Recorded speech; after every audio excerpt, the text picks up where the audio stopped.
Hi again. So I was saying, how are you so early? Like you sent a message basically 10 minutes ago. What happened? Cat, hi, what on it? Good day. Good time zone shit. I don't know how the sound is gonna be today. I'm gonna be honest. I have 3 fans running, plus the AC, plus me dying, plus things. So we might have some sounds issue just because I'm hot all the time. Like today is hotter. It's less hot than yesterday, let's be honest. At least from my point of view. Yesterday was 37, it is currently 33. So, bad. Yeah. I see. I appreciate it. Thank you. Thank you for that. That's nice.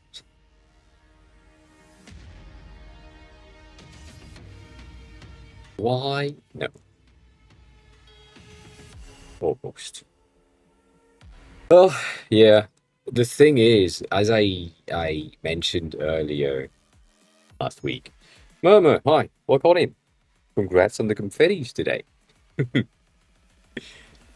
If it's the first time that you see the confettis, quick reminder that these counts are for since I introduced the login count type of situation thingy. So it's not necessarily true to the amount of time you've been here, but it's better than nothing. You know, at least it keeps the streak regardless of where or when you are present. So that's good, isn't it? We have some issues though. We have a lot of issues. It's way too hot. Gothic, hi, work on it. I'm appreciated.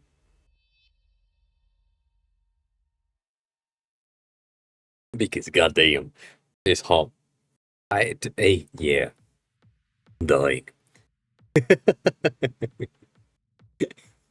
It's bad. Uh, Today has been kind of messy as well because I've been working on stuff without really working on stuff, but still I have to work on stuff, so stuff have been worked on. Is that vague enough? Uh, yeah. As you can probably tell, again, right? The hotter it gets, the fluffier this is. So compared to Monday, Monday was really hot. This is a bit less fluffy than Monday. So that's a bit of a you know forgot which one it is. Um, that Lindsay Lohan movie with the girl that just check if it's raining. I forgot the name. It's not Freaky Friday. It's someone else, something else. But yeah, you get the idea. You know, you have the reference. I so yeah, Mean Girls. Yes, yes. That's the yeah. That's the thing. That's the thing. Gothic, you don't have sound. I think. So yeah, I have like my portable fan on my desk that blows at minimal setting right now. Just I know. Uh, and then underneath my desk, I have my bigger fan that is basically pointed at the desk itself, and it creates some sort of a flat array of things that pulls my balls off. Is appreciated. And then behind me, I have the AC running, and yeah, the fact that half of my house, big house, um, like basically here the end of the light section basically you can trace a line in the center of the room, and everything that is on this side is cooler than everything that is on that side. It's really bad. So yeah.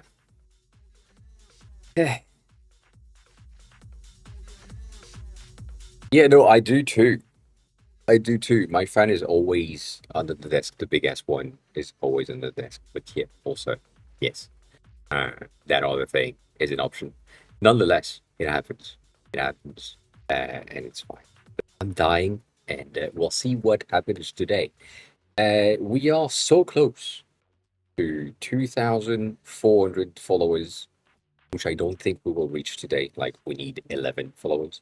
But, you know, the things could happen, right? People are hot, want to have some entertainment, and go to Twitch and find me dying, working. Anyways, that happens. We have some half news. I made some changes. That's the wrong fucking button. I made some changes in this to get a bit of a better look in some part of the app, which is the same part of the app. Right now, everything is supposed to be in French because I'm trying to check if all the stuff that I have changed is working in terms of translation. It doesn't, as you can probably tell. That doesn't work. So I need to change the title. I need to change some of the elements that are inside of the cards, which you can't see because it's on stream. And then on top of that, the navigation, I talked about that last week. This thing right here is now a segment control slash tab situation where you just have a scroll view. It's a bit annoying because it's just like one entry to go from kanji to dictionary and just access dictionary, but at least I have full reading capabilities on the text, which is what is more important. And I did like a bit of a transition thingy. It's not much, but just the thing grows. The tabs that is currently active grows, and so on. Stone decline. That was fun today. And something that is fun, Tony, for you, now that you're here, um, I created myself without AI a property on my own for the heat map. I think I'm gonna go into Xcode directly. It's gonna be way easier for me to showcase this, but I didn't think about it too much, and I just thought, you know what, this makes more sense to do in a reusable element rather than something else. So I did that manually and added. You'll probably laugh because it's nothing, but it's something. Basically, at the beginning of the code right here, we didn't have the corner radius CG float things, which is basically an int, but whatever.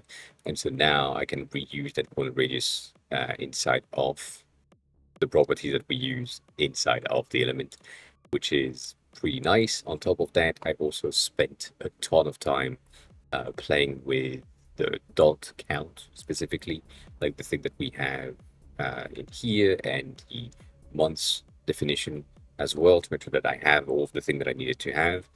But that, you know, is yeah, uh, is good. Is good. Also, Kat, I heard I'm reading something that is really sad. That I'm sorry about it. Why just now? I just Finwell started. underscore raided my stream with 6 viewers. Been welcome on in. How are you? Who are you? Thank you for the raid. Welcome on in. For those of you who don't know me, hi, I'm Aoi. I'm the helping designer. So if you have any design question, feel free to ask. Today is officially a creation day, but it's always a review day anyways. So yeah, welcome on in. Thanks a lot for the raid. I appreciate it. It's the first time I'm seeing you in the chat, so introduce yourself if you want to. If you don't want to, and you need to do things, do that as well. As always, you know, if you want to stay and ask questions about design, feel free to do so. If you need to go out and do other things, feel free to do so too. There's also an option.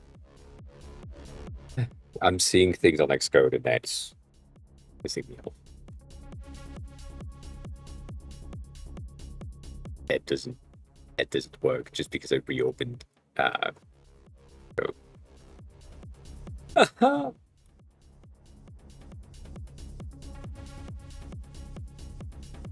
no, hi, work on it. Yeah. See, I see. But have a good dinner. Have a good dinner.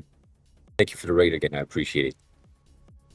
But yeah, for those of you just joined with the raid, we do some design stuff. I'm building an app, learning Japanese, which is not gonna pass through for sure because this bitch. I really don't understand the Stream Deck lately. I don't know why it's so much broken. But you know, I mean, whatever. If it works, it works. Then kill it. Then have that button work. But yeah, I'm building this thing, which is Can, which is a Japanese learning app. I don't have any code knowledge much, so I'm using whatever is available. And right now, I've worked on this thing, which is a bit of a, you know, deployable element with a teeny tiny transition, which on preview has a bit of a glitch with the font. On device, that's not the case, which is pretty good. Chris, hi, welcome in. Welcome back. It's muscle time! Before I drink? No, after, yeah. God damn. People do that when it's hot outside. I should disable the fucking thing.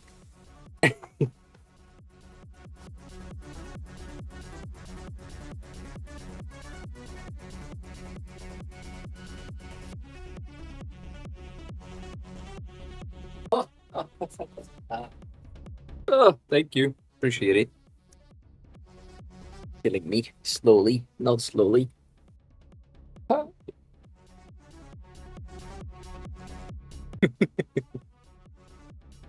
Uh, yeah, the thing is, there is like it's the fourth version of the Stream Deck that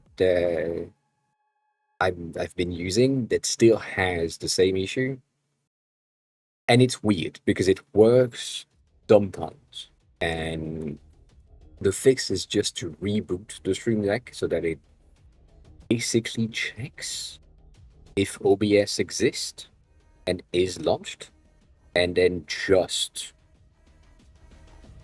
does the thing that it's supposed to do. But yeah, eh, you know, it happens. But yeah, today was roughly on the. I mean, yesterday basically was on the calendar heat map to get some sort of a better render of the dots. I made them bigger at some point. I was thinking, you know what, maybe we can have the dots at like 24 or something to just see how it looks. And it doesn't look good. It doesn't look good in any way, shape, or form. It's just really bad. I tried though, right? It's more for if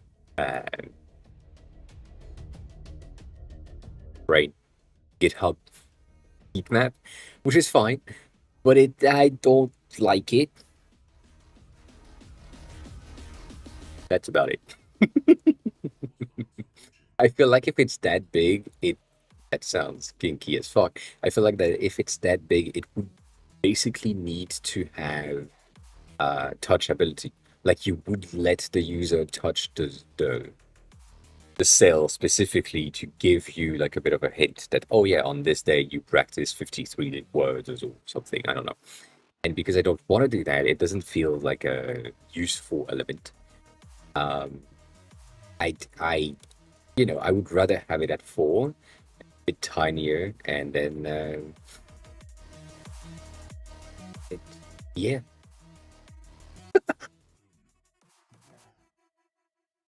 That works. That's all I'm saying. It works, and it's fine by me. It's tiny, but it does the job.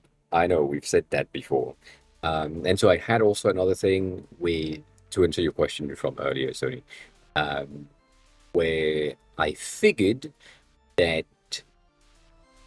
where is that on my activity dot right here. I figured that if I added an AND operator right here, the AND count is equal to 0, then it's display the outline to showcase that this is the current day. And if the count is more than 0, then there is no need to showcase what day it is. I don't think so, but maybe I'm mistaken. I don't know. Um, but yeah, like I did that thing as well to ensure that we have like other things. So how did it make me feel? I feel like I mean, it's basically just adding a fucking let property at the top of the fucking struct. I don't think that that could make me feel in any way, you know, be good. So, yeah. Um, I also, Kat, didn't you found League on mobile, which is like the worst thing ever? Don't do that. Don't do that. Avoid it. Avoid it. Uh, no, not for that. I think I would get um the satisfying, like, if I did that myself, if I did or understood like this entire thing. I do when I have it in front of me, but I know I'm zoomed out and it doesn't look like much.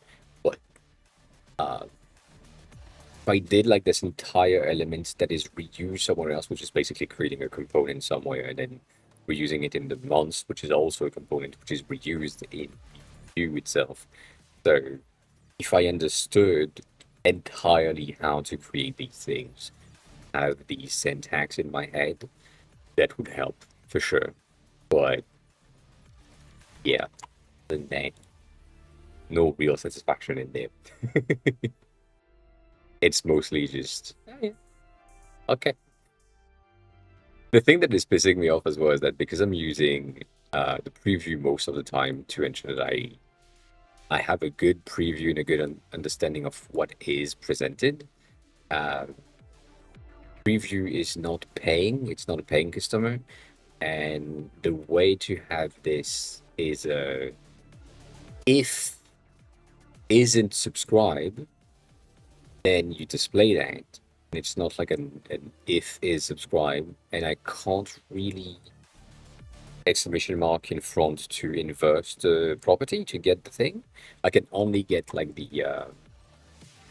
the lock to be changed to the toggle, and that's not good. So yeah.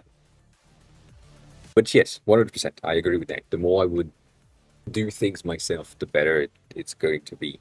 One of the things that I don't like though is, like, for example, here I changed the design of this card specifically to get like a bit of a, I would say, better design overall, like subtle icons in the background, even though I would like them to be a bit offset to the card, but whatever. Better gradient in the cards themselves, and then colors that are represented. In Swift UI or iOS 18, we have a thing that is color mix, and that is not available here because apparently I am targeting 17.4 as a base, and therefore I need like a is available situation. But as soon as I do an is available at the top struct of this element specifically, it doesn't compile anyway. So this is a bit of a lack of understanding on my side for sure, but also like a lack of understanding on the LLM sides that don't have the knowledge updated as much as they should. So that's the situation. Like for here, for example, these numbers should be mixed with the primary color to have them lighter in color and darker when you are in light mode, but still work in a way that makes sense. And I could invert the thing and put them into a blended mode instead. That's an option, but it doesn't look the same or feel the same anyways. So more things, more things. Nonetheless. So here, for example, if you go in there into the detailed, not everything is in French. Right? These things, for example, are not translated for some reason, and I don't really understand why. So I need to make sure that that's the case and gets translated. The dictionary is not translated as well. The ones were not translated automatically. Like I needed to relaunch the app to get my mods in French mode, which is kind of sad. And one of the things that is really important to me is this: the learning section, which is called learning in English, is then apprentissage in French, and that is uh very long. Same thing as this. This is very long. So I will need to go through all the keys again to make sure that we have dot localized at the end of each of the sentences to, well, translate the things manually. But then overall, that's pretty good. It's a pretty nice thing. I feel like I I was expecting to publish this version on the store last month, which is basically last week, and I didn't. And I think if I take the time to go over all of the strings of things, should be able to do that um, this week or next week, and then publish this version. I really need to publish the version though. It pissed me off so much that yeah, it needs to happen. It needs to happen. But need to also like ensure that the coloring work on everything and that they are using the exact same card type. So I need to create a component for these card types that is just flexible, and it's a mess. It's a mess. But it's okay. I I'm gonna figure things out as always. It's really sad that the transitions are not smooth enough based on the amount of data that we have between sections.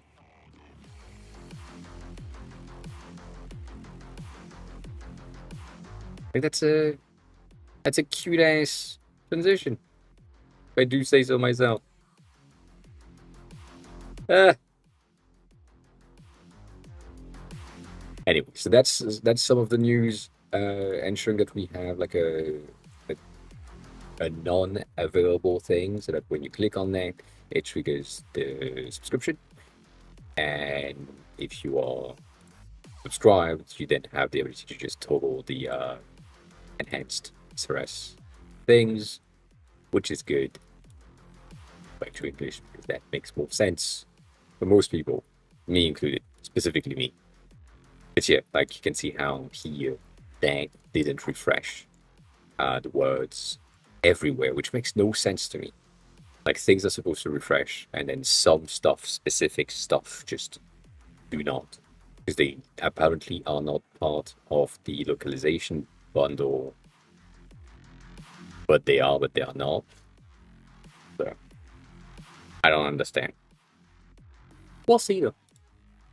It's fine, but that's progress anyways. So we'll see what we can do. God damn. There was a scroll when the keyboard comes up.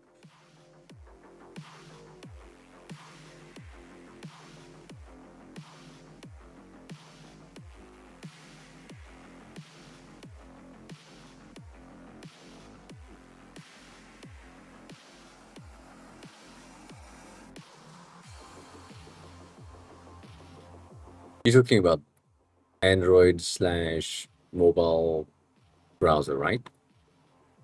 Which is probably what is on that link. Yeah.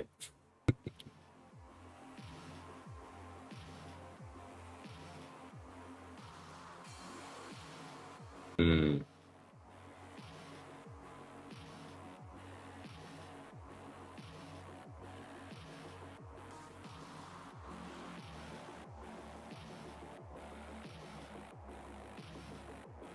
see, Caption, hi, I'm calling. Start from scratch. Yeah, for sure. uh, yeah.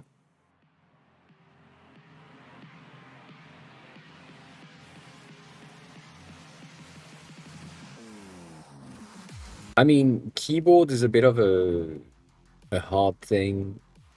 I understand, right? I understand that it's annoying. Specifically, on top of that, you need to think about the fact that your keyboard here might not end up there, so it needs to be system based. If you know if you if you had like an iPhone on better software, which is my case right now, the emoji keyboard is a bit taller than the keyboard, and so as soon as I go into any apps and I want to add an emoji to a comment, a reply, or something, it creates overlap on the element that needs to be, um, you know, showcased. If that makes any sense, I don't think it does. Let me see if I can do that. Um, I doubt that this will do anything. That won't do. Um, where can I go so that you're not seeing things? Yeah, we don't have keyboard because I'm on, you know,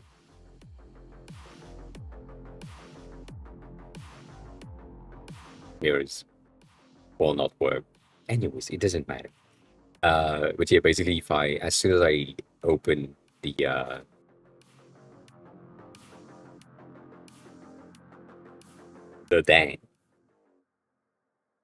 I guess you're gonna see that if I go here,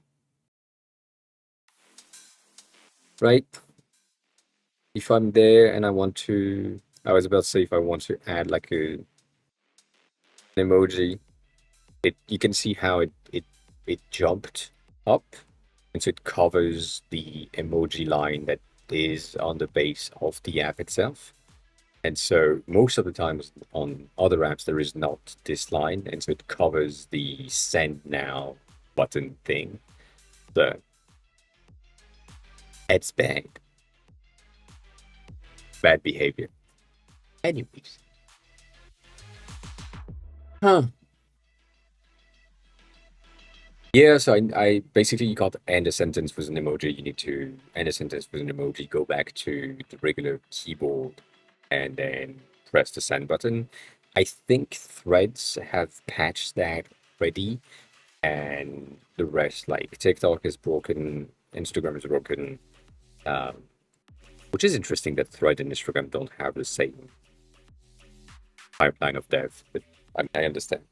Two different companies from their point of view. Regarding your search thingy, you don't have a lot of choices, but yeah, you do need to think about like system-based height for the keyboard, because it could be system-based, but then because you are an Android person, you can also add and integrate and install auxiliary or third-party keyboards. Therefore, these keyboards might be taller. Think about that. Morton, hi, welcome back. How are you? How's the day going? Are you dying as well? The entire app shrinks? Like shrinks up? Hmm. Interesting. Interesting choice. Why not? Hey, if it works for you and you think it works overall, that's good. That that chair is broken. It's too hot for anything. I can't function. We have some things though, not much things, but some things that have been posted that are pretty uh, good overall, like in the likes section, where some of these are good, some of these are less good. As always, let's go back to where we stopped. We stopped here, where Cursor announced that they had some sort of a mobile version now. So that's an interesting thing for me. I'll see if that's an option. The thing is, the reason that they have a web version and a mobile version is just for them to use their cloud agent mode, which is paid. And I don't know if that's a good idea. So we'll see. Nonetheless, having Cursor's interface and like in the browser, like VS Code in the browser, like you have with GitHub. I forgot. I think it's dev.github or something, and then you have the IDE interface in the browser is pretty interesting. And I guess it's kind of the same, so it's an interesting thing. Nonetheless, it doesn't really matter. This was pretty nice. It's a nice type of illustration. It looks really similar to the Tokyo illustration we've been talking about for a while, but it has some isometric element to it. It looks nice. It's the That Company logo right here, which is really cute, and everything is just like a very simple isometric grid. So probably just like they did the illustration flat and then they made it isometric because that's the easiest thing to do, except potentially the computer. Other than that, that's a very interesting thing. There is a ton of little details that you might not see on stream, like the fact that these things have gradients and other grain textures in the illustration itself. They look good, you like it, and it's Powell's doing good stuff most of the time. So, you know, that happens. This person is doing some really good thing. So Review, we talked about it before. It's usually on iPhone, and now what they're doing is that they're using shaders to port it to macOS. That is pretty impressive.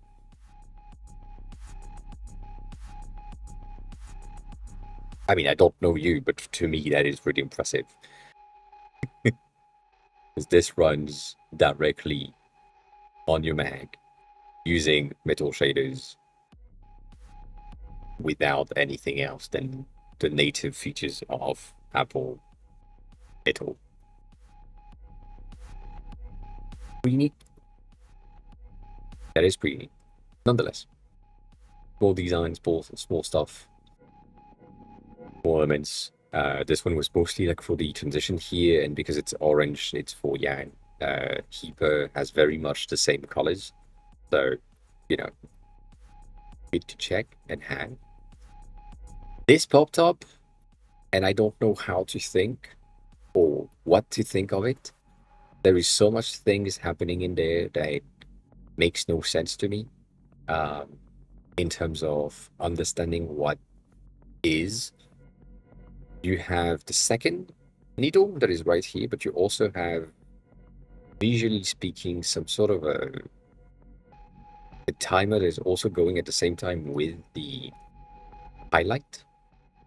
That makes no sense. And then you have these two things, so hours or minutes and hours or minutes. I don't know which one it is, but yeah, like that whole thing is more confusing than anything in terms of functionality. In terms of design, it's pretty cool. As they always do, they added like a nice texture in the background, a nice fingerprint on the side of the glass dome that is supposed to be the glass of the watch. So small details, as always. Mark is doing amazing illustrations, so we like that. And then Lucia is at the same film realm as us at 36, goddamn. And I'm not someone that likes houses, but this one from Optimum Tech is pretty interesting because it's just his own and pre-printed, lightweight, whatever. I don't think this is something for me in any way, shape, or form, but it looks cool.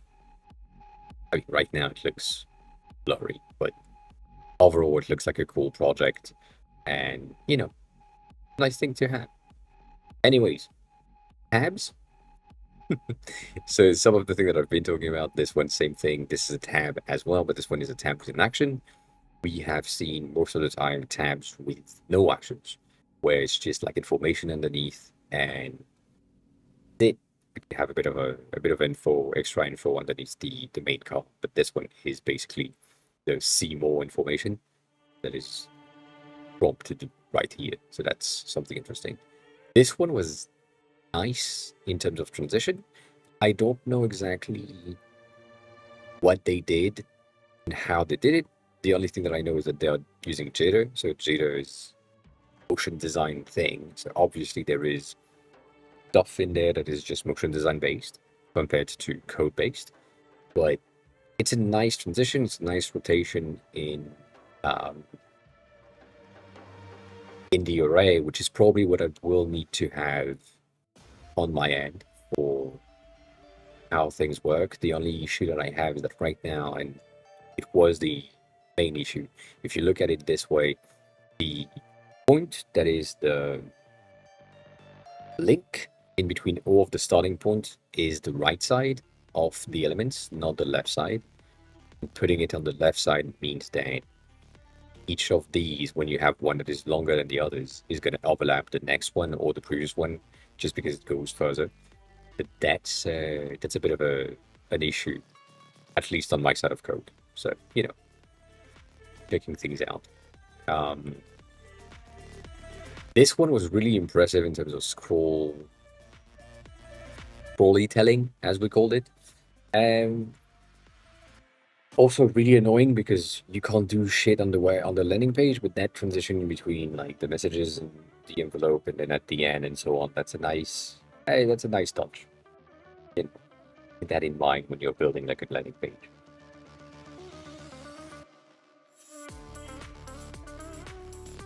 Which but might have to. That's just made in Figma, and so therefore it's pretty interesting. It's not good. Sorry.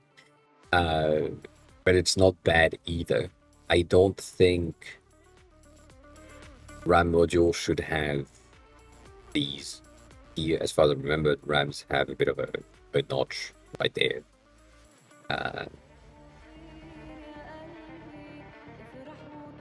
The notch is not in the center. The bit on the side so that you know which orientation it's supposed to go in. So,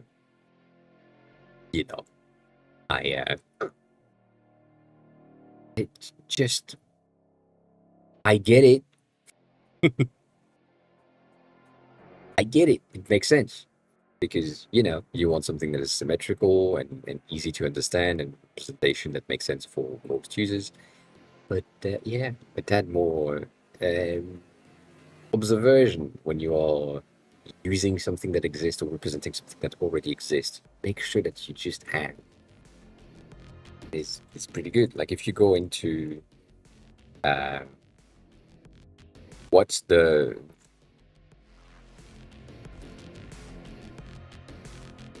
right, these kind of notches things. I want the crucial. I think they used this one and they just reversed it in terms of the image, which means that I'm wrong. Good to know. I'm wrong on this one, but yeah, that's on the side. It is centered, but it's not centered. It's a smidge on one side, and that's what they're missing. Yeah, because like that tick is so much centered. It should just be. But I get it. When you're looking at it and you're building the illustration, you will be pissed off by the fact that it's not centered. So, I get it. Anyways, this one was pretty impressive. This is a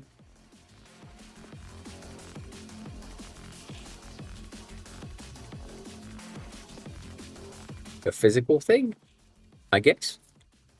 So it's one of these holographic displays, like this the same one that I was spinning flat, but this one is like spinning circular, so that you have something that is really in 3D instead of appearing in 3D. And yeah, it looks really nice. I do like the render, and I don't know what the use case could be other than potentially using that in like a fake candle or a circular screen or something. But it looks interesting. It's about it. Is about it. Going back to, I'm not someone that likes mouses or mice. This one looks cool. That's it.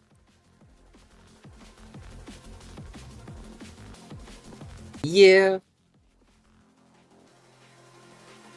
I mean, you kind of do. You kind of need a use case when you're building something. And the use case can just be, I have fun. That's a use case. But yeah, nonetheless, this is just cool because of color scheme and rendering and so on. With mouse. Just render. Yeah. Also, I'm seeing the fucking price. God damn. For those of you who don't know, 19,000 yen is 150 bucks. That. Yeah, 100 and something. I would say 50, 45, something. Ah! I don't know. I don't know. This one was really cool for this little detail right here, like that link that is flexible, which is basically a field container in terms of Figma is concerned.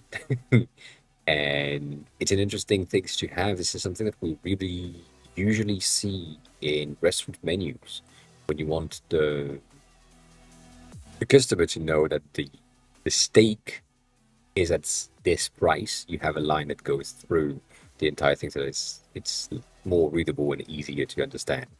So they also have like these flexible elements that reminded me of this, which is pretty nice. And then they have these badges that take a lot more padding around the badge than around the button itself, if that's a button. And I don't know how I feel about it. I feel like there is something that is broken and nice, but to me it feels like there is way too much space around here compared to there, even though it's kind of the same, but not exactly. And it's not this plus this, it's a bit less. There is something wrong. Wrong, again, like weird assessment, but yeah. Nonetheless, they have like a good design overall for how things look, and they use the card inside of a main container, which is right. I will always like that. More pastels. We talked about it. For those of you who have never seen this, this is the, I would say, latest version of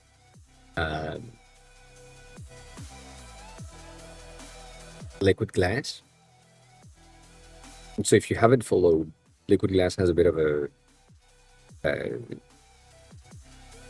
proximity sensor in a way, and there is like an array of distance between the element itself and the content that is around it, with more and more fade the further you go out from said element, that is capturing pixels from the neighboring elements. So what you can see here is that the liquid glass is reflecting elements that are like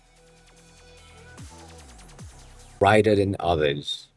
So if, for example, we were going into the last screen, which they stop every fucking time, about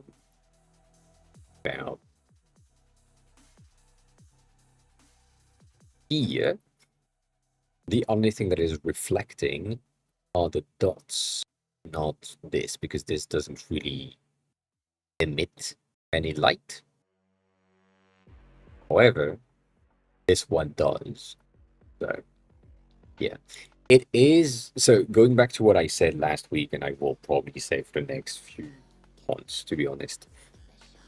These are elements where liquid glass is used in Apple iOS 26, whatever.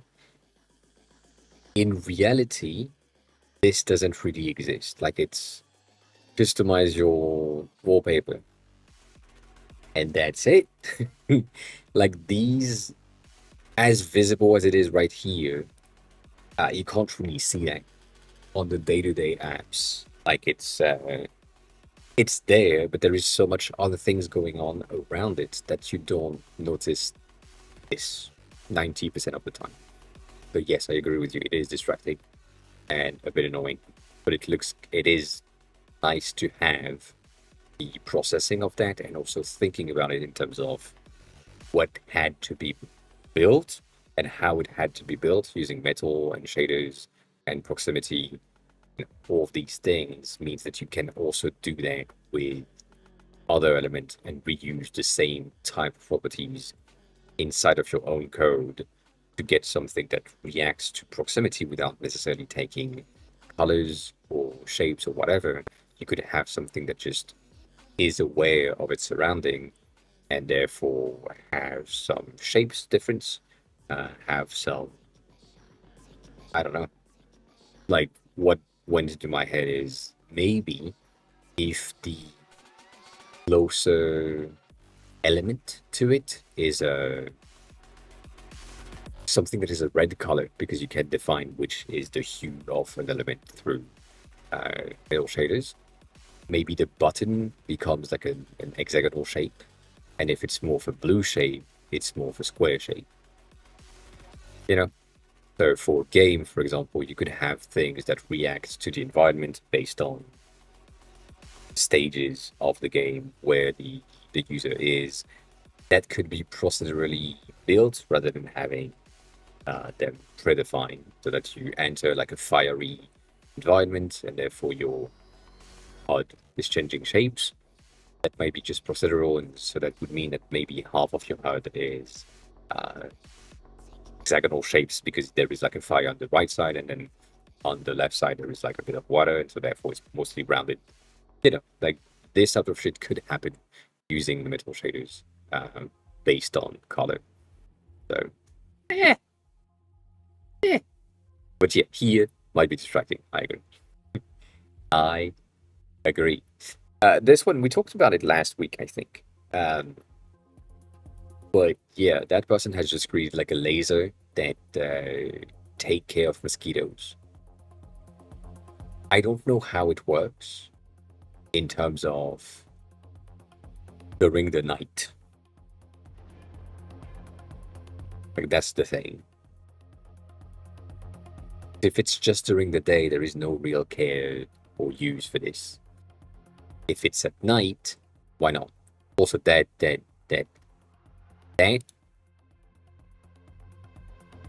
looks like an AI generated video of something. Doesn't really matter. Yeah. We'll see. It's an interesting thing. It is an interesting thing.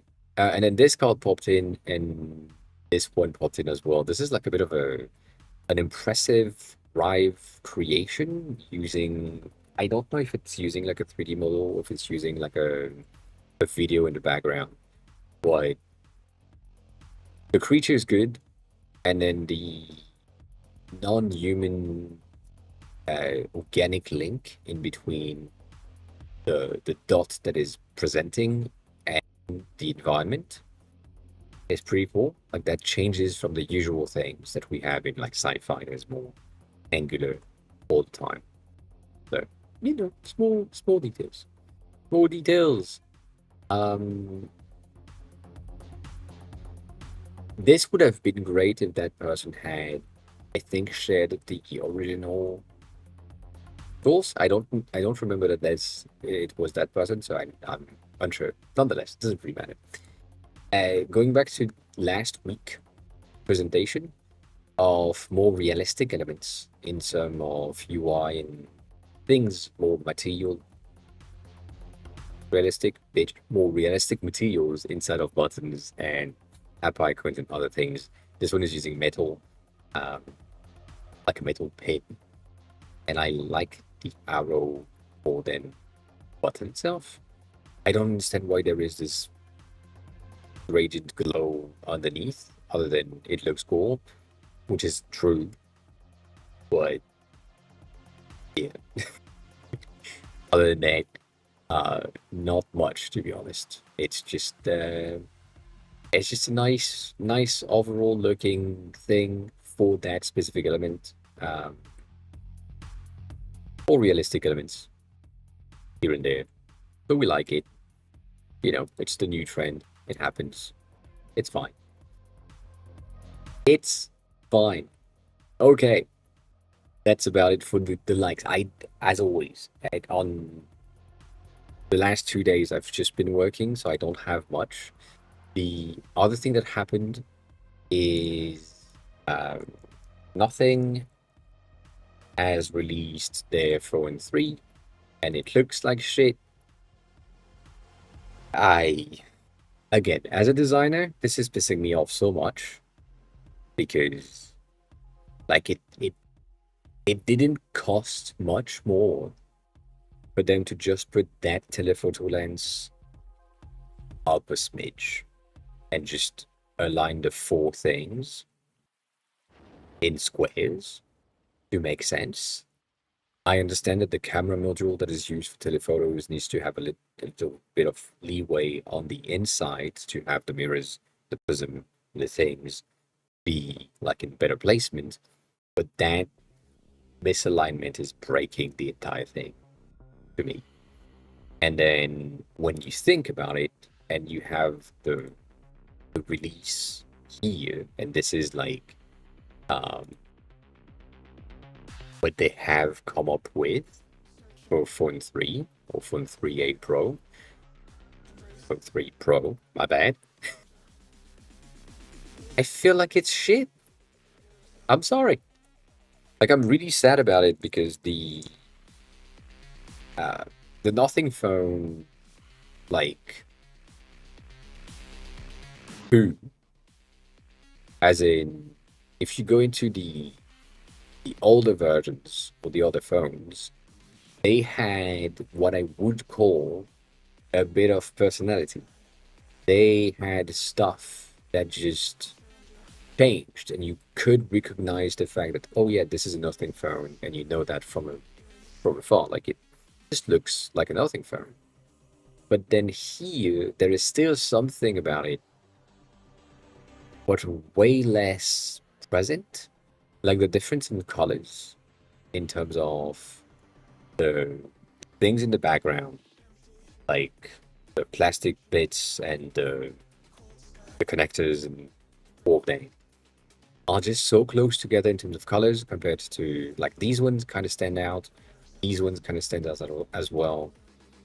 That not really, but yeah. And then we also lost the glyph, like the LED that is around the camera array that we had before.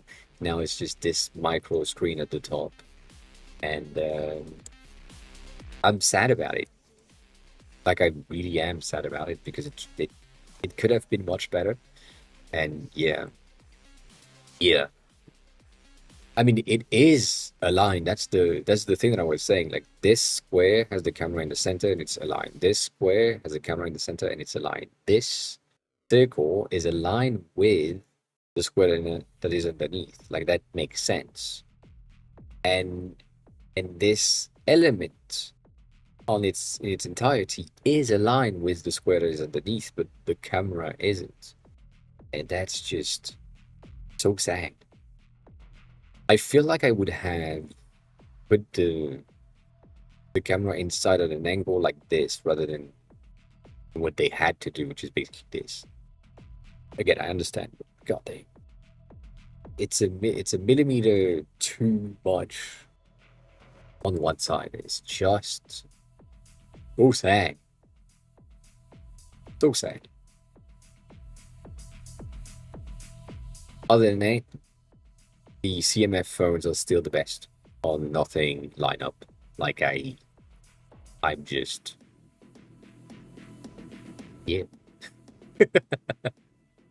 The CMF Phone 2 Pro is really good in terms of design and in terms of creation. I do like it a lot. It's mostly because of materials and textures and shit, but yeah. The others is eh. I don't know. I don't know.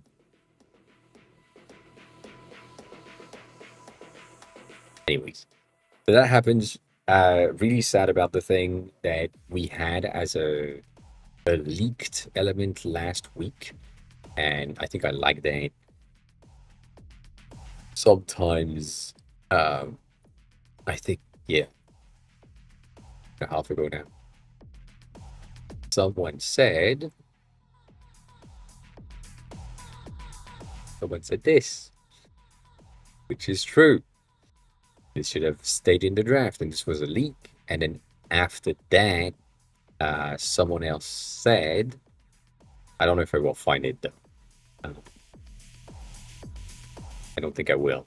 Now that I'm thinking about it, someone else said that the leaks were not leaks and were fake, and everyone was relieved. But then and now they have announced it, and it looks like shit. That's about it. So, you know. On another hand, I think on Threads we have some stuff, but as always, you don't have the rights to see on this for reasons. For ass reasons. Let me see if I can find these. There have been like a lot of really good looking designs that have popped out, but are nice, but also Threads on desktop is just, oh, it shouldn't exist. It should not exist at all. Yeah, I'm probably not gonna find it, to be honest. Probably not. Well, oh, I've seen something in fashion though. The shoes that I used to wear when I was 12 are coming back in fashion. So that's a thing that is interesting and good to know.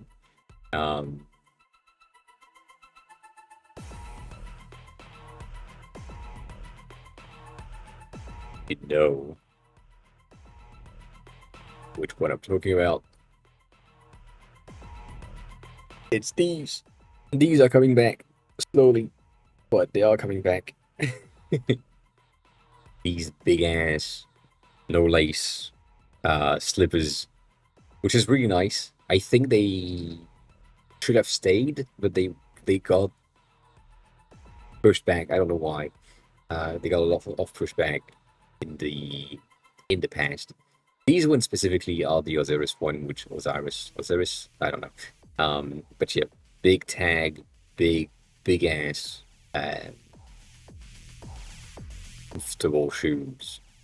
That is coming back slowly. It's coming from China right now, from what I can see, and it's moving to Japan a bit, just a smidge. Not there yet. The only issues that I had with these were overall heat. It's just too hot. But it's so comfortable that I might do that. The other thing that was happening at the time was we had these with skinny jeans, so you had like big ass feet with like sticks coming out. And now that we are in an era of baggy pants, specifically in Japan, I understand why this works. But you know, it's coming back. It's also like a bit of a how can I say that? A reaction to the latest Balenciaga shoes. like the big ones that they are doing, like these ones and these ones, which are not that comfortable nor good and way too expensive. But yeah, you know, like these ones are trying to replicate what we had in 2000s, and then now it's coming back by the original brand. So I'm hoping that Vans is building like a big shoe again. Great. But less. More stuff. More stuff. But overall, not much more than this in terms of what happened. I made a post about the question we had last Monday, and it's okay. Like in terms of reach, like last time, not much. Like it's just 80 reach, which is fine, but I don't know if this is just my thing. But yeah, it was basically the question about user flows and things, and then today's post is about dribble, which we talked about as well on um, Monday with Denny. Not necessarily just Denny, but like with Denny as well, with where are things coming from in terms of inspiration, but also like the fact that dribble is now seen as still bad, even though it's not achievable everywhere. So I don't know. But yeah, Lucas is really good on that as always. Lucas it is in chat most of the time. Was in chat most of the time in 2021. Nonetheless, good stuff overall. So who you are? Hi, welcome in. My temps right now 27. I started streaming, it was 30, so it's going down because I'm in Paris specifically. We are dropping 11 degrees or 13 degrees between today and tomorrow's. Like the lowest temp tomorrow is I think 13 degrees. Like yeah, it was 35 today. 33, 35. Remember, remember you can't really see that, but I'm in the last floor of the building, and it's a very old building. The roof is a metal roof, and the insulation is a 19 something insulation. I'm dying. I am dying. So if you think about it, the only reason why I can stream right now is because I had a fan on the desk, a fan under the desk, the AC on, all the blinds closed, and yeah, the fact that the PC is running and the Mac is running and the lights are running and the camera is running, that's hot. That's a lot of hot.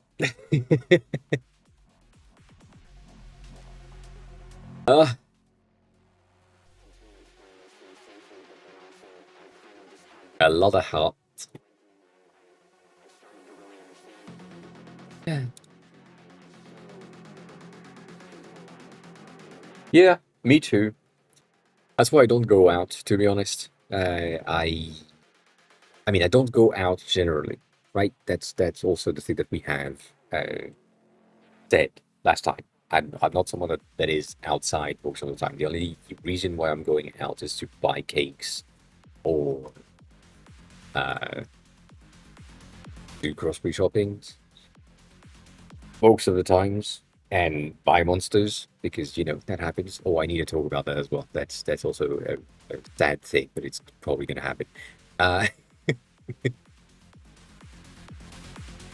But yeah, like I'm not outside most of the time, so that's really good. But when you're looking at the temps, it's going into like 16 degrees tomorrow morning, so I don't have like enough leeway on this one to know more or longest distance between like these times.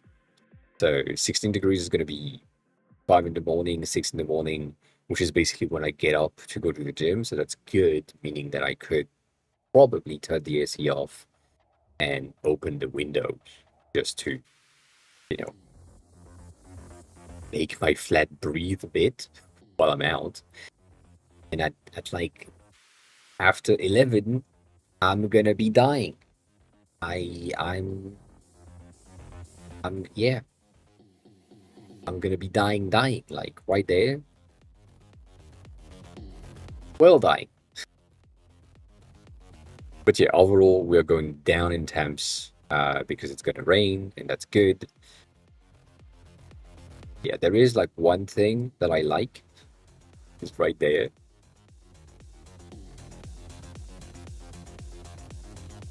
The average today is 11 degrees higher than the average last year.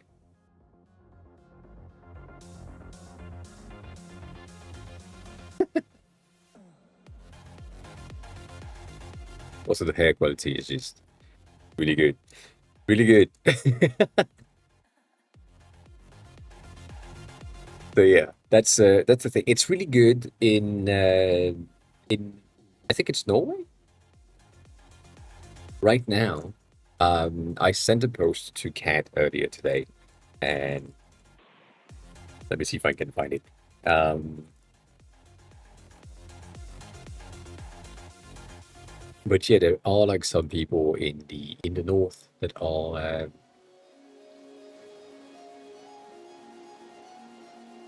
mm, mm, yeah,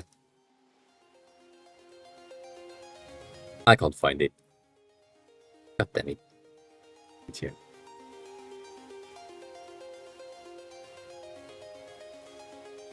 The thing is, for me, like right now, the AC itself doesn't work. Like it's just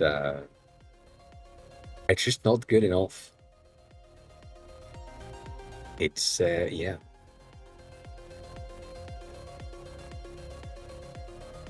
No. When did you send that, Kate?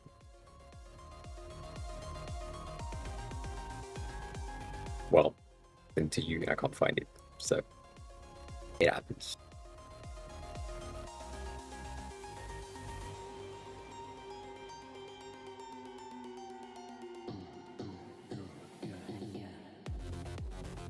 Not see shit, nonetheless.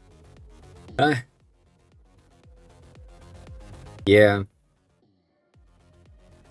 I mean, right now I'm debating. I mean, I can't be debating that, but I'm debating like getting something like as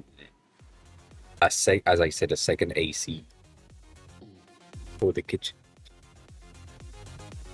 I think what I need is a store, um, some sort of blinds that are going outside of the fan. But legally speaking, I don't have the rights.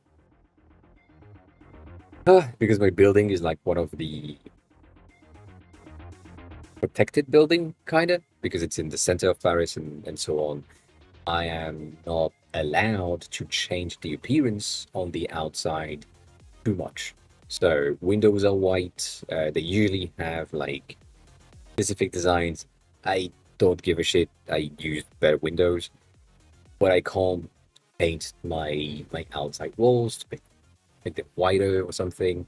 I could go on the roof and change the insulation, but that would cost a lot because it's the roof that we're talking about. And I would love to put like an AC split unit that goes to the roof of the building.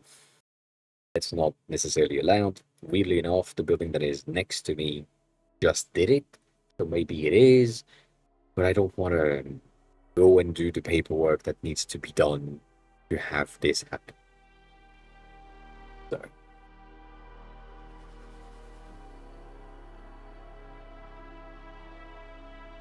Me too. I mean, my energy bills are triple than what my neighbors have because of the PC and the lights and shit. And the ACs. So, yeah. Anyways, the thing that I was about to talk about, let me see if I can fetch it quickly. Oh, goddamn. So, you remember these?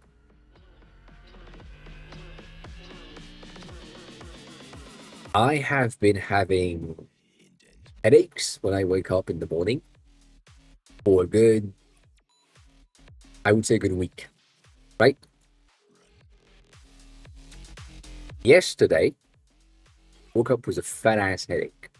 When I went to the gym, these were back in the fridge. I said, you know what, let me take one. Took one. Guess what? This morning, wake up, no headaches.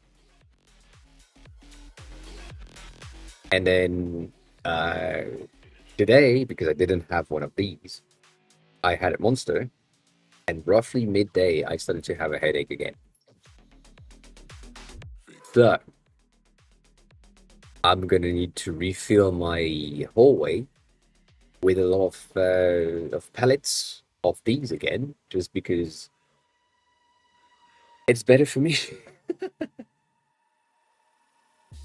The thing that I don't like is the fact that if it's in my house by that temperatures, um, I don't know how it's gonna survive without exploding, because the hallway is in the way of the sun rays at some part of the day. So I'm kind of scared. But I might have to. I might have to. Yeah. Um.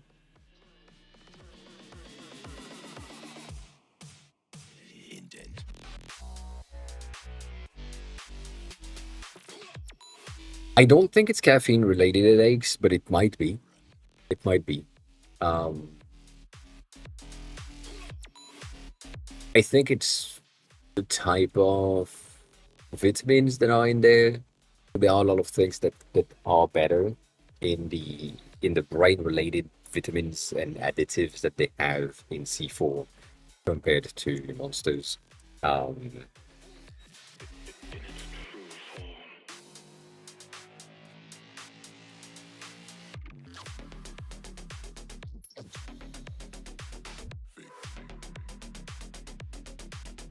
I wish there was like the overall things. Yeah, I don't trust this. I don't trust Celsius being in first, uh, just because they have been paying a lot of people lately. So yeah,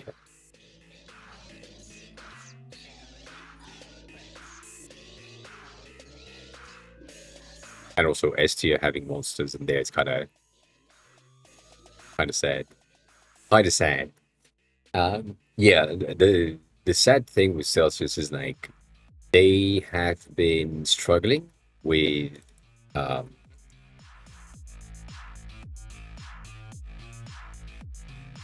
their stock price lately, and it's been like going up, but then overall in the sense that where it used to be, it's kind of catching up, but also like not that good.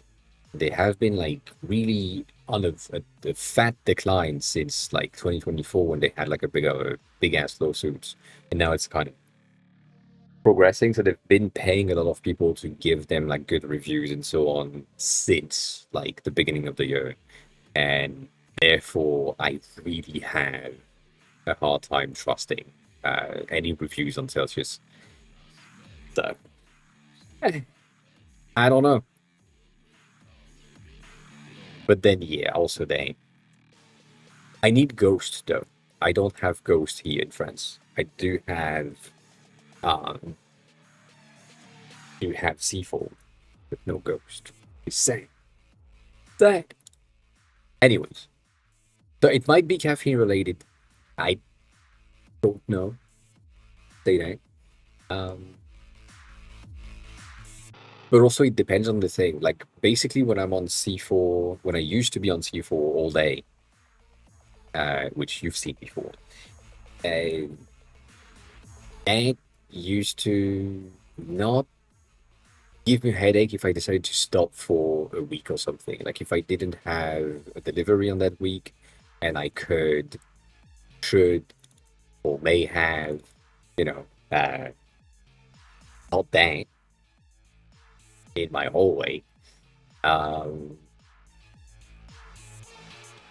I could with no issues. Like just not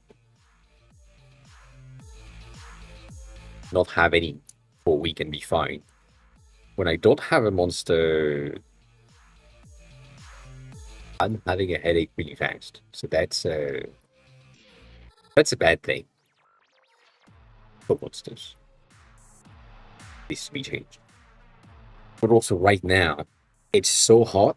The fact that I have the AC running all night, the fact that I have the fans running all night in my face doesn't help the not getting a headache in the morning.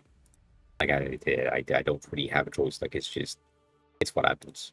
So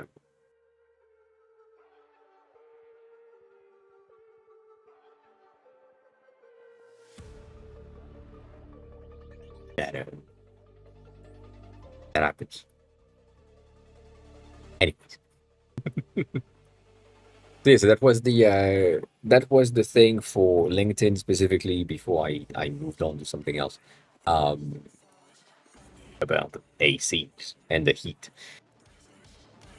Most of the latest posts are okay, not necessarily good in terms of retention and reach and things, but like it's something. It's pretty nice to have. The thing that is really sad is that the Figma ones, uh, like this one had so much overall impression. Bitch, why are you not working right now?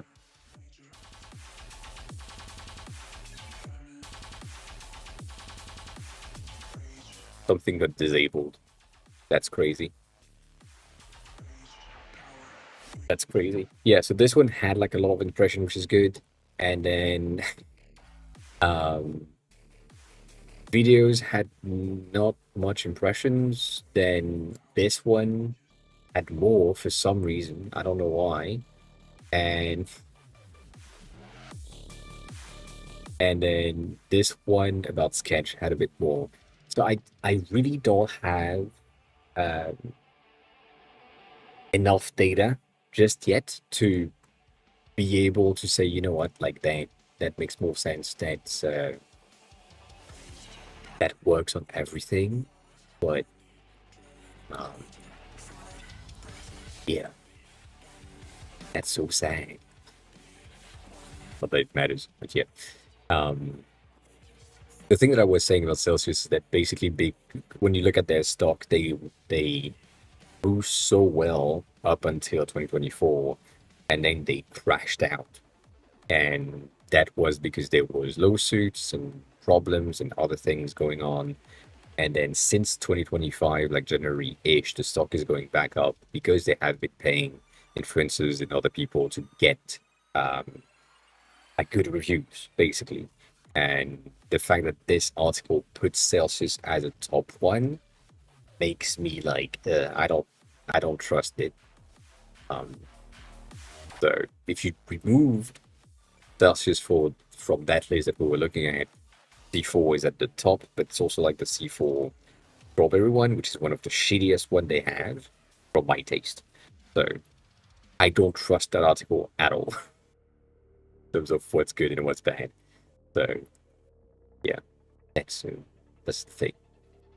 Um, but yeah, that's an okay thing when you look at the analytics from LinkedIn. Again, like I'm not paying too much attention to it, but like if you go into 90 days, because I haven't been posting for a long time, it's really going back down compared to where we spiked um with the Figma post 2 weeks ago, 3 weeks ago. So that is a bit annoying.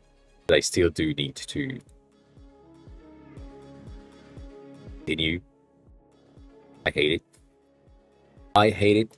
And there is nothing specific, as I was saying, there is nothing specific that I can pull out of the analytics to say these posts specifically and these types of posts are good and these types of posts are not good. There is something that can be said for the posts that have an image. They have a bit more overall views and reach, yes. But overall, not necessarily true. Like some of them are have more reach without an image than others. So again, I don't have the ability to like say anything. Like this one that has an image is just 310 impressions, which again, an impression is not much. And then this one that doesn't have an image is technically, if I could just, look at it with the details and shit, it has like 1,000, 2,000 views or something. So it's just text. So I don't know. I don't know. Also, it contains one of thing that LinkedIn doesn't like, which is like an external link. So it's pulling people out of LinkedIn, therefore keeping them in the feed, which is, not appreciated. I don't know. I don't know. Not enough data yet to be able to say, well, that is for sure the recipe for success on LinkedIn, to have like more views, more post reach, more comments, and so on. So we'll see. I need to practice more and take a look at all things.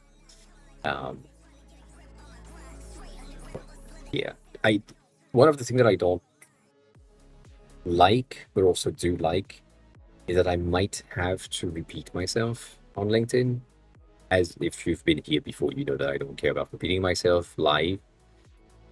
That makes sense. But for anything that is like posted, as this is an article that I just posted, and then I'm posting a new article that is the same thing, that makes no sense to me. It feels kind of wrong. I might have to cycle through the articles and the post every like month or so. But at the end of the day, it makes no sense to post something that is today's news and then repost the same thing 3 months later, 2 months later, as today's news again, because it's the same thing. So I don't know. No, like I not going. How's the day going? But yeah, so that's the thing. We'll see if I can figure out like some sort of a recipe. Even though with research, LinkedIn posts are really simple-ish. The one that makes sense for Figma is the fact that I'm touching on current event, going against the grain. I'm also ensuring that like I'm stating facts and not feelings most of the time. And yeah, that's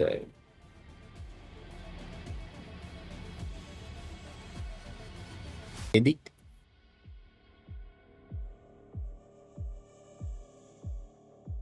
You have reacted. That's enough. That is enough. But yeah, we'll see. We'll see what happens and what will happen with the LinkedIn section. Happens. It's hot. That is basically the context. It's so hot that people had to do things other than work. Basically, what happens. I think I need to do that. 1 second. Yeah. Basically, LinkedIn post is just I don't have enough data just yet to be able to find successful strategy on LinkedIn wise in terms of format. Like, how can we have something that will work every time and will basically ensure that the post that I'm posting is will reach a lot of people, will have comments and interactions and things, and it's just bad. It's just bad. So yeah. But again, going back to what I was saying about repeating the post on LinkedIn, which I repeating the post in general, I don't like it. I like reposts, that's fine, but I don't like repeating the thing that I've said. Um, some of the thing that I'm saying on LinkedIn, on stream, on other platforms are true, and they are so true that that is the reason why I kind of want to repost them so that more people can see it.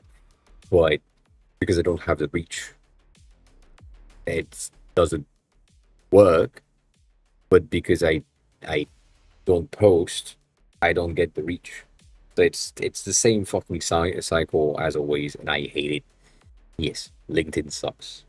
Um, I wish it didn't exist. I wish we had something a bit better than LinkedIn, which was the point of some of the other apps that we used in the past, but they have been shut down since then. And yeah, I don't know. I don't know. Though one of the good thing is I have an interview at the end of the week through LinkedIn. So maybe. Yeah, I need to repeat myself and post as much as I can. That's the thing. Um, so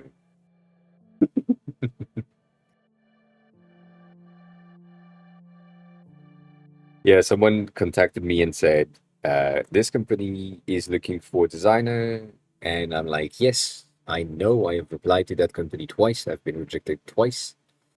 Um, and then they said, well, we might still have the need for you. I think they are like a new headhunter on that company. So that kind of makes sense. They saw my profile and were like, ah. Um, and yeah, so I we had a bit of a small chat of this is what the job is supposed to be. This is why I applied before. This is my stuff. This is what I do, and so on. And yeah, they are looking for someone that is more. I mean, that does what I do, plus a lot of like uh, landing pages and marketing materials, which is what I don't like to do. I can do it, but I just don't like to do it. But also, I don't like to do it for myself, and doing it for someone else is kind of fine. So it could happen. Product itself that they have is good and nice in terms of like presentation and things, but the design language that they have is also pretty nice. So yeah, you know, it's cool. Next month, end of the month, next month, kind of thing.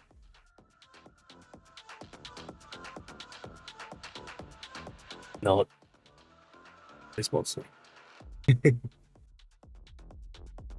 But yeah, um, I might get a job before. Yes, that might be a thing. That might be a thing. The thing is, that job in question that I have an interview for on this week, on this week, yes, on this week is a job in Japan.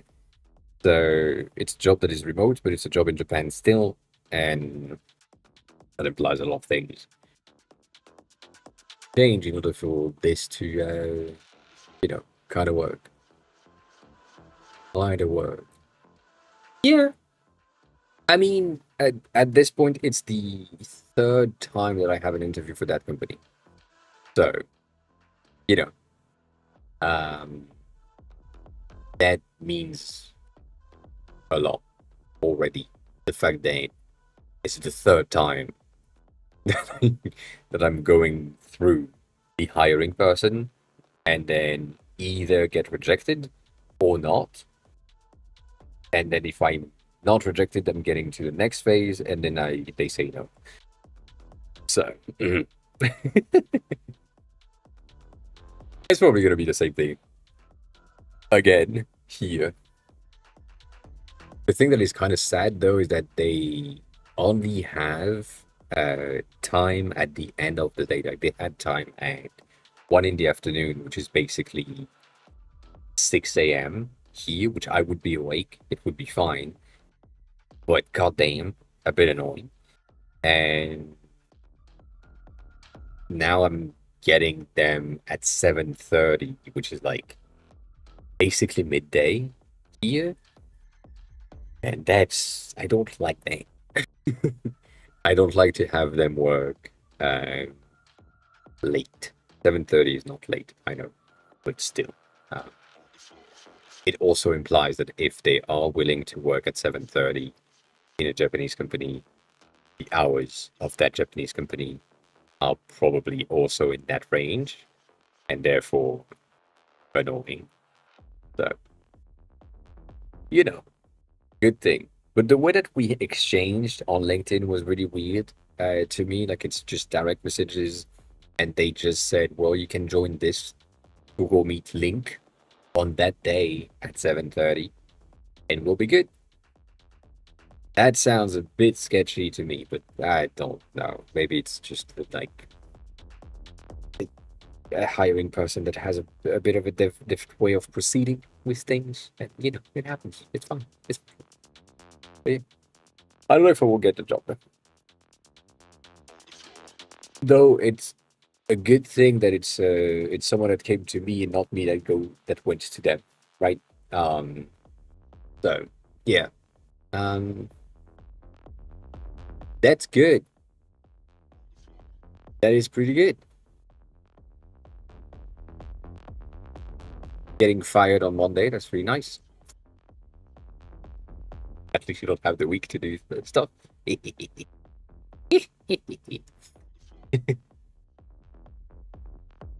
Did you make some changes, by the way, to the Figma file and stuff? Um, what design? What did I do?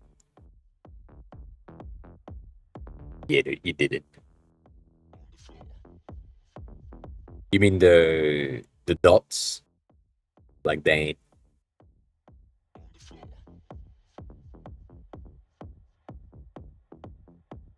thing? Yeah. I don't know about exactly how the lines can go through, to be honest. I feel like your titles might be a bit long at times. So, yeah, I don't know. And no, Cat is not a dev. Cat, no dev. Nope. Nope, nope, nope. Yeah, the color things, I don't know. I feel like the color things that I gave you was mostly uh it's the one that I'm using for personal business and stuff. So it is a bit more complete than what you had. But yeah, and then you have some market data at the bottom. Uh, uh, uh, the numbers. Oh, uh, get that out. Get get the shadow out. Be my recommendation. Like that's really bad.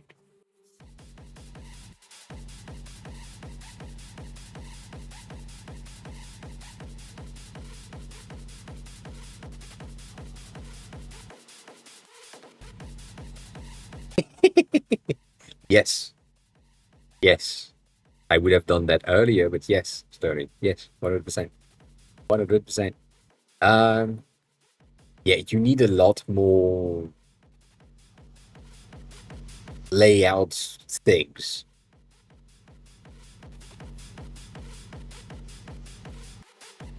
Like that's the thing that you need right there. Like it's just that.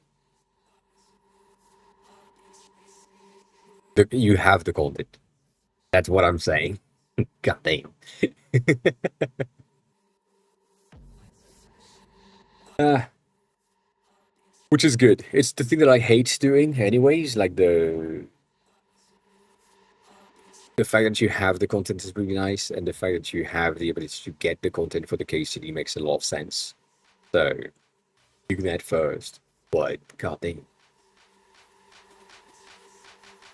Like it's a lot of work. I just hate it most of the times. So you know, it happens. It happens.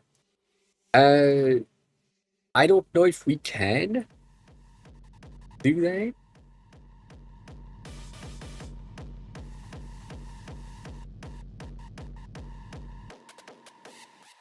I didn't. Interesting.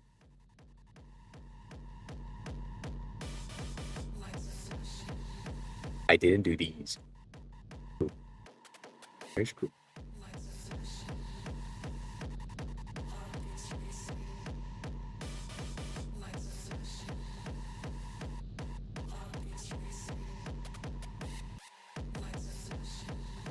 I remembered that this was something that needed to happen at some point. So, you know.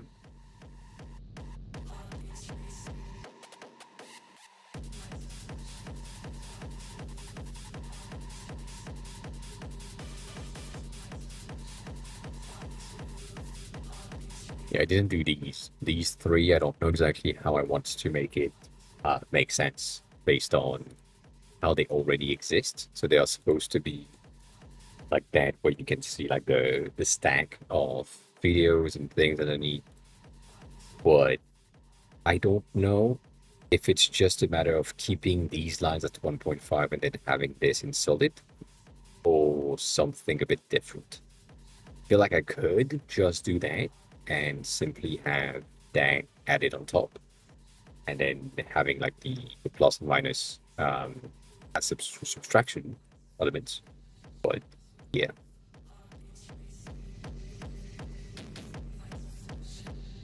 Well, that's better than my company. Can't, to be honest. I basically sent a message on Slack saying uh, the 17th or the 23rd, I forgot exactly, would be my last day. And on the same day, I got like removed from the Figma team, even though the 23rd was like a month and a half later. So I was supposed to work for a month and a half, and it just like removed me from the team. And I was like, cool, good. I'm fine with that.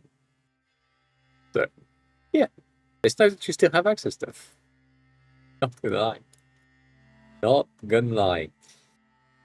Oh,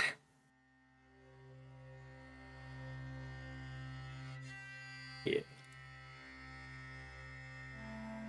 We did that already, goddamn.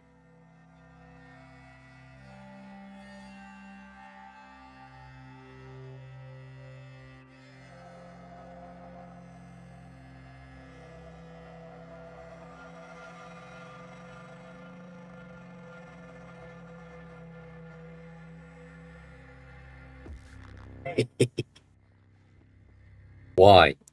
That's good. That's good. Like, it makes sense.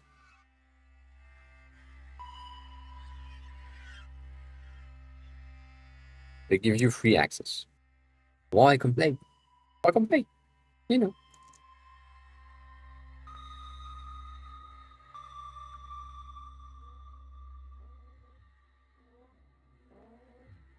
you know, free access.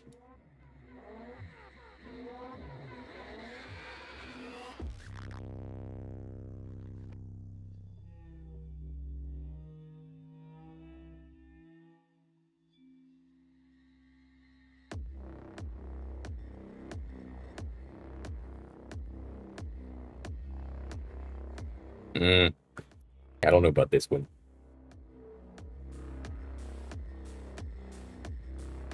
Yeah.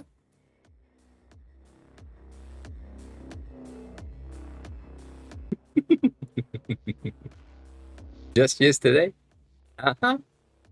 Just yesterday. I see. You know what? The ranges here are really good. I'm not gonna complain about that. The the alignment that we have, the distance in between the elements right here are really overall nice. The fact that my inner is almost on pixels, like obviously there is like some issues when you are in 1x, but um it does work, and I feel like that's an okay solid things to get that view this way, you know. So yeah. Yeah, yeah, but I mean, he pissed you off because he was on Family League. That's what happened. I don't want to do that. I can't do that. Like that's not that's way too much. Way too big for me. And now I need these to be fatter.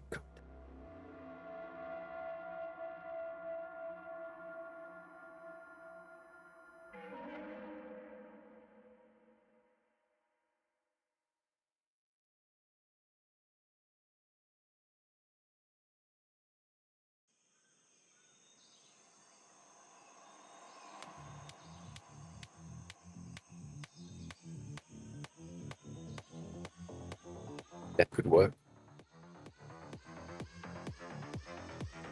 My brain just went into looking at Figma plugins. I'm currently on the Figma community tab to check for plugins, and I'm looking for one specific plugin that does sorting in folders, and I might do that. I might have to do that. If that makes sense. The more I think about it, the more I feel like I need to do that as well. Um, because it makes sense. And it will make more sense as well. I know I'm very vague right now. Uh, Basically what I'm talking about is currently we have each of the styles into their own pages. And so each of the components themselves are currently named. Let's take this one. This one is called media/play portrait. Then if you go into Sharp and you get to the media section, you have a thing that is called media/play-portrait. If we go into the duotone, kind of get the idea, right? It's almost the same thing every time, and therefore, if you are in one place and you're like, I'm looking for a specific type of icon that I need to have somewhere, you look at something. Let's say I'm looking for the weather icon, something. I'm gonna have all of my options and they are mixed together. So if I'm currently looking for the duotone, I basically need to squint and figure out that maybe this one is the duotone, maybe these ones are the duotone, and therefore if I find one that is duotone, I can just change that, go back in. Now I'm sure that I'm on the duotone section, and then switch to the one that I was looking for in the first place. That's not great. If I were to do the thing that I'm talking about, which is basically taking each of the styles, combining them into a component variant or an icon variant, I will then just have a property on the side that says variant A, variant B, variant C to the things in question. That is probably what I'm gonna need to do in order to simplify the file and limit the amount of search. But I kind of wanted to wait to get all of my solid icons done.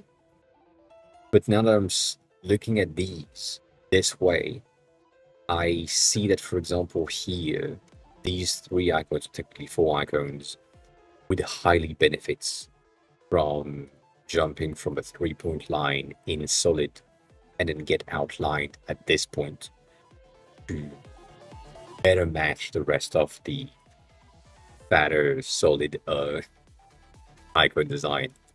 And so it is, or would be, way easier for me to just have all 3 styles in one place in a component variant, and then because these ones have been outlined, I can't just bump the outline into add a stroke that is at 1, that is probably like in the outside, and then that doesn't really work because I need to reorganize shit and so on.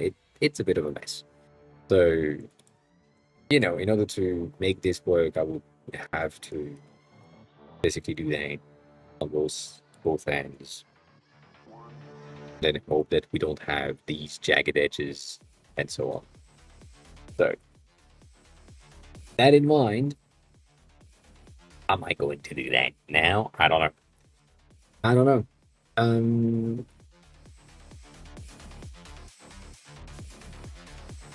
You don't come here, like, you don't have you don't have that.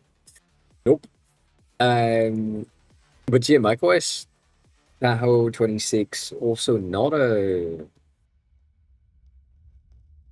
good idea if it's your main machine to update and use it as your main thing now. Like, as always, as I said, I'm waiting for beta 3, beta 4 usually before I move on to put it onto my main machine to test things out and see how everything works, because it's just, it needs to happen. Like, it's just yeah, it makes more sense. So, that's basically the situation. It's gonna be so much better.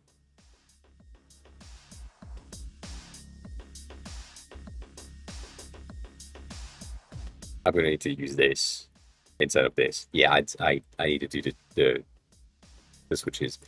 Okay, so back here, move that. Let's do that thing. So if I move this properly, how do I do that? Move here, move here, move here. They're probably gonna break. Do I care? Yes. Am I lying? Yes. So let's move that to icons. That. Your icons. This. Well, that's gonna break Figma in many ways. Yep. Can I put them here, and can I organize them in terms of distribute horizontally, and then have them at 80 of each other's? Right, that makes sense. That makes sense. This one being the same name makes no sense though. So, how am I gonna make that work? The thing that pissed me off as well is overall the size of things is gonna be a bit of an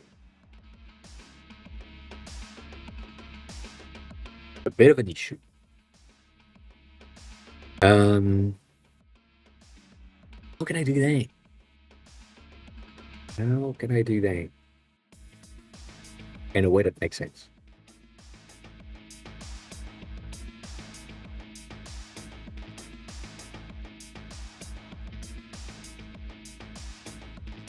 Oh, yeah. Well, let's do the weather first because I mean that's how things work.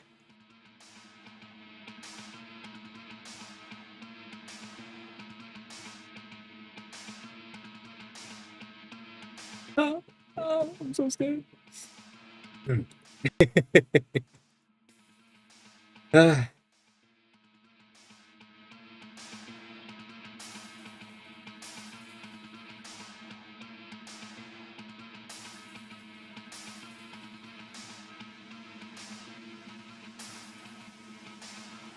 so these are my duotones, and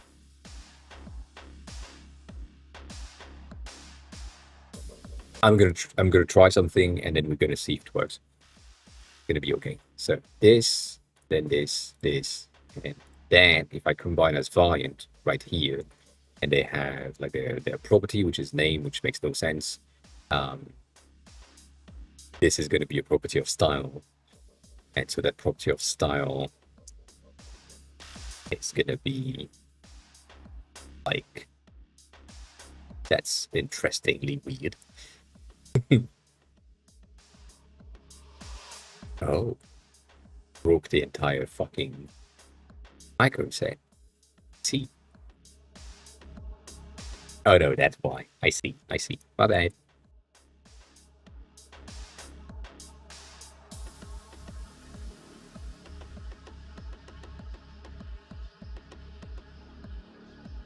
Um, 23. But yeah, I might have the ability to do such thing. Yeah. Hmm.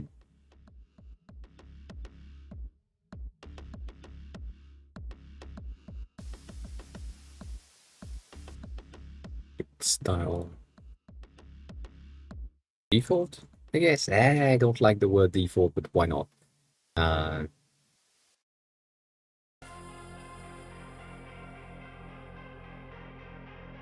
Star equal default.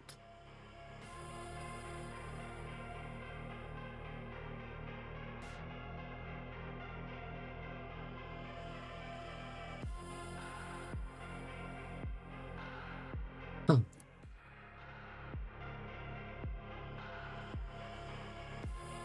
That's the thing that I don't like. All right, let me just say that because we now use, or we should be using, an auto layout kind of frame and shit to organize the icons themselves. This is what's gonna result in the output, right? And so that is going to be helping us a lot into ensuring that we have visual alignment and weight distribution that makes sense. Like, for example, this one, the solid one, makes no sense in terms of the distance that we have in between the rays of the sun and the sun itself. The circle in the center needs to be a tad bit smaller to manage the visual weight of the others, just if at some point the users wanted to split like from this view to sun number 2, which it's not gonna work. But it's too sharp on this one because it's the type solid and duo. That what is supposed to happen. So if this one is solid on top, right, these two together, if I'm placing them on top of each other, you can see how the solid one is a tad bit you do that red slash line. Right, the solid one is yeah, overall. The rays needs to be bigger, but the sun center needs to be a bit smaller to match with basically this one and not bother visually. the distance, right? And so when you are switching in between the two states, it doesn't seems like a bit of an issue. So nonetheless, that is the reason why you want to combine things together in order to make sense. And in order to achieve this in a way that is functional and proper and will work in the long term, I basically need to do that. So this is my default. I'm going to need to do a simulator on this to get all of my icons in my parent container, which will imply, by the way, these 3 containers are not sections, but frame. But I can just say I need the thing to be layer size and layer type, which is like main component type of situation. So that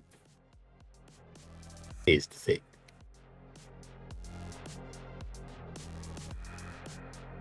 And it will. Oh. No, I don't know what you're talking about, sorry. About, you know.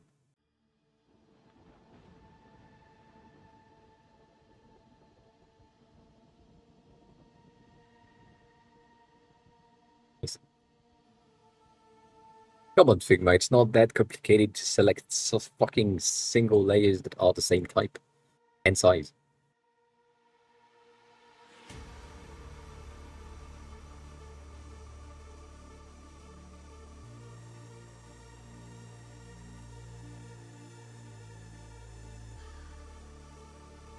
Oh, I forgot something.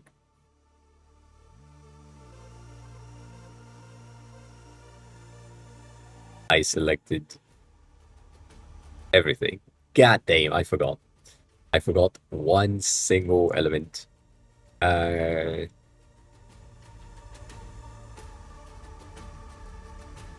fine. I'm gonna rename everything at once. That's gonna break Figma. I can tell. I've pressed the button already. And yeah. I'm gonna use current name slash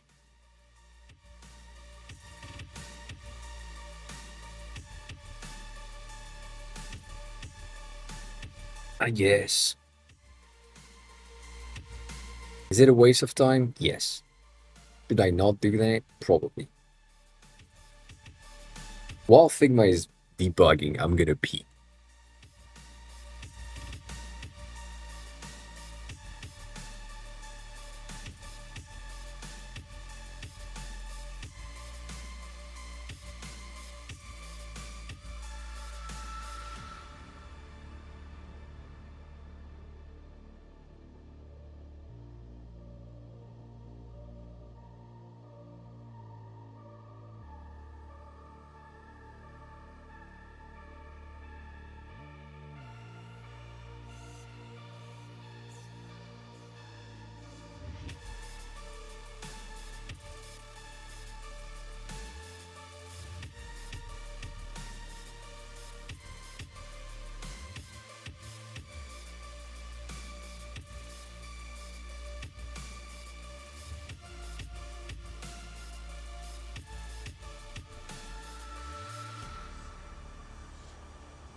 Alright.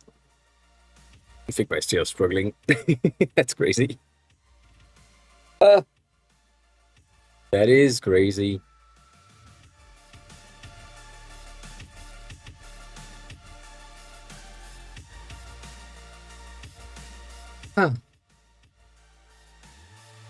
Right now, to be honest, right now it is struggling to unselect. Like, I'm trying to select not that, just. So, at it again, I need this selection to be on, the fucking wood frame. And, that would make sense to get size and layers and, yeah. Um,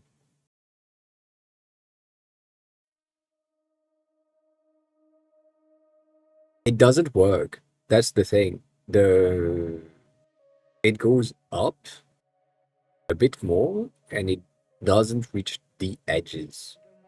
I I I don't know why. I don't know why.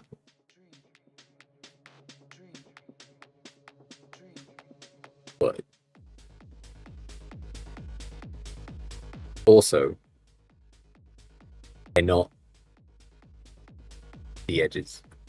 Even if I contain it properly and I make the thing as it may, the path is almost same all the time. So they ain't not much badly.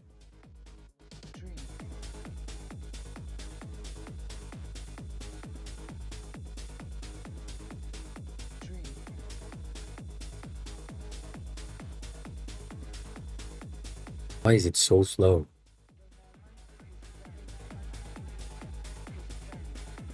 Why is it so slow?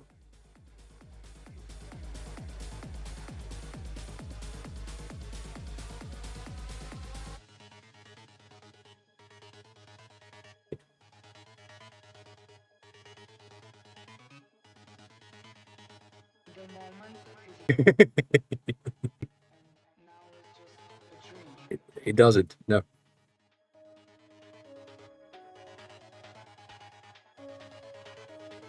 That you know what? That might be the reason. Yes,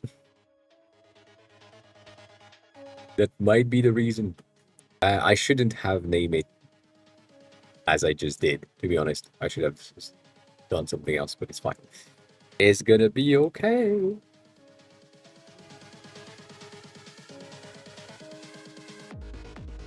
At least it's faster now that I'm selecting specifically the one that are in the root frame rather than having the entire file. So it's only 1573, and that makes a lot more sense.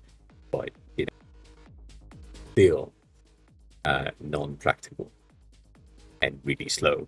And it's probably gonna break the stream at the same time because the computer is hot. Maybe I should just turn the fan on the Mac instead of on me.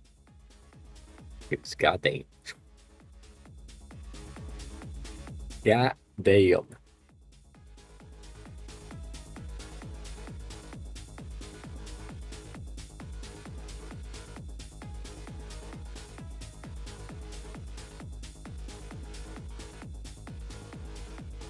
Will I be able to zoom in? I doubt it. Are these the sharp one? That's my question basically. Everything is struggling.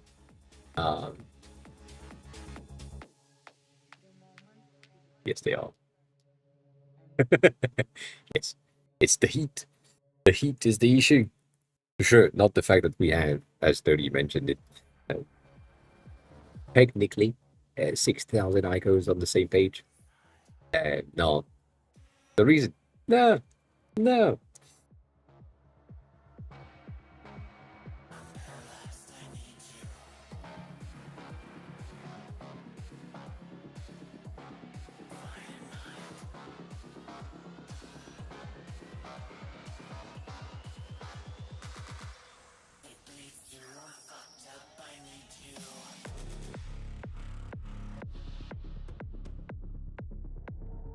Is it this one? I'm still in Figma community tab right now to check, Uh,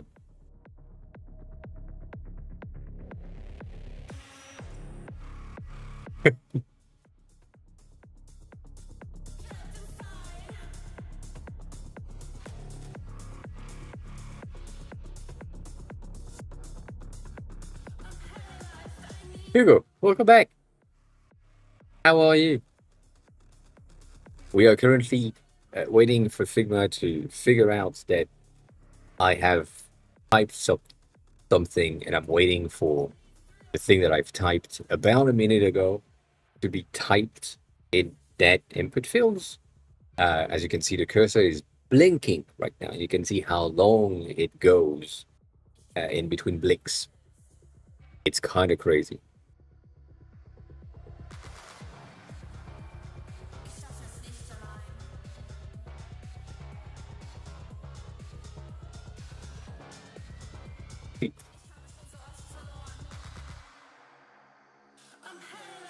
How have you been? There you go. How's the weekend, the days, the week, the all that? Right now, it's trying to rename icons to add the slash for the properties.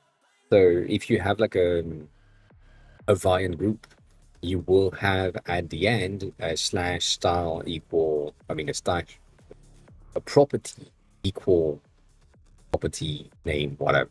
And so right now I'm trying to speed up my overall creation of the groups by adding slash something at the end. So yeah, yeah, yeah. It's kind of the same thing here. It was worse yesterday. Like right now, we are dropping significantly.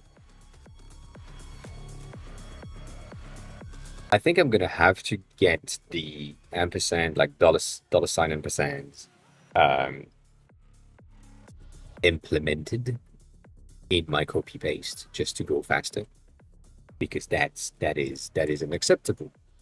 I know I'm trying to rename 1,500 icons at once. I know, but still, it just went really fast a second ago. So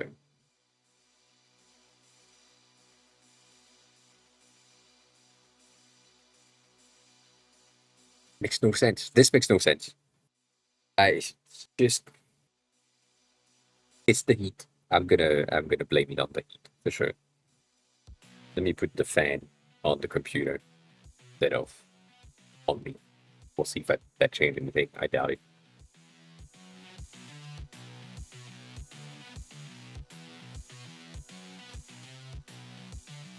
Also, it's just one side of the computer is taking some wind right now. Would be beneficial if I did that on the bottom of the screen or bottom of the underneath the PC. That's it. Uh, Come on, bitch, you can do it. Oh, my whole computer. I see. I see. Yeah, you have to. It's either that or I have to do that manually, which, um,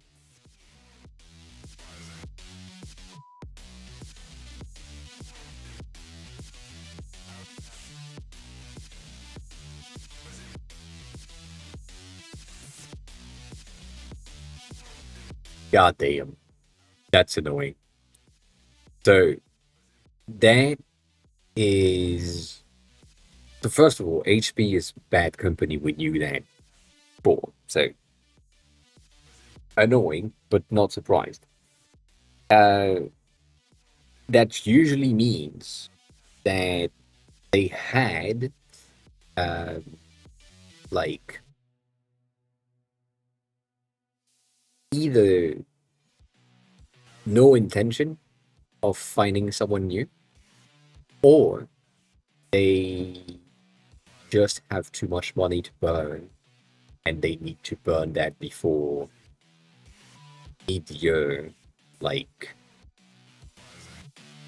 budget renewal for hiring, which is basically today.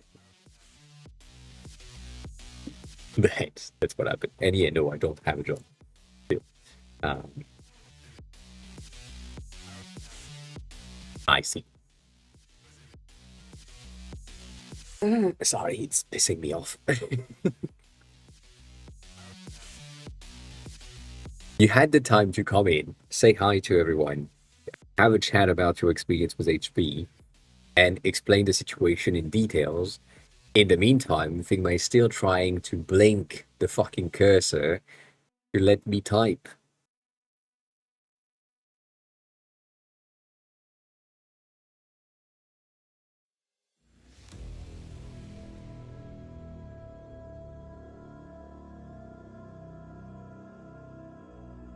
It's just bad. Like, there is no question about that. It's just bad.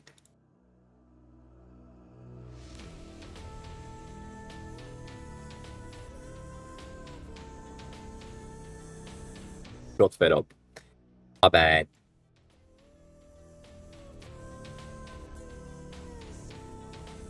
You.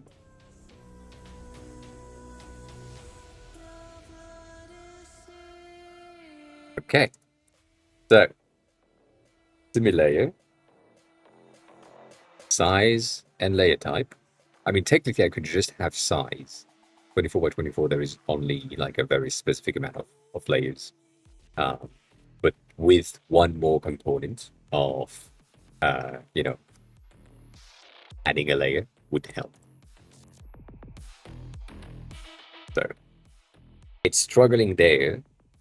Then I'm reaching consensus of everything has been selected, right? Now we're good. As soon as I do Command R to rename, it's gonna have a bit of a hard time, but that's better. I think it's because I'm zoomed in, and therefore it had not, how can I say that? Had not loaded the rest of the file. Like everything that is outside of the viewport right now is not visible. So, right, that, that, that.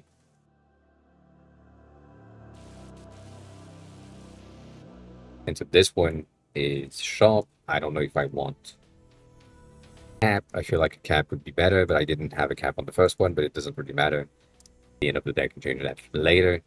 Now I'm renaming everything with style equal sharp on everything. Faster. And now this is unselected.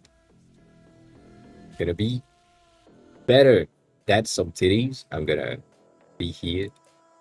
Security reasons. Size and layer name type things right here. Same amount. Should be faster. The only one that has more is the default. But now we have this with solid. Yeah. I mean, the mom's titty in solid makes no sense to me. I don't like them. Not that. I mean, I do like them, but I don't like them. In solid, they have like a bit more not good representation. You know, things. See, if I don't have like free files, pages preloaded in memory and so on, it's just faster. Things just go.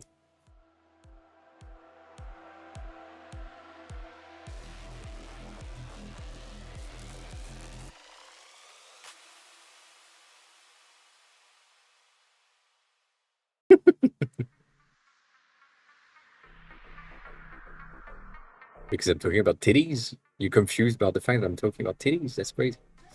That is crazy.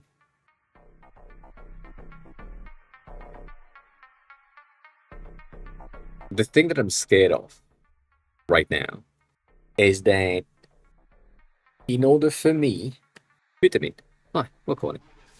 In order for me to now organize the icons as I want them to be organized, I kind of need to break out everything, and that's a bit of a pain.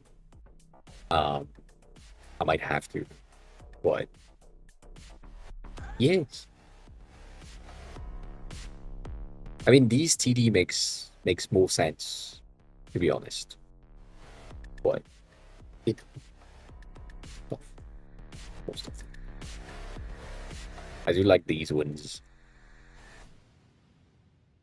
better.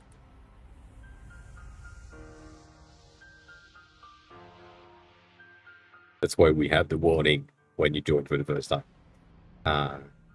Have a good tea time. Fun. Um,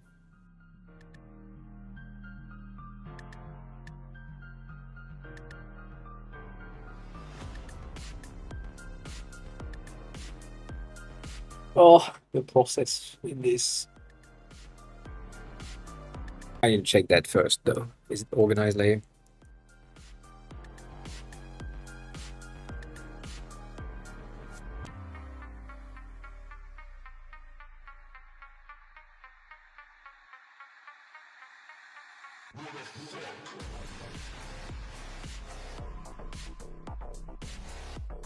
Yes, it is. Okay, so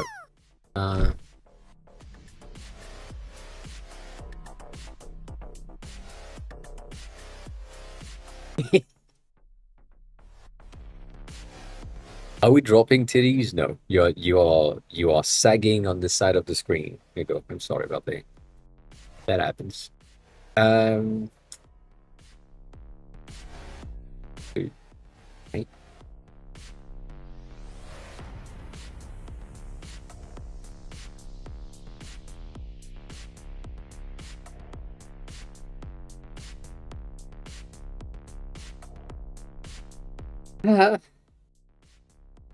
I don't want to do that.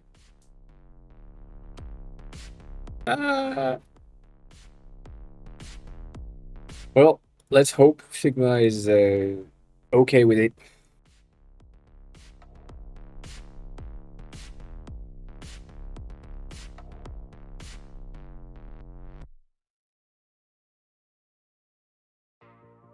I am really scared right here, to be honest.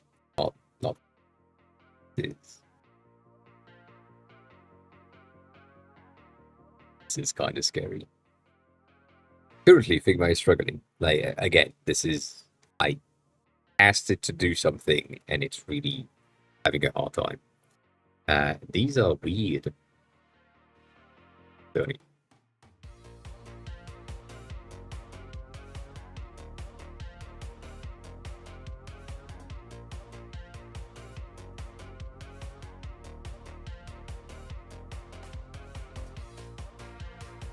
Huh. Oh. Yeah.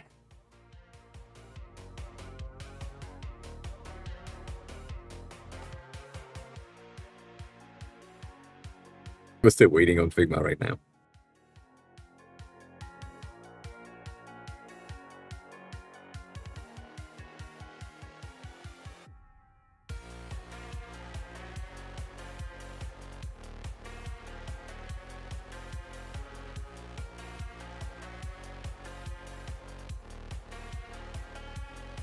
That's a lot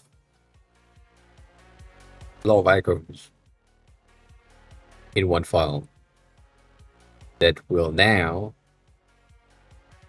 need to do something, and that something is gonna probably break stuff.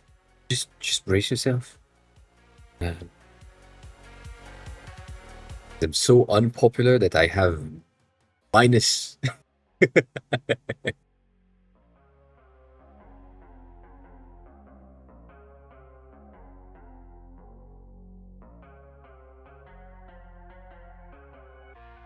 I need to pay. Twitch. Space between layers is going to be 16, and vertically is going to be 16 as well, so that we have everything. We don't need to combine single layers groups because that doesn't exist. And now we hope for the best. Just brace yourself and see if it works. Finger crossed. All day. Also, LTD. Why do I say LTD every time? Trademark. Or Leo. That works. We'll call it. God damn it.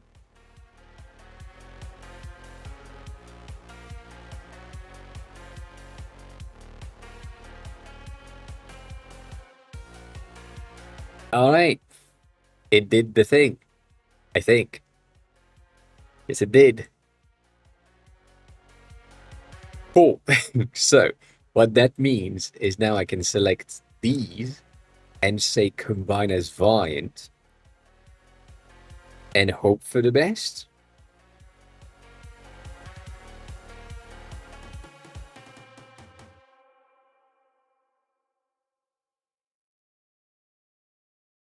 Huh? I can't hope for the best. I can't do.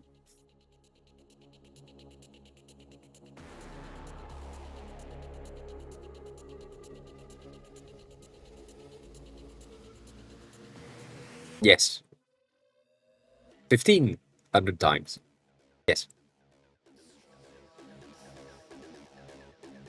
The thing that I'm seeing right now is the fact that it's not propagating the names properly. They are all named the exact same thing. They are all named adult slash ass, and now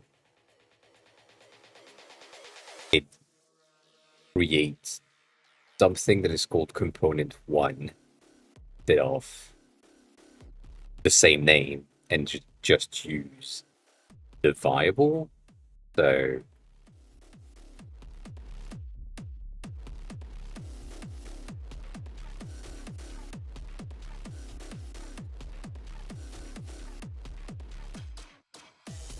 good thing you can't see the ass though right now, but that's fine.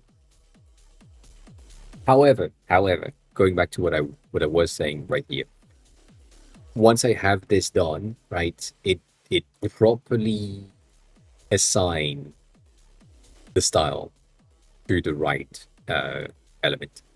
So that's good so far.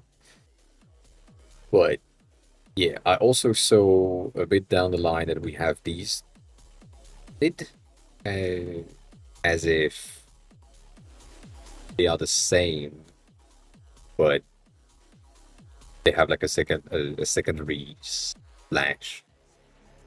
So that's interesting to see as well. Um, Also, it's black on black, so obviously you can't see shit, but yeah. Also, some of them have nothing right there.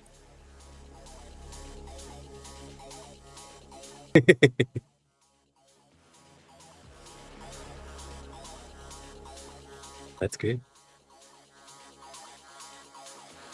That is good. How can I fix this though? Uh, I do need to keep this for sure. And I can take back the name once I grasp it there.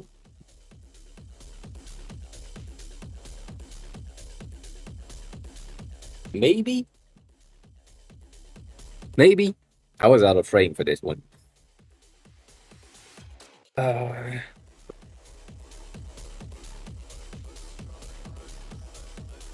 I might have made a mistake with it. I should have done that. Ah! Yep, I made a mistake.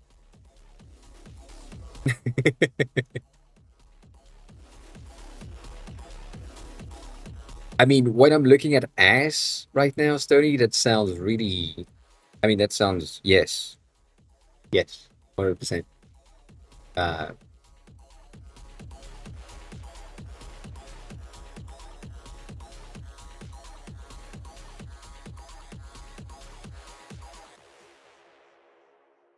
there is a name for that specific thing, uh,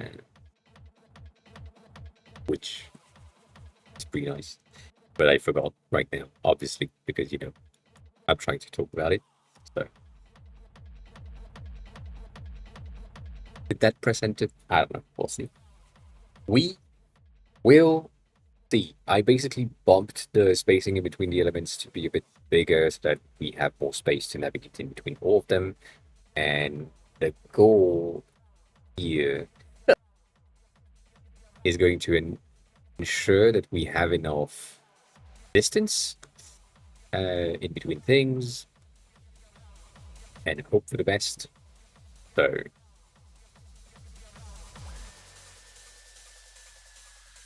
what do we know?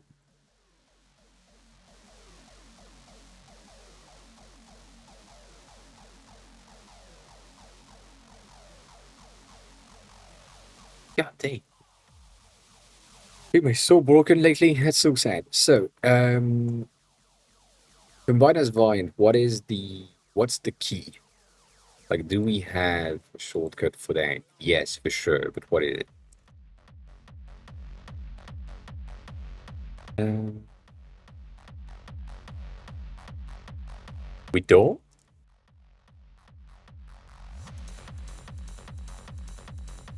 We don't? No, not that.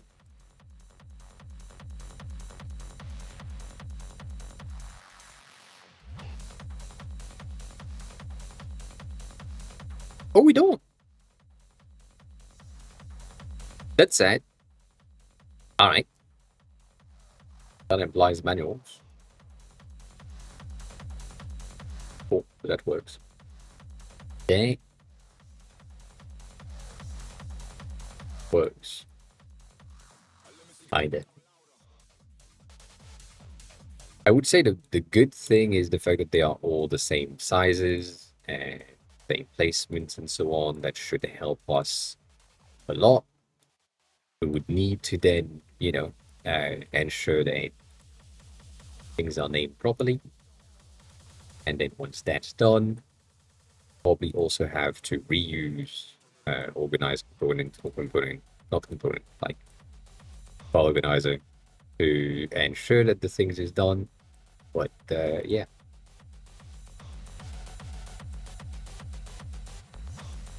Yeah, the thing is, I don't know if I um, can I say that? If I can script that specific thing. I mean, yes, no, you know what? I know I can. Um, because it's just like same name combined as variant every time. So, hey, at the end of the day, it works.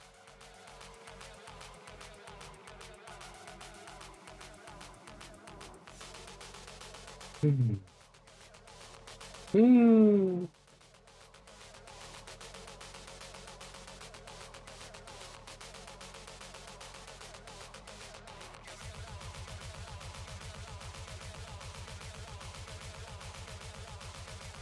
It's not gonna work.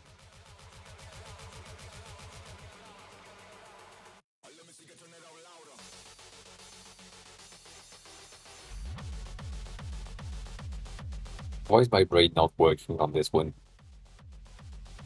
I know we have a thing. That's the thing.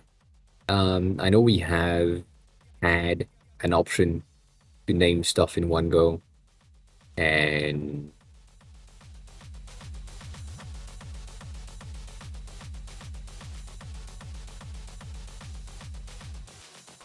like this is basically a regex situation right there.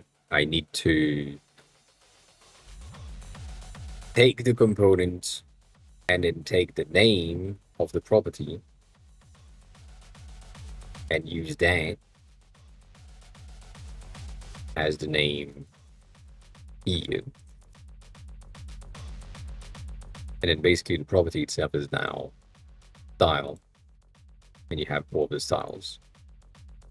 When you place some ads, you are getting the ads right there. That's the folder in which it is. That's the plan. What seems a lot like a lot of work, you know.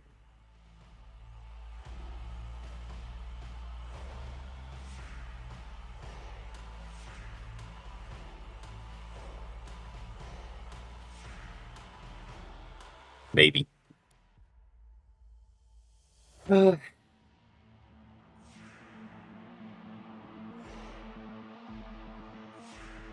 but yeah, I wouldn't think that this is a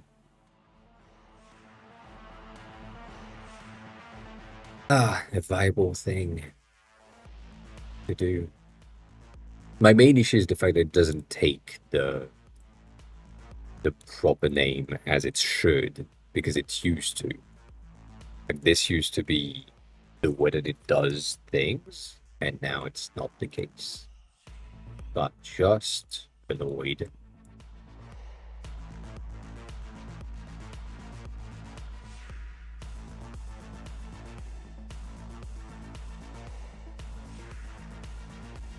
I'm also doing what Stoney is doing in his head without really doing it, which is right this instant. If I'm counting the clicks, I'm doing basically 8 clicks, unless I'm doing a double click here, but yeah. And 5 keys per icon set, because we have 1500. Gonna be a lot. But yes, 100%. This would be great with a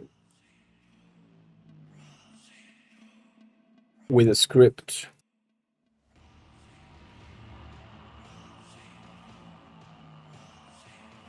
But also, yeah.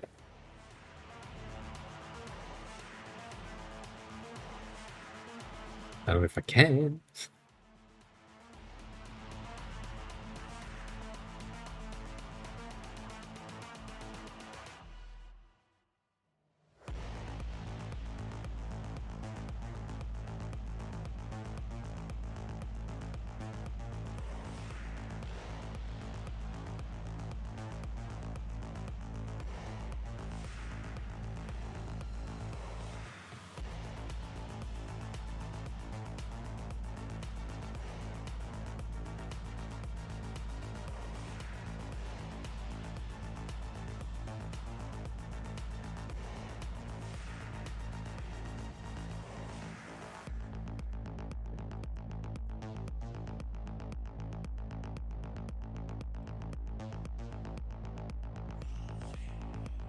Yeah.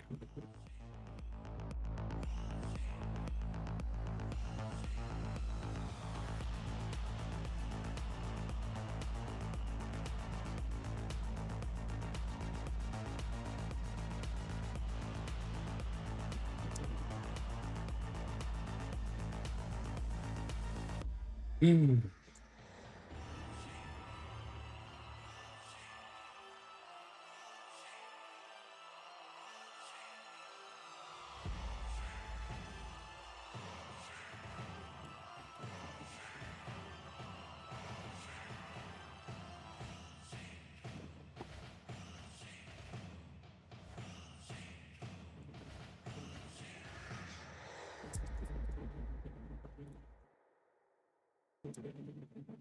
Yeah. Yeah.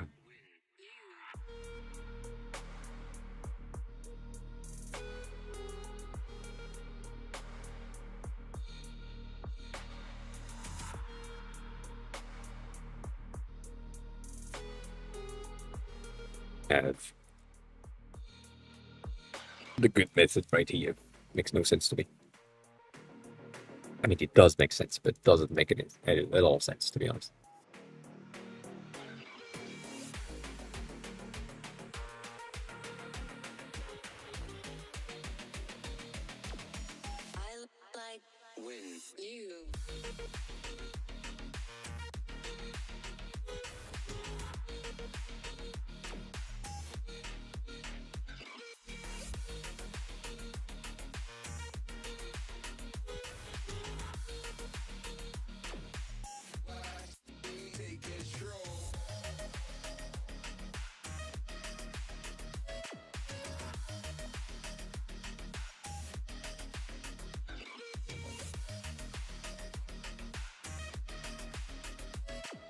The script that you're talking about, Stony, is working. The thing is, I don't know if I can access the first child of a Vian group as a folder, because that's basically what we need to do. we need to go into, once I have all of my filter layout kind of variant groups, I need to go in with the regex, which is the one that we know, which is like before style, like anything before style is removed from the property name, and then from there, that thing is going up into uh, the parent child or the parent layers. So it's feasible, but it's just achieving the reach in that is a bit more complicated, I think. At least from my point of view, it's not as easy as if we had to rename shit inside of like a regular file structure. That makes more sense. But here, just because we have a folder that is not considered the folder but like a variant group, that's the thing that I'm like, I don't know. I don't know.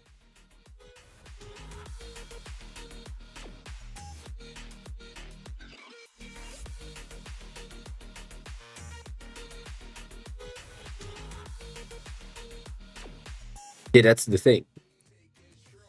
That's that. So here, for example, I mean, you can't see shit, but here I have my band.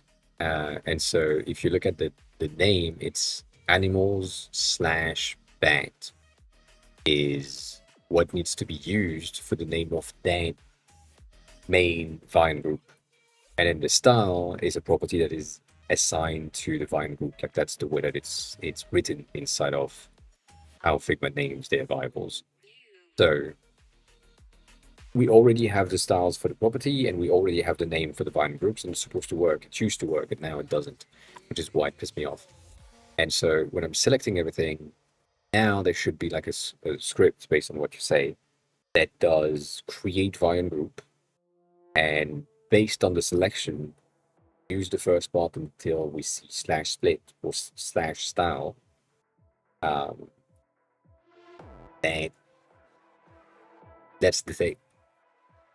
But like because it does this and it creates component one compared to what it used to do, that makes no sense. So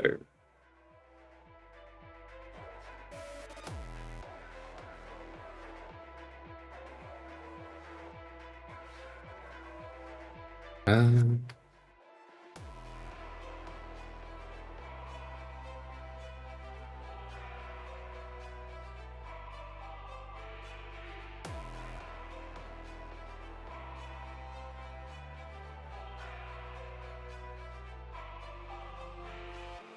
yeah, the thing is that is not an option.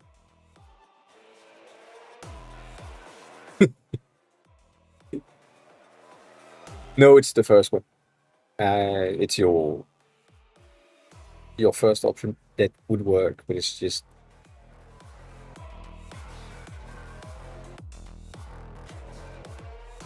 the prior doesn't work. Um,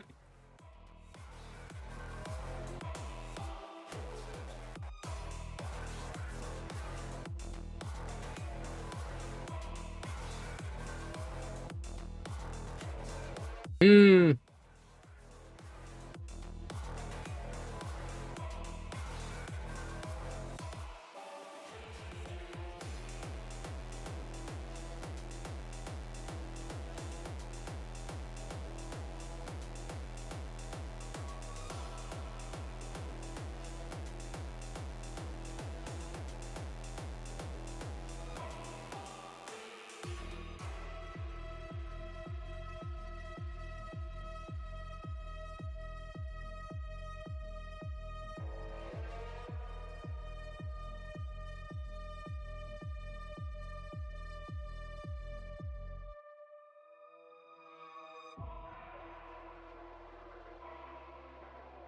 maybe.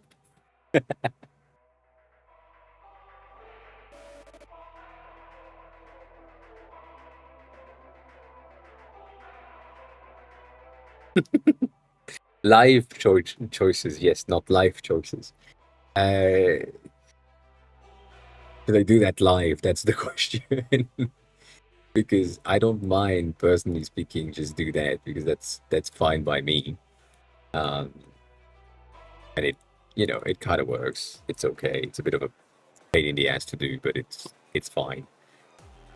But live choices is going to be working if I'm doing this live, specifically because again you can't see shit, and it would be beneficial for you to just have like a bit more brightness, background brightness, as that you can see the icons at least. But no, what I'm thinking is the process of the steps for the uh, automation is look for layer names. If you find layer names that are the same, right, that starts the same. So, for example, for this one, it's going to be anything that has animals slash bear slash style equal is the same. So it's the same string. And so with your regex of splits of saying like everything before slash style, so basically everything before the second slash, or slash at index one, you get that, you copy that, you then create a component variant group out of the selection of the however many there is. And then from there, you rename that variant group with the thing that you have copied in the past. So the steps are feasible. It's just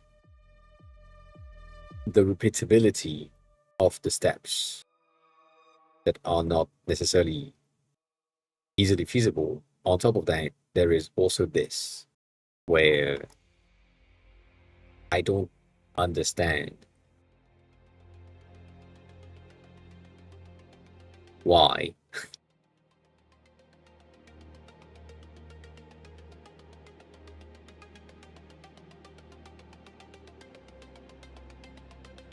I made these the same name.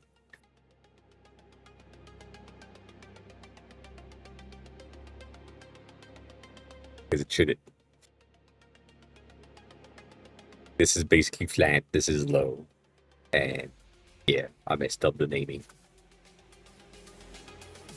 That's on me. That's on me. Not gonna lie. That is on me. But yeah. Which is good to know, right? Right now, I know exactly where I fucked up. I fucked up in the battery, and I fucked up in the branching, partly directory and directory different. So, yeah.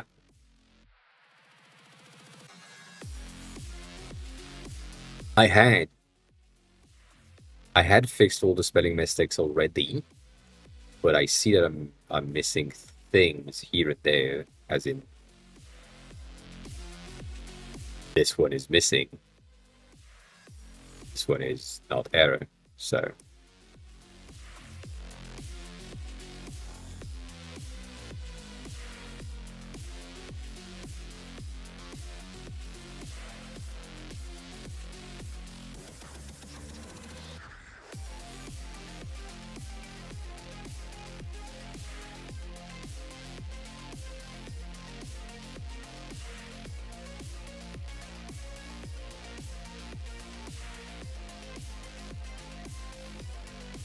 that's good.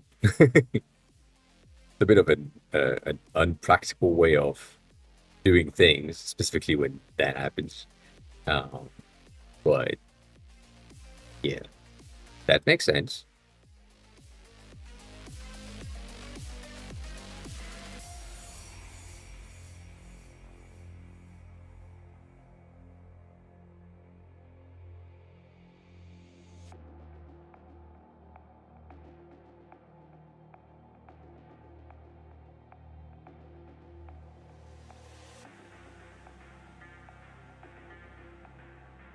That was expected. That was expected.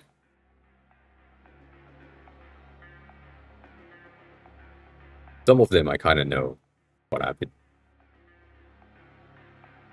Yeah.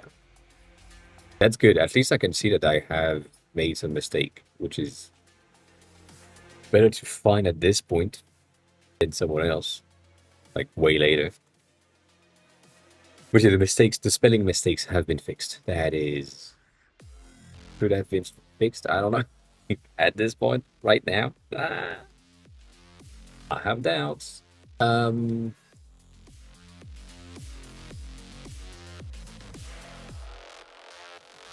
we do have some of them already, but they are not the one you want. We do have the list that you have requested, as far as I remember, which is at the end, right there. All these. Yeah. But yeah, I don't know exactly how to do most of them.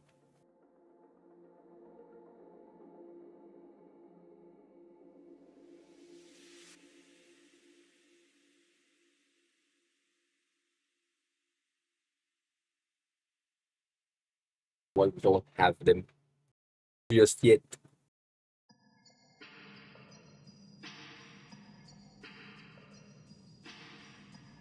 Yeah.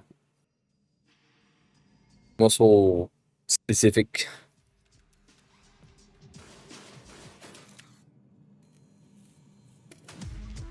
Everything in the in the fitness um shit. Food. Furniture.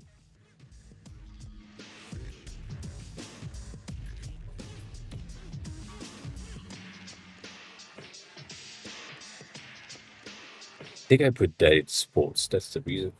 Yeah, fisting. No, we don't have fisting. And didn't go that far.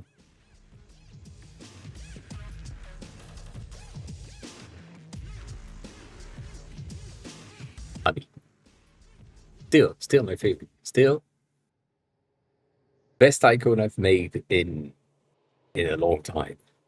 To be honest, best.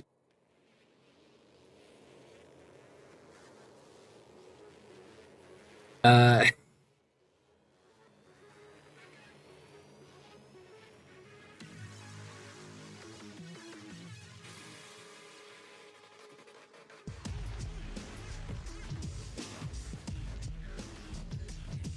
oh yeah, no.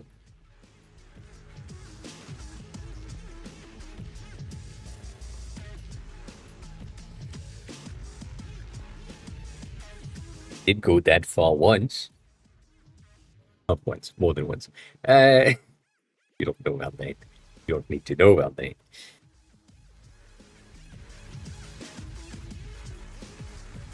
Ah.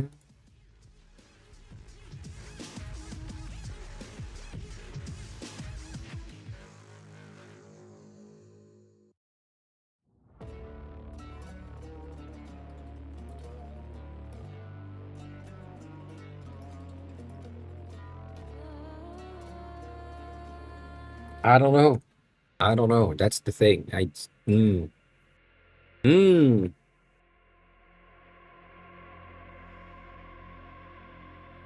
It is the thing to do. Like it is what I have to do, nonetheless. What Stoney said is really true. The fact that I could make script something specifically when I used to use Photoshop for that 100%. The fact that right now I can't really make a script because I don't really know how to do it for Figma specifically. And the time it takes me right now to discuss the matter and say, oh, maybe I should have done a script instead of doing it manually, I probably would have been halfway or a third of it done by now. So I probably need to just power through and complain about it while I'm doing it because, you know, I mean, it's live, so it makes sense. But yeah.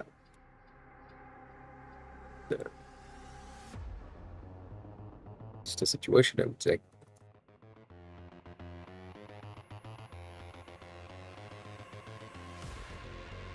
It's just going to be a long time. It's 1,500 icons ish, 600 roughly, and 10 clicks per. That means 1,500 clicks. No, 15,000 clicks.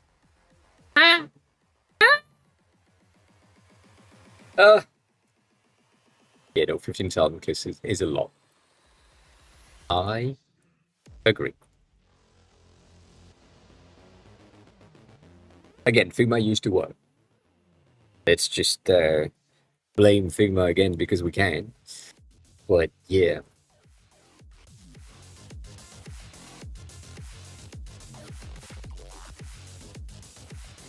Also, I am tempted to say something or look at something real quick. What happened if they really have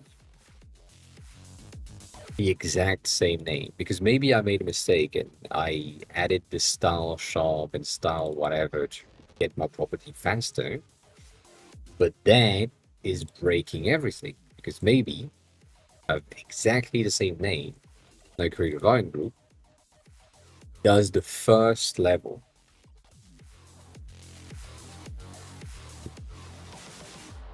Okay? The Figma does work. I've been a dumbass.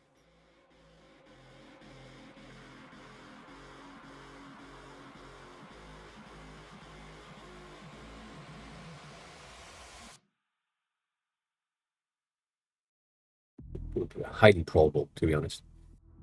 Highly probable.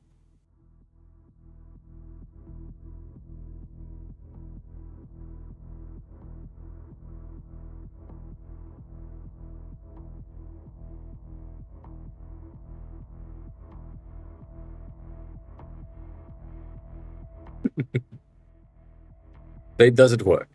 Good to know. But the slash doesn't work because it takes the first slash as the name that needs to be used. And the second, it doesn't because it doesn't understand um, the things. Can I? That might work.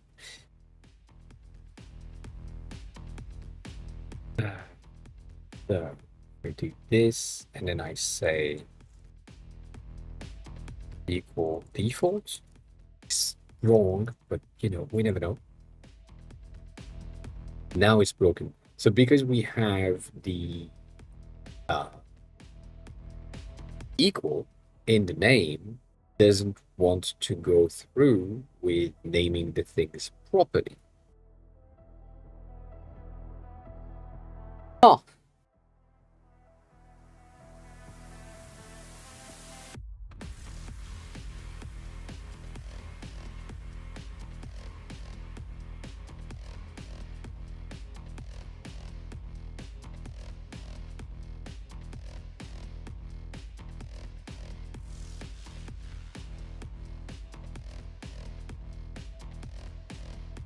Maybe? Let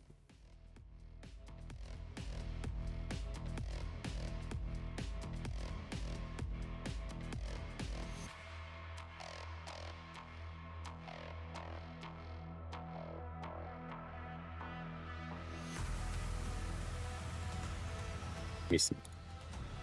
Move on to the next one because it makes more sense.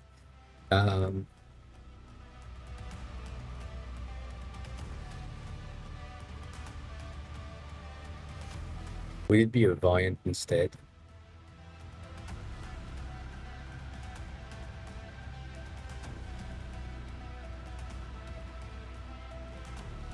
So my brain went into maybe if I rename the things and I'm saying anything that is like style equal is going to be replaced by nothing. So that the end slash is basically the last thing we need. And so when that is a different value, we are getting animals, which is good, and then property number one is flamingo, and property number two is the style, but it's not defined as style, it's defined as property number two. So the only thing that I need to change now is this is supposed to be named style, and property number one doesn't exist, but the name here is supposed to be flamingo. And so that's one way to do it. It's not less clicks, but it's a tad faster because I can mindlessly shift, like create the variant groups and then just rename the parent.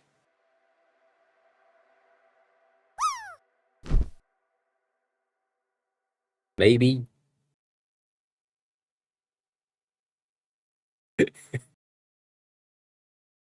Uh, yeah, no, I know.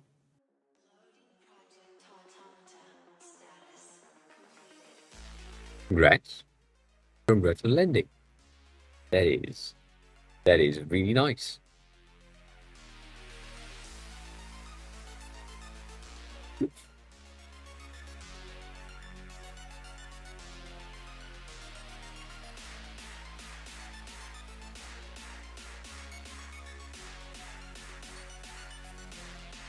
Oh, that's gonna break Figma again.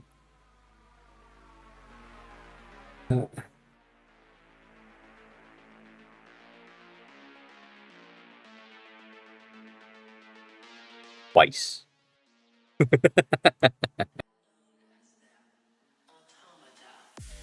Oh,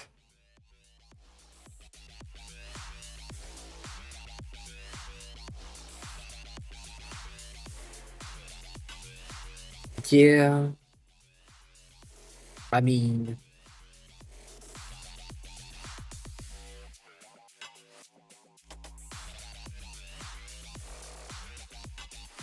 yeah, there is only 6,000 of them.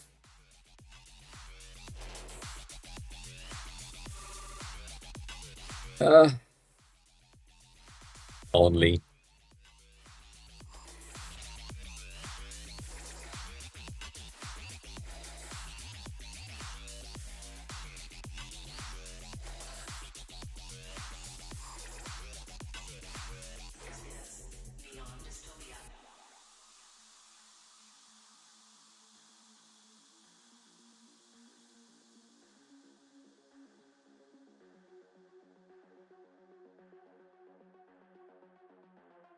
I wish there was a shortcut though to create a volume groups because that would make my life easier, faster, better overall on this one.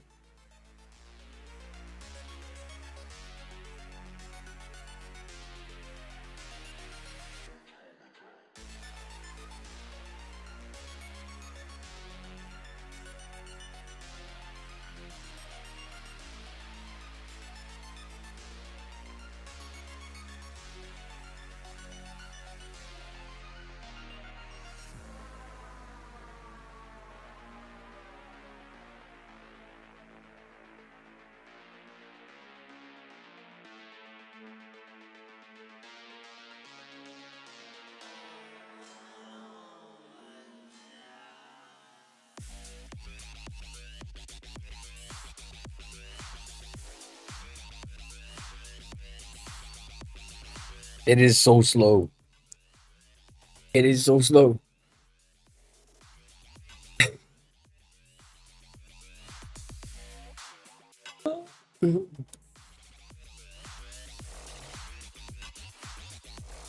I got my property, I got my name, which means that these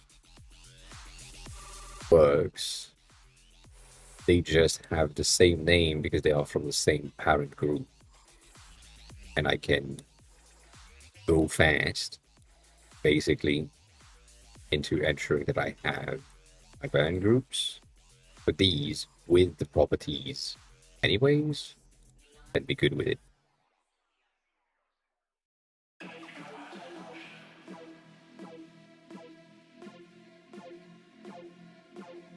not so fast, but yeah.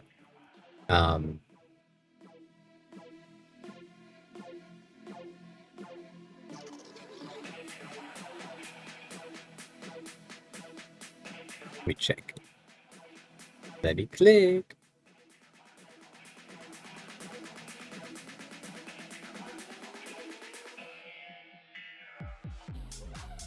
Where? This one?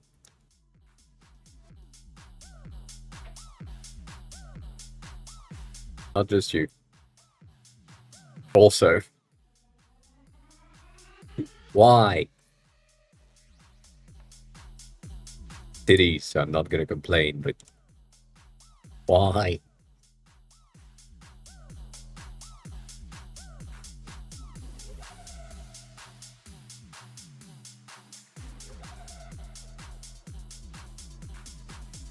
Eh.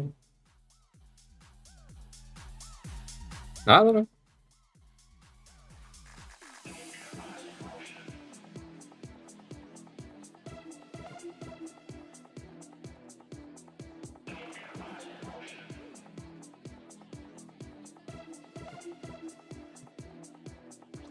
I really need to bring it back. I agree. I agree. We will. We will. If we had like more slots, static slot, I guess I could simply do that. Would bring black. Bring black. Oh, let me bring back the single eye emote. Would help. Would help. Yeah, not the double one, the single one. You know. I mean, you don't know. Uh, these ones specifically for that purpose. That makes a lot of sense.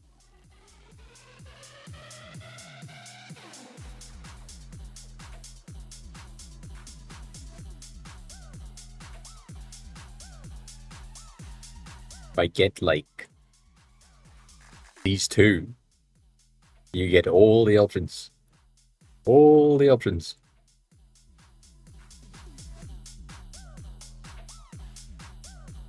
Yeah.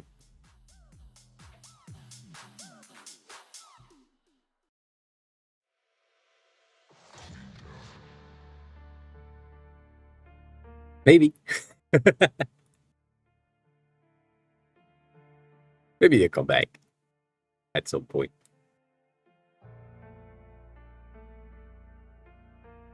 Yeah. These are cute as well. This one was in the initial was here and then moved on to other things. Like these eyes have been then replaced by these ones because I had like the same ID. But now that I have these animated, mostly use the animated version. But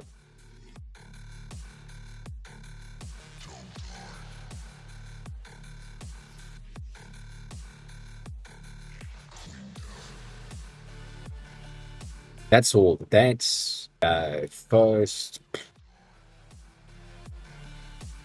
first months of streaming basically, because in the beginning I didn't really know what to do, and so we did the emotes in preparation for when potentially at some point I was getting affiliates, potentially have emotes, because that was kind of the point of the stream in the beginning, getting like affiliate, getting all design done, and so on.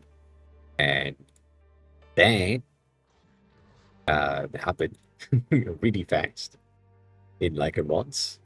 So after like a month and a half ish, we had like some of the emotes to do, and so we did these. It's been a while now. I'm gonna say it's almost been 5 years, but almost. It's a good time to stop. I don't know. I don't know if I'm gonna stop soon. Deal. Keep going. We don't. We don't have a clue. All we know is that the goal of this year hasn't been achieved and will probably never be achieved unless something happens. But yeah, you're in. Huh, recording. How's the day going? Someone already landed today. So, oh, yeah. You buy them in the split. It's cooler here. Congrats on landing. I can't see the man. Let's see the man.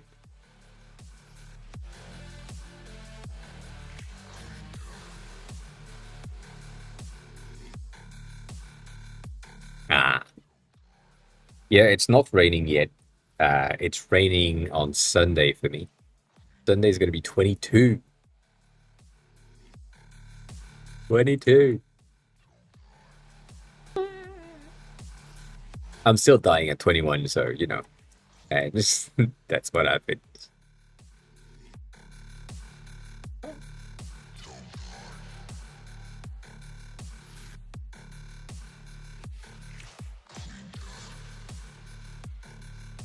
Yeah. Yesterday was 37, 38, roughly. Um, Not great. I had to go grocery shopping for my daily monsters, and God dang, it was hot. Good thing that the shop is basically downstairs. Um,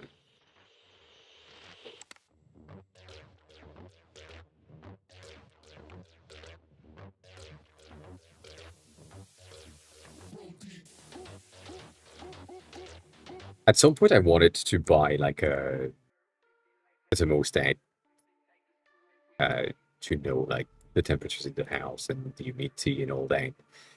I had one for like I think a week or something, and I just sold it because it doesn't help in any ways.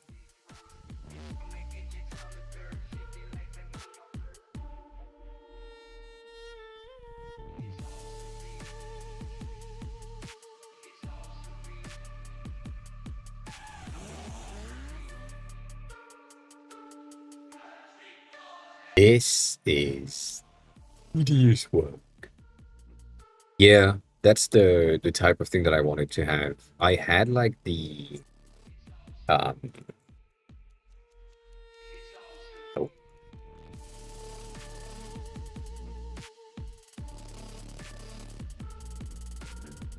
like the Xiaomi Home Kit that has everything. The thing that I didn't think about is that because the one that I bought was the China version, like this, the gateway that I had doesn't work here, and so just I could use the rest. Like I could use the doorbell. I think the sensor could potentially work, but like the gateway needs to be plugged for some of these, and therefore it just didn't work. So I had to sell it back with someone that has everything in Chinese way. Like my doorbell is in the China region, my lights are in the China region, but yeah, it's bad.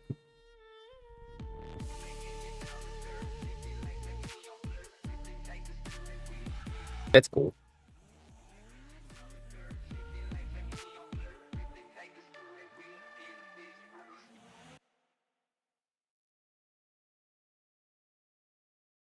Yeah, I should probably do that to be honest. The fan that I have that is currently blowing my balls is would be better if it was like in the hallway. to blow out the hot hair that is currently there. So, should I should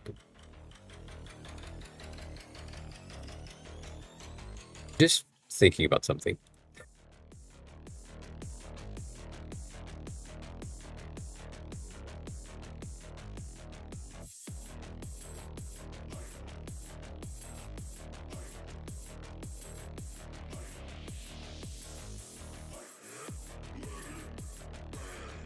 Because I didn't think that this plugin existed before. I mean, I did, but I didn't, you know.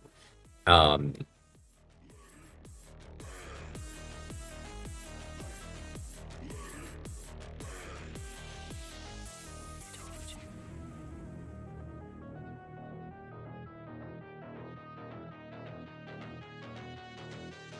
yeah, of course. Of course. Um,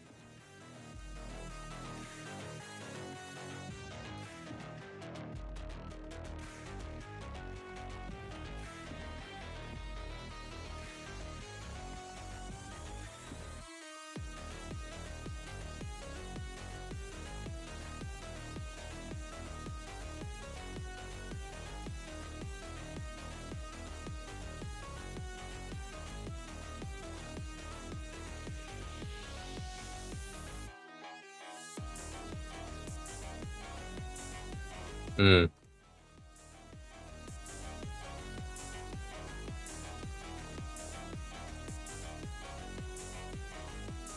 yeah, I mean, kind of. I'm trying to.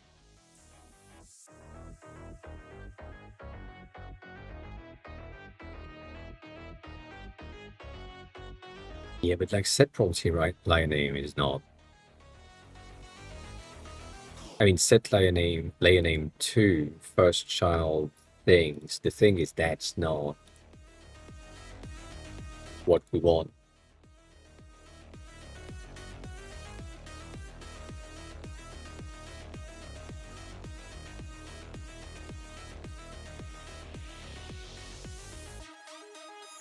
Do we have get layer name? No. Oh.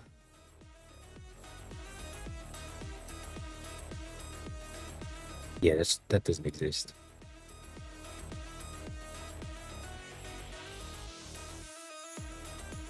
I'm sure it would help, but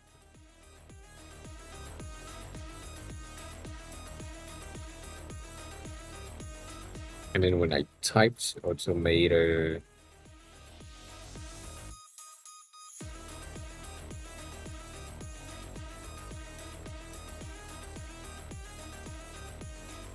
no, that's not what I asked for. We basically have 6,000 icons to combine into a group every time. And then the issue that we have is that it doesn't take the proper names. So it has a property number one, which is supposed to be the name of the layer, but it's supposed to take property number one layer name as a slash after arrows. And so that's currently the name that we have, right there. Like these things make sense, but it currently doesn't work. So Figma just contained the first group as a first group. And so in order for me to get this to work, for example, I would have to rename these to remove arrows slash, right?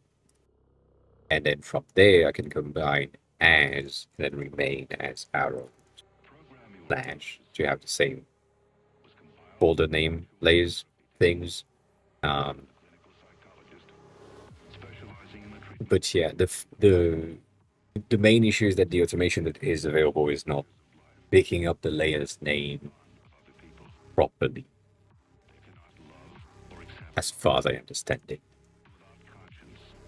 So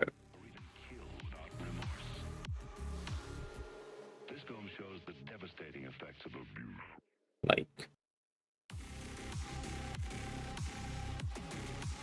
we just have set layer name instead of get layer name, because get layer name would not a lot. And I'm almost sure that in there we have the option to get like some viable things. But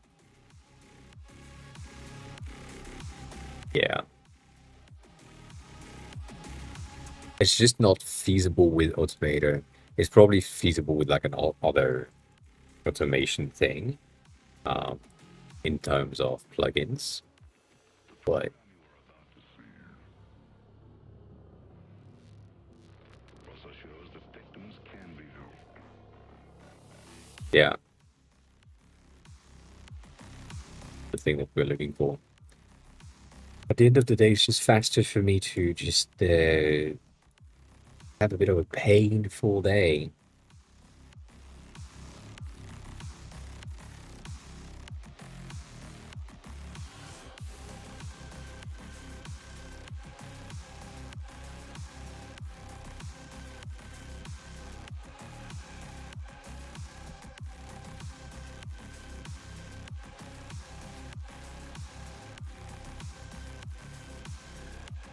Let me check. The more I'm thinking about it, the more I'm like, uh,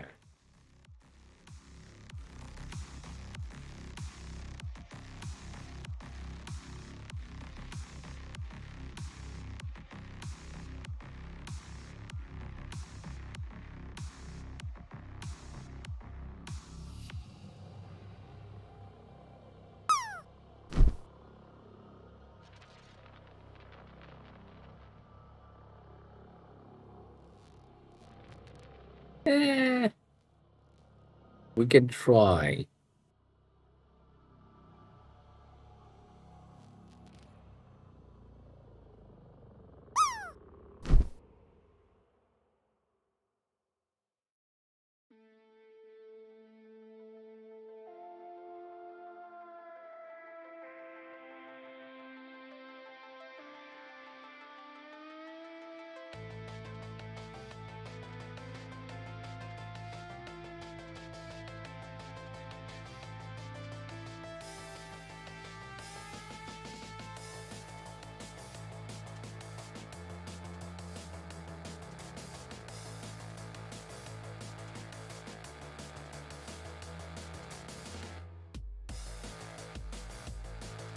I'm not sure that works.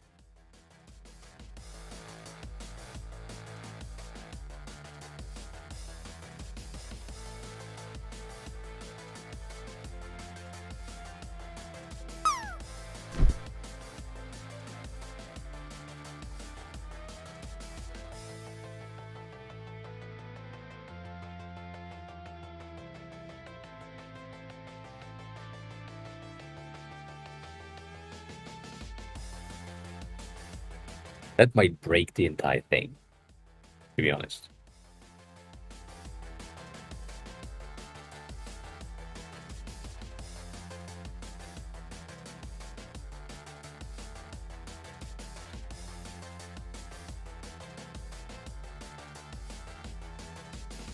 I do have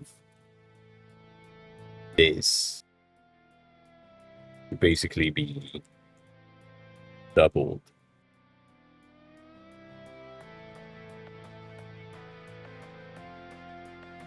But that's not gonna work.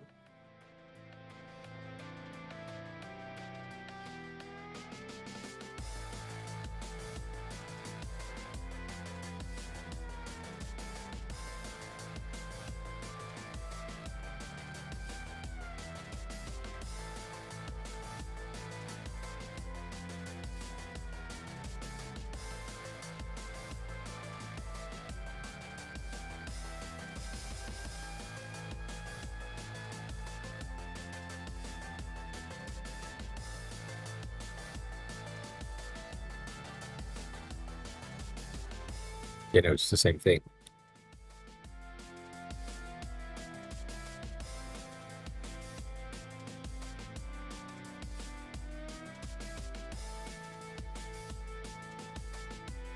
However, if I do that,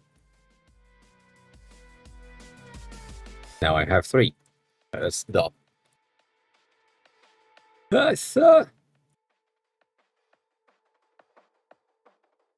There's probably an option. I'm gonna go check. Bulk client is probably going to be some of the option. That's the one that we just did. Bulk client, file selection, box toggles, stencil.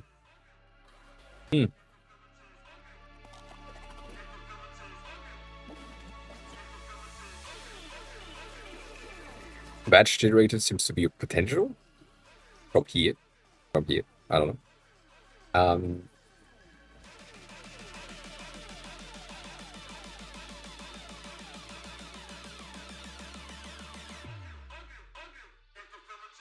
The cute ass icon. Not gonna complain about that. What does this do?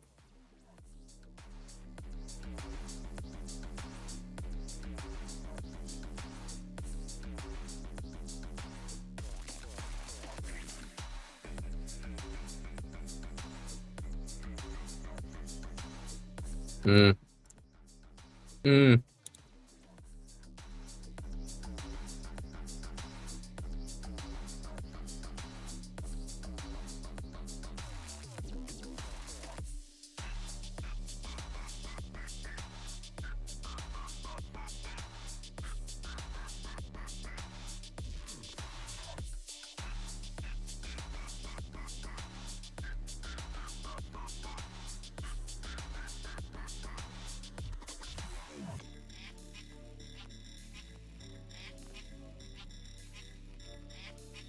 Gonna be shit.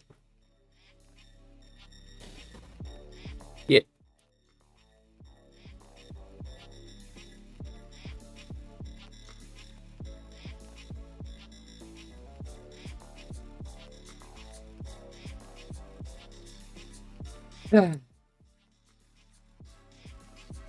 I'm sure there is a faster way.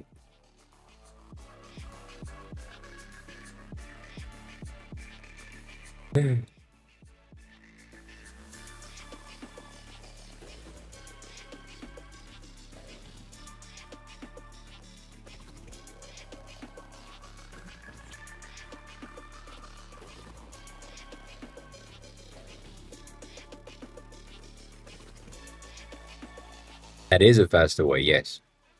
Let me check. Would this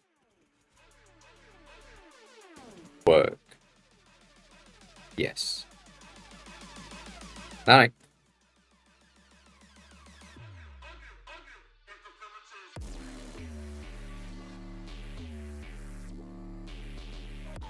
I think I found a way.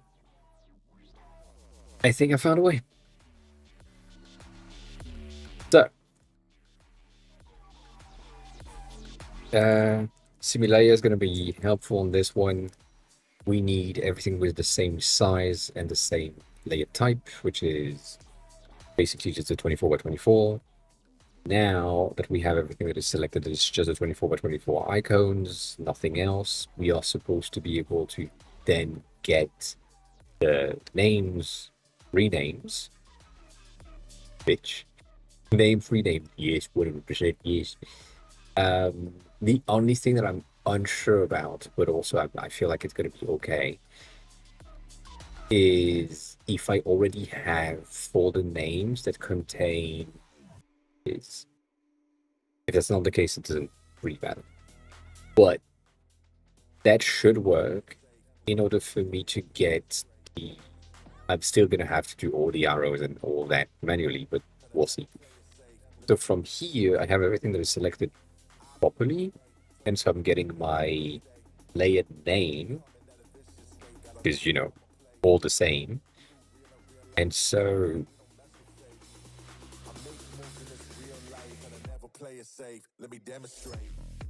I'm seeing things that makes no sense.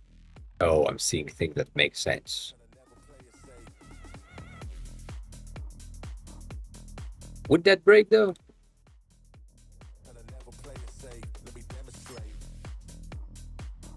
Will break.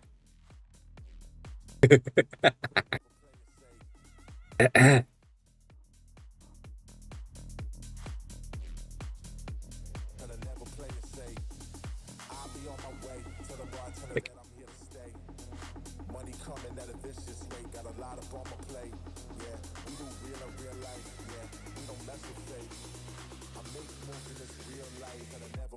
I can't revert far enough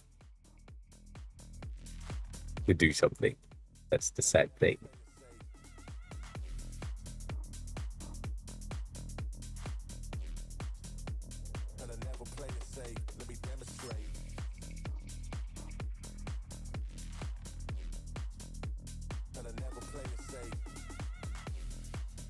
It makes sense.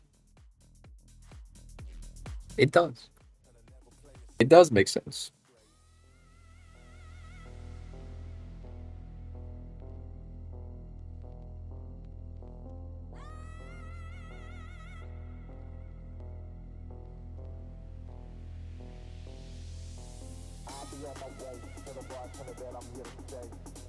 Money coming at a vicious rate, got a lot of on my plate.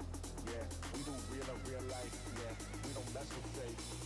I make moves in this real life and I never play it safe. Let me demonstrate.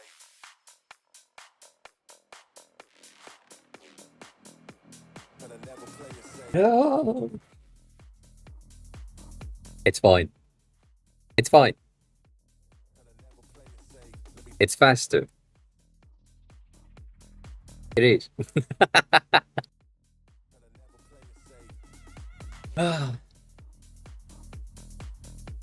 The thing that I don't understand is that these are not the same. These are instances, variant instances inside of a variant group, so they are not the same type of. I mean, they are not main components.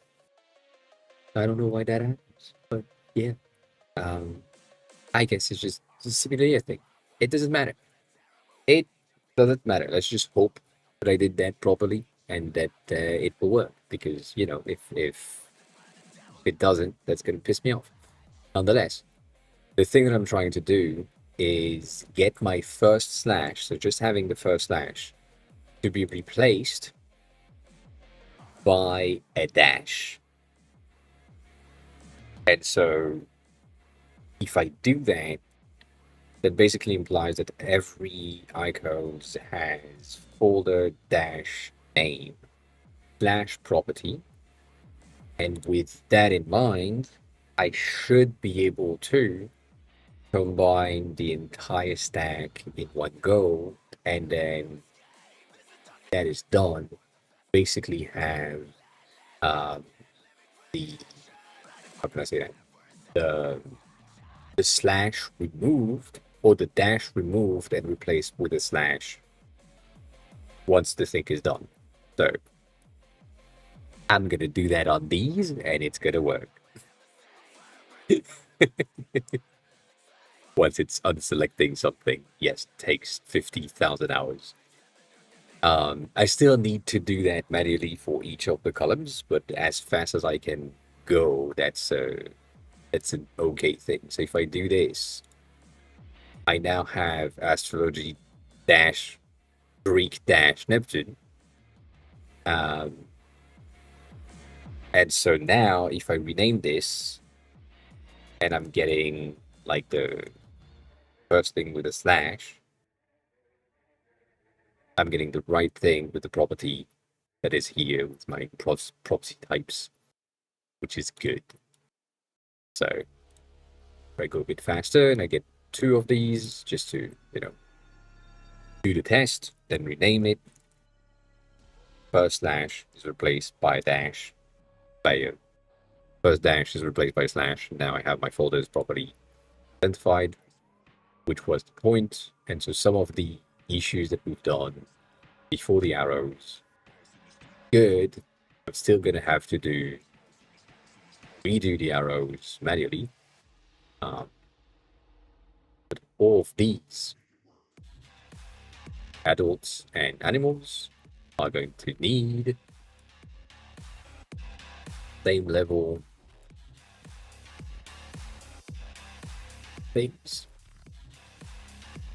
with find dash replaced with flash right there, and that should help us. Yeah, sometimes brain works. Doesn't happen often, but it did happen right there. Is, you know, making things faster. Kinda, to an extent. I still need to do like the gymnastic of select, click, select, click, and just select four at a time. Oh, goddamn. And so the thing that I was saying is that if I had, and I think I do, if I had for the name that was blah blah blah dash blah blah blah, I would have fucked it up. Like it would absolutely be fucked up right now, and that would probably make my folder name in the wrong space. And so for some of them, that might be an issue afterward. The creation is going to be fine because my first slash is going to be okay. But my second slash, also, I'm just making a huge mistake on this one, is, yeah, what needs to happen. So, yeah, I had an ID. ID seems to be okay.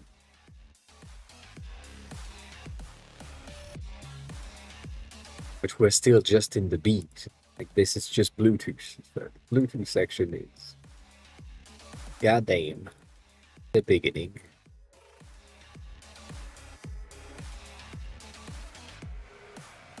Huh?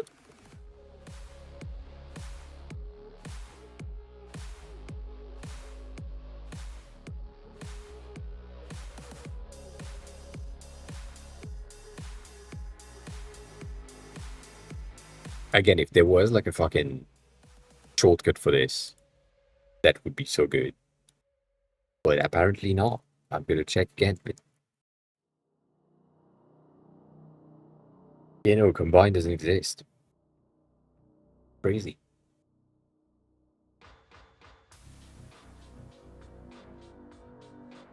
That is crazy.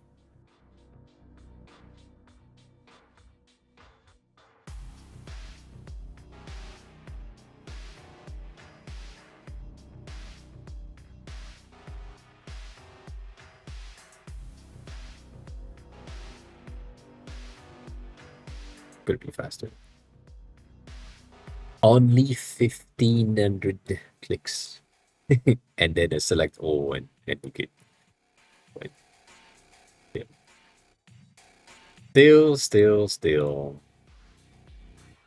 But since we have big drag, big, that's still 3,000 clicks.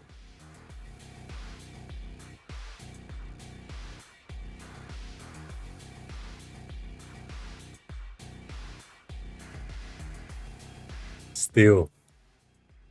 I don't know why I did think about that before. Kind of sad. That is kind of sad.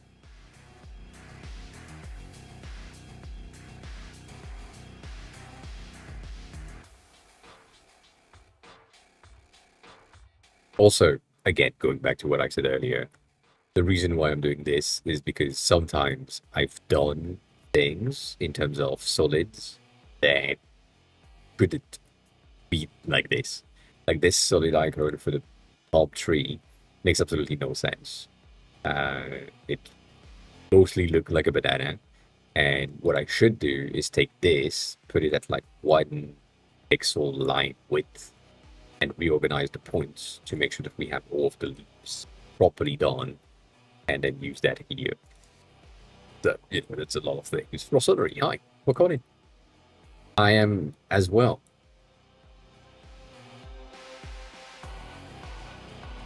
Maybe you need vacations. Maybe that's all you need.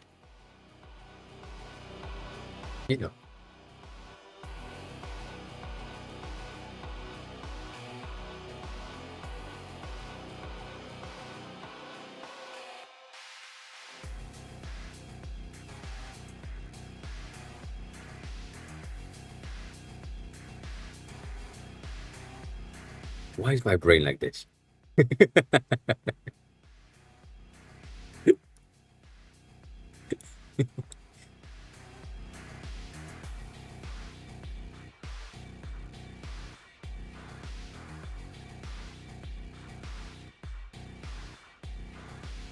Yeah, that's a pain in the ass.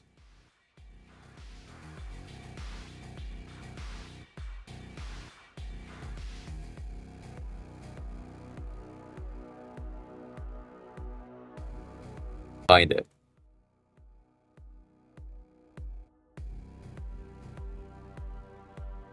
Okay, I need to check that out. If I go in there and I do add an action, um, and I say get selection or get current selection, and then from that get current selection, you do variant, combine as variant, right? And then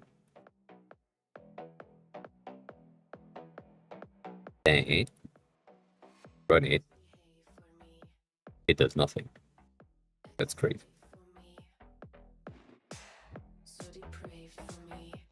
It just does combine as variant.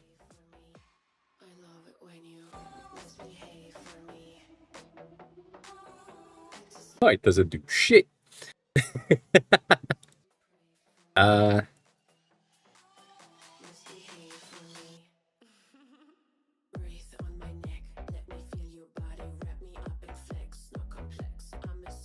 yeah, I mean, it's supposed to work, but it doesn't. And we can't.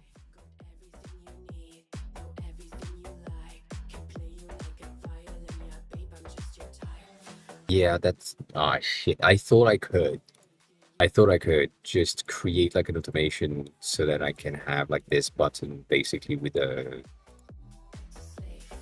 shortcut and use the command Alt P to the last use plugin running. But apparently not. Apparently no. I think the bulk like create viable combine as variant is an option which would simply allow me to just select shortcut instead of select move click, but it's a lot. So not necessarily upgrading the UI kit, but like basically upgrading the icon set of the UI kit. The upgrade of the UI kit is gonna come soon-ish. If I take the time, as I said earlier in the stream, I'm reaching a point in the app for the iOS version where I'm kind of happy with what we have in terms of the new feature, and I just need to test it out on a secondary device to make sure that it works. And then once that is done, I'll be able to get into like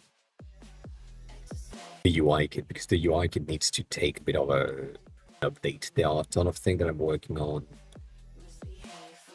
or have been working on last months that needs to be integrated that haven't been integrated just yet and benefit from an integration. And anyone that already has the UI kit will get access to said update. So you're all one of the people that have joined the buying spree at $2 for the UI kit. You will be blown away by what you get for $2. That's the plan. That is the plan.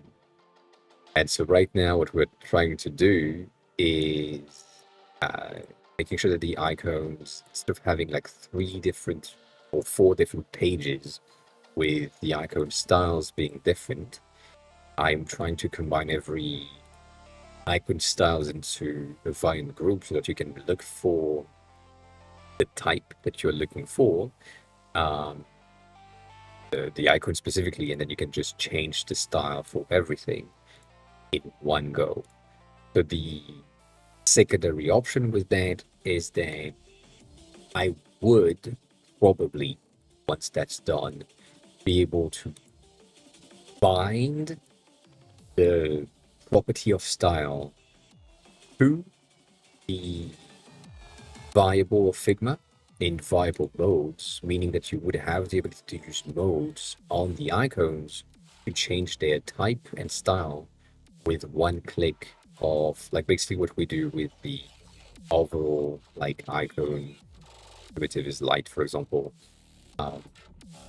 as a variable mode. But that's the plan for the icons at least, and it will happen. It's just it take a longer time than I expected. So yeah.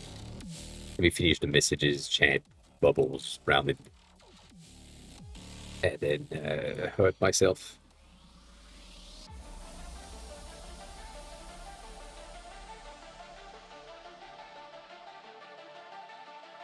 Then hurt myself.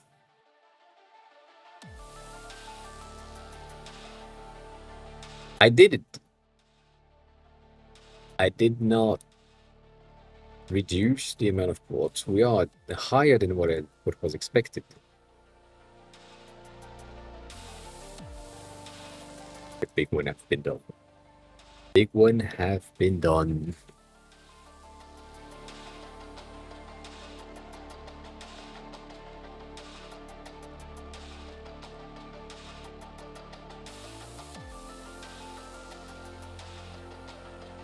Ah.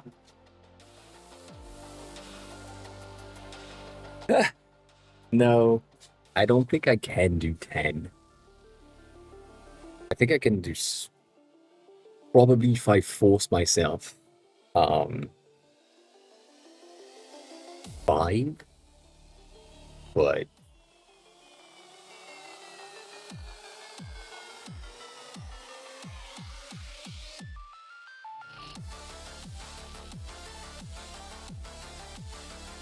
you can also scam yourself. Yeah, I need a sound alert for this one as well.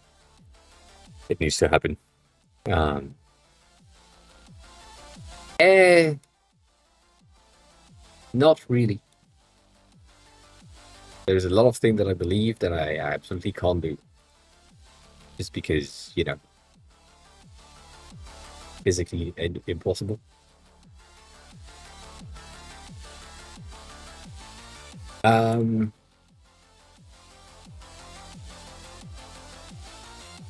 I don't think I've seen any Rossoneri. That's a good question. I don't think I've seen. I know who that is, but I have not seen a movie with them in it.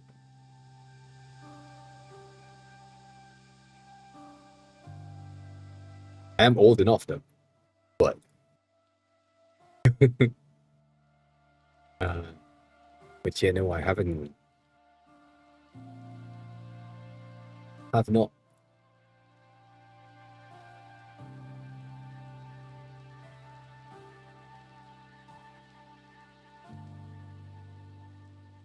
Same thing, like the like Chuck Norris, because it's basically the same era.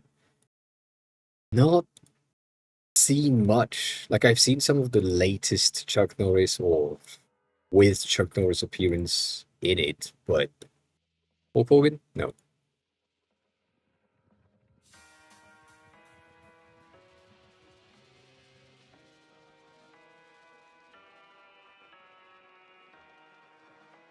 But then again, I've watched some weird ass things in the past, so you know.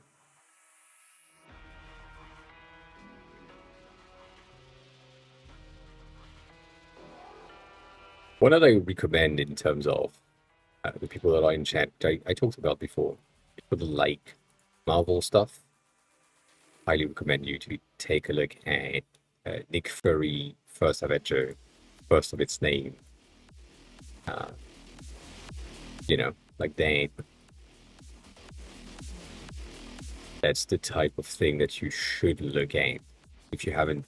I mean, if you haven't been before here. Um,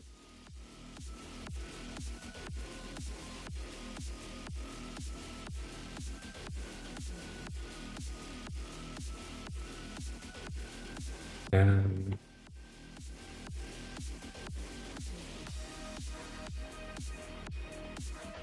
like it's the 90.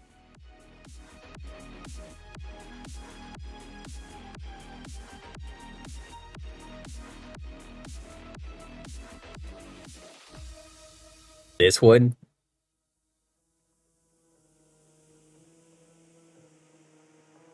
like it's the Nick Fury Agent. This one is Agents of Shield, but there is one that is like First Avenger, that is old and kind of fun to take a look at if you are into like Marvel stuff and all that. Just because it's before we go into this, which this is not even new one. Yeah. Um, and because no one know. Like it's the same thing as the first ever, like the first Hulk movie. Um, like the one that is not this one, like the first that we had, like in I I guess 77 Hulk movie.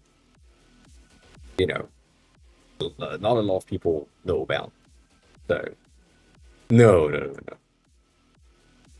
Marvel movies. Um,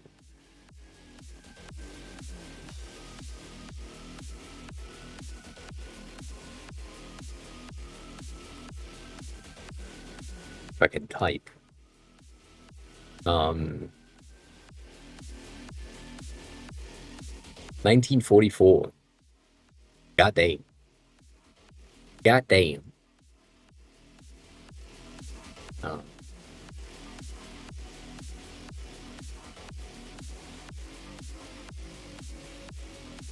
yeah. Nope. Haven't. Haven't. Is it like? Isn't it brand new? As in this week, this month. Doctor Strange of 78.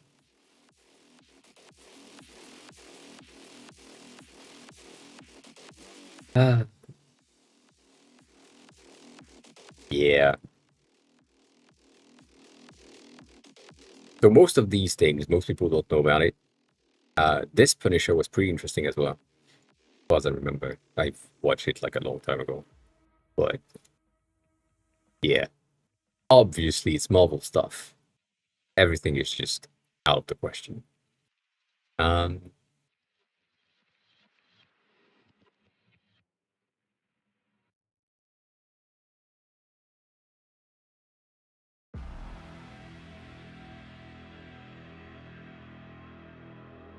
uh, I don't know what I mean. Right, this that thing. I haven't seen that. Um, I haven't seen that. The only thing that I've seen is that someone is has shared the suit and the suit up section of the movie, and it looks cheap as fuck. So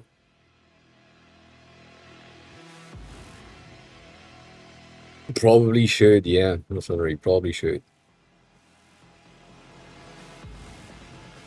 But yeah, like they talked about like basically this suit specifically and how the suit up is just cheap. It's sad. I mean, to me, it's the same thing. Going back to like, I just realized for real that we are in the pink theme when we were talking about Marvel, which is pretty impressive. Um, it pissed me off that Marvel is doing things to the new heroes and the new generation of heroes that they shouldn't do. And like, if you think about Miss Marvel, the TV show, it could have been amazing. It could have been great. if they just wanted to portray a Pakistani non-white superhero in a way that is good, and they couldn't. And Ironheart is the same thing. And the only one that worked was Black Panther because it was the first one we had on big screen that was like known for, in a way, of non-white superhero. But it just, it was just so bad. And they used all of the stereotype that they could use, and it was bad. And when they did this one, um, Monica is good as always, and she was good in the TV show, but she's not like a main character in the movie nor in WandaVision. And she gained back a bit of credibility in that movie, but not enough. It's just so sad. It's just so sad.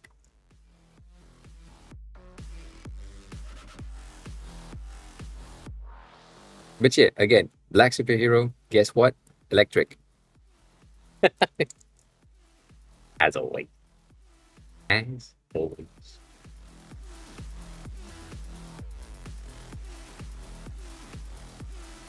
Back to the click and drag.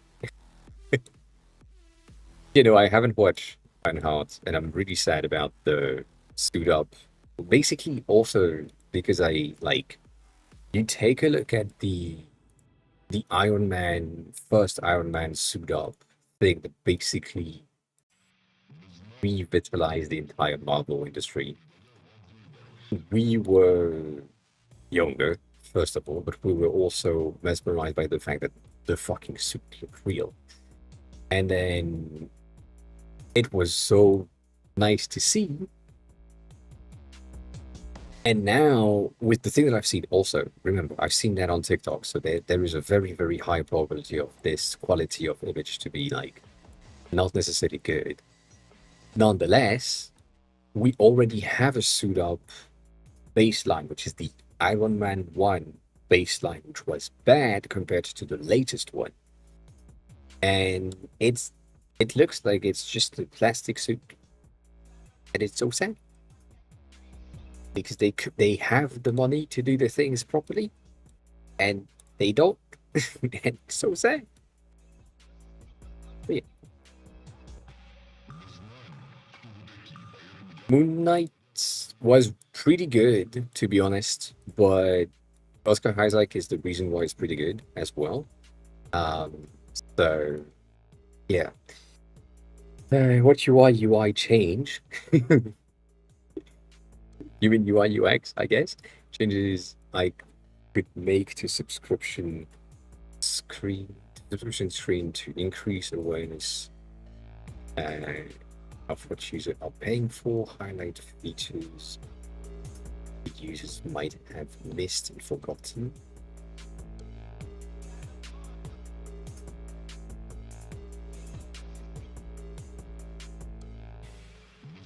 Well, there's plenty of options.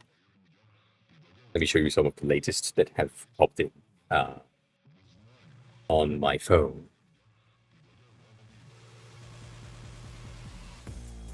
So, in Haiti, which is really cute of an app, they have the like. First of all, the design that they have made is really good, so that helps a lot.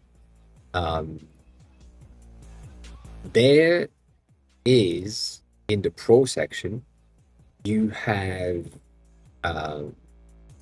this that showcase the plans.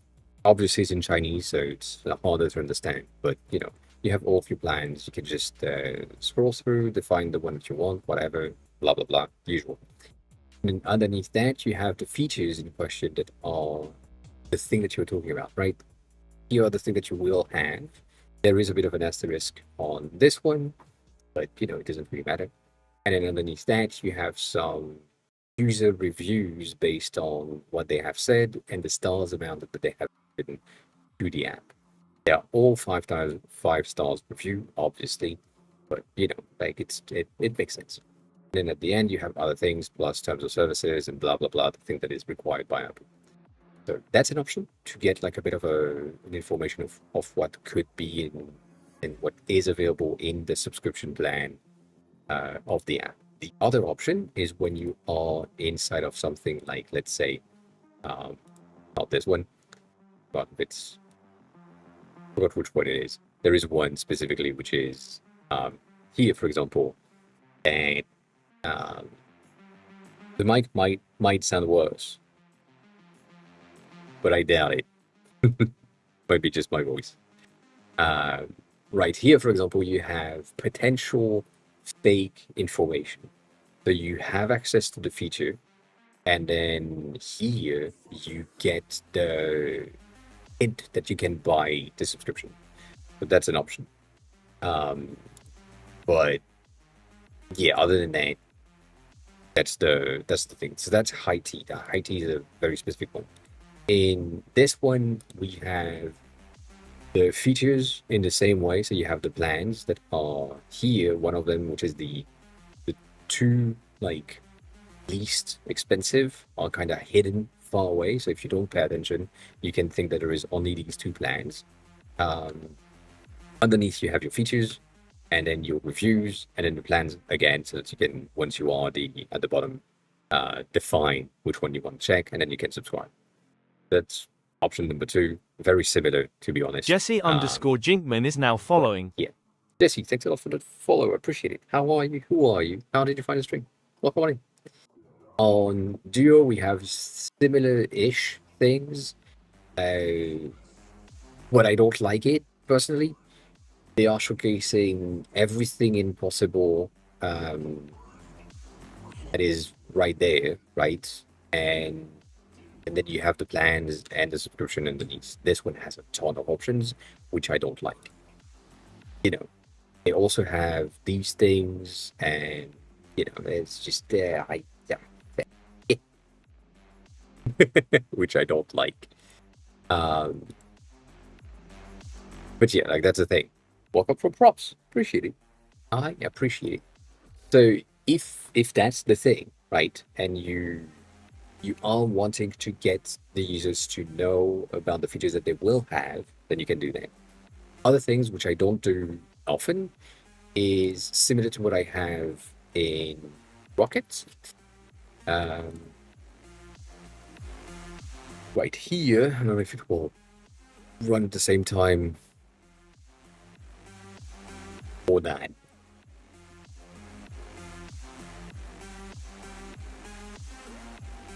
Under the settings, I think I need to put it and then reopen it to get access to it.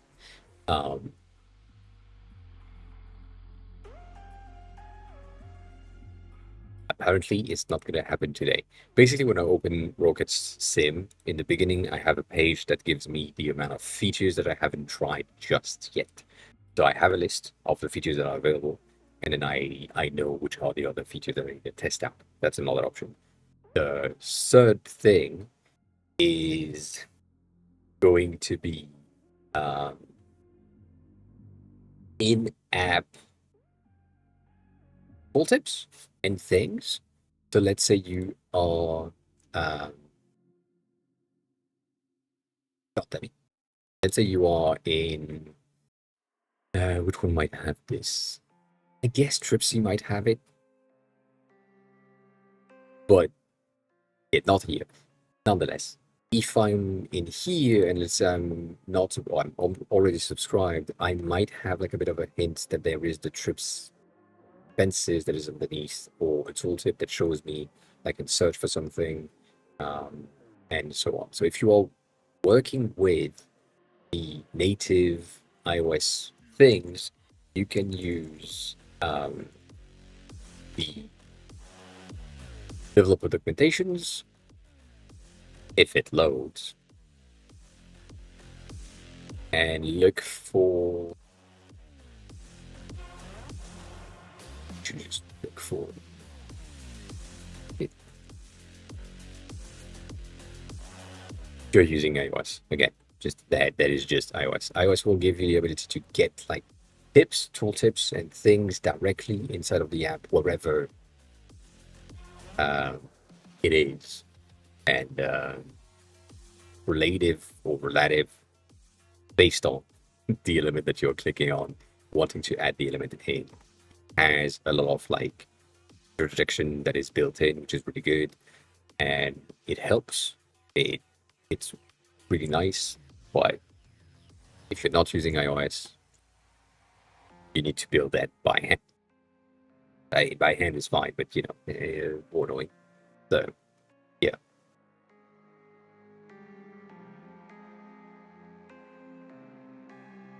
but that's about it. Like the only options that I have that I would showcase is going to be this. If you are like wanting to subscribe right now, I can't really do that. But wanting to subscribe, you will have the list of the things that is available, and from there, you can decide how you want to subscribe and why you want to subscribe to which tier, because they that tier has the features that you want. Yeah, like that's basically it. You don't really have a lot more options than that. At least not right now. So I don't know if no, I can't do that. Sorry, I can't use Mira right now. Manage doesn't have anything that will help you for this specific thing, sorted neither. I guess maybe Capwood has something, but yeah, Mira is a language learning. Oh, good, we done. Mira is a language learning platform that right now I haven't launched the onboarding, and I haven't recorded the onboarding, so I can't really use it.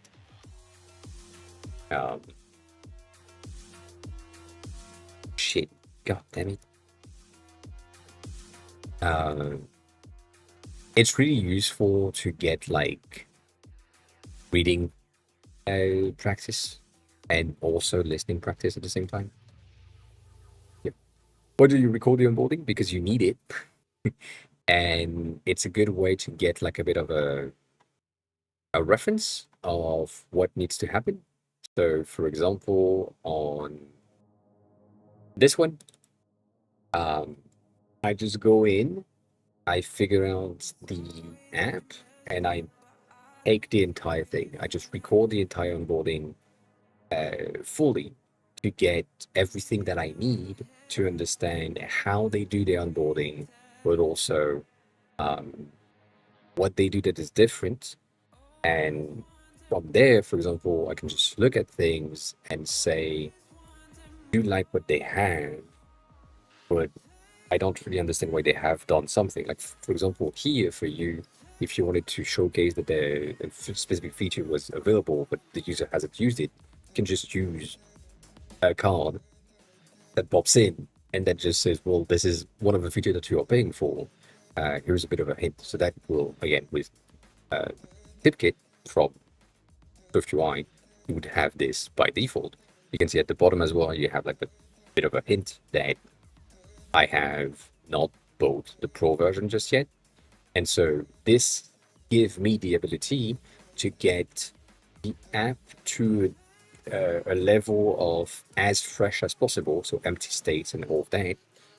And if I needed at some point to go back in and take a bit of an inspiration on what could be done for specific elements inside of my app, for example, I could just go back in, take, let's say, like this, I like it, and I use the app since then, and therefore it's not in the empty state format. I can just take a screenshot of that without having to uninstall the app, lose all of my progress data, reinstall the app, relaunch the thing, see the data at 0, then take a screenshot.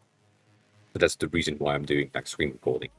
Mobbing is good, but I'm almost certain that they don't have what I need, because Mira's not there, IT is not there.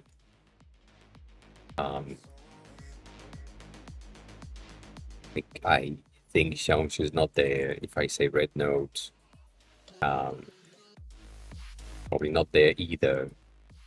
So all of these things, all the apps that I'm using, the apps that I'm using as references that are on Chinese apps, non European or non-US apps are not in these platforms. I'm requesting them like every time. I'm like, please add that. I'm looking for Can, for example, and I'm like, yeah, requesting and to be passed by Mobin so that I have a bit more visibility in there and so on. And so if I have like an app that I like because it's well made, it needs to be there. Like I'm guessing that Capword uh, should be in there. They just won like an awards. They should be in there, but you know, that's the reason. That is the reason. But yeah, if you want like the tooltip notification for the user to know that they can do something somewhere, this is going to be the best option, I would say. And for me, uh, I'm not really using it, but that's basically the same thing. Like if I had like a feature that is not necessarily visible by the user or hasn't been used by the user, I would have this card pop in and say, well, you have this if you want.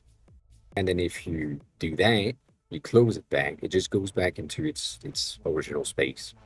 Same thing here, like maybe you have like a bit of a hint that you need to know how things are supposed to be read and organized and so on. That's an option, right? You just have the ability to check and say, oh, you have this feature that you haven't used in a while and so on. So that's something that kind of works. Like for me, for example, I have in my system, if you have used on the latest version that is dropping, if you have had a longest streak of at least 30 days, then we will pop an App Store review model, for example.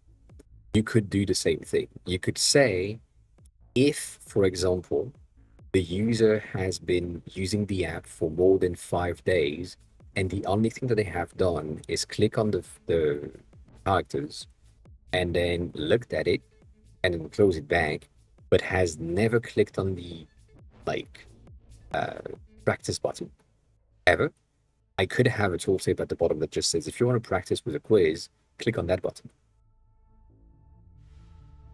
So that's with TipKit on iOS, and it would be with a regular tooltip on Android. Just highlighting the things, potentially also having like the thing that Stony is doing, which I hate, but like, you know, it happens.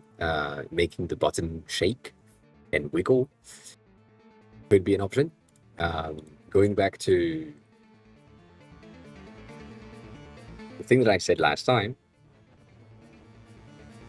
in terms of activities, you know,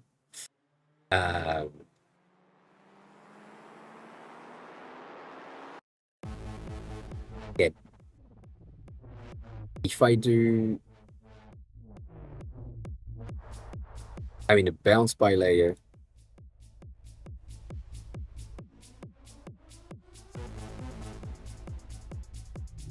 you could just have this by default through,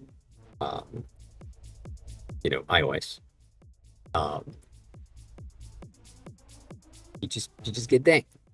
You get your icons to be a bit bouncy or a bit wiggly, and you know, just can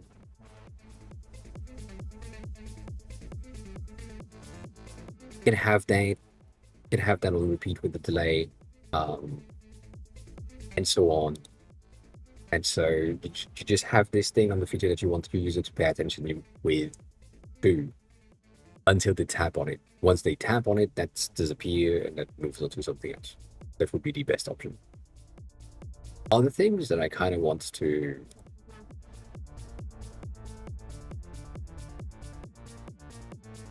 forgot what it is. I forgot. It's an appear. Yeah, it's not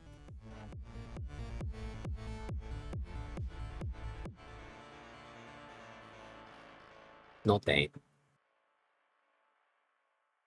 It's just better. Um,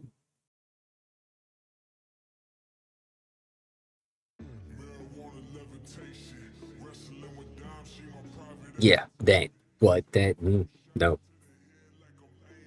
Sorry, brain is calculating the answers. Um, the thing that we talked about last week of using the default Swift UI store view is going to give you what you need if you want something on the store, right? Not something in the app, but something on the store. So you can display subscription name, subscription price, the thing that you get in the subscription, and the overall content of everything directly with like basic Swift UI things that are built in the app. And I would highly recommend you to do such thing if your content is the same everywhere. So what High Tea has done, which I do like a lot, and do think that it's not the best, but like kind of the best option right now in terms of pricing section. Um, this is really good, and it's also like very much custom designed. But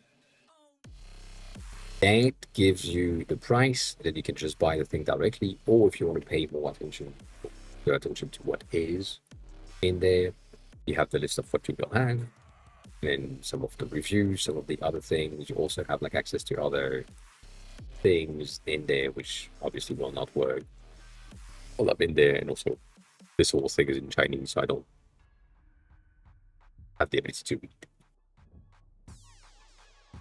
And that's what I would say would be good. Like you have the user to know exactly what is available, what they can do. Um, that makes sense to me, or more sense to me. Does that help? I guess that helps, but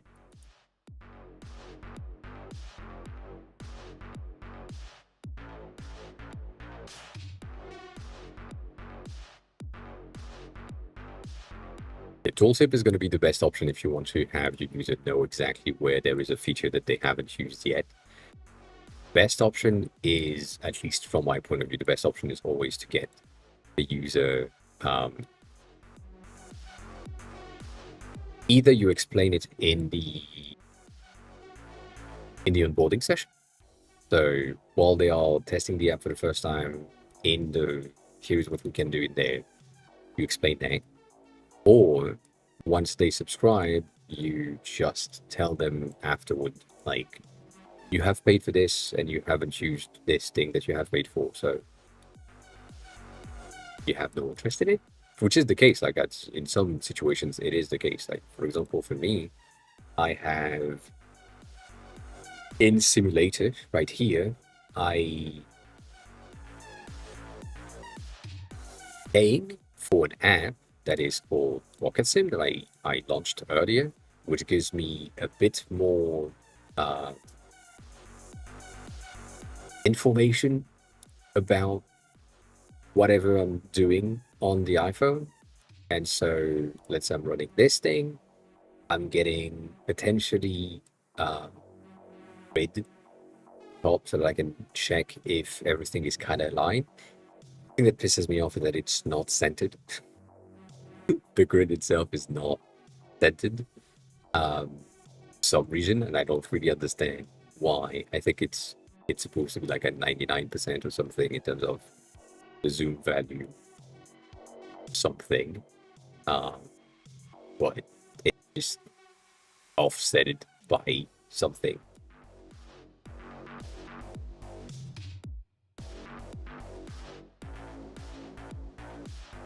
Yeah, it just doesn't make any sense to me. But like I'm getting all of these, and I'm basically not using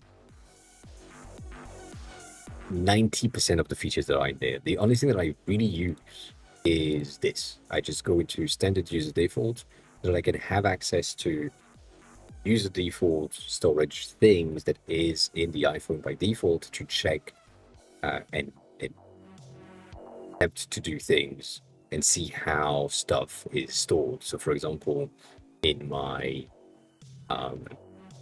character progress, which we talked about before, I figured that I have some elements that makes absolutely no sense. These things should have been cleared, and they are not cleared.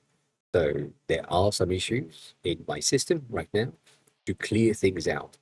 That is the only thing that I'm using this app for, technically speaking. So it, the rest I don't really give a shit. Like most of the things that they have and that they are presenting and triggering and so on is useful, but it's not necessarily like the the type of stuff that I would use by default. Like I would just do that manually or do something different, or kind of different attempts at things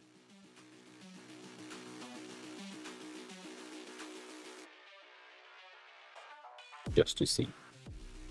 But yeah, like that's the type of thing that it happens. And if the features were promoted in my face, I would probably not use the app. Even if I paid for it. Like if it's just in my face, I would probably stop using it just because it pisses me off that I have the fucking reminder that the feature exists.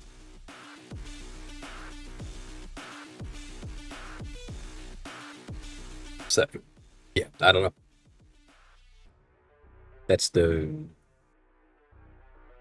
thing.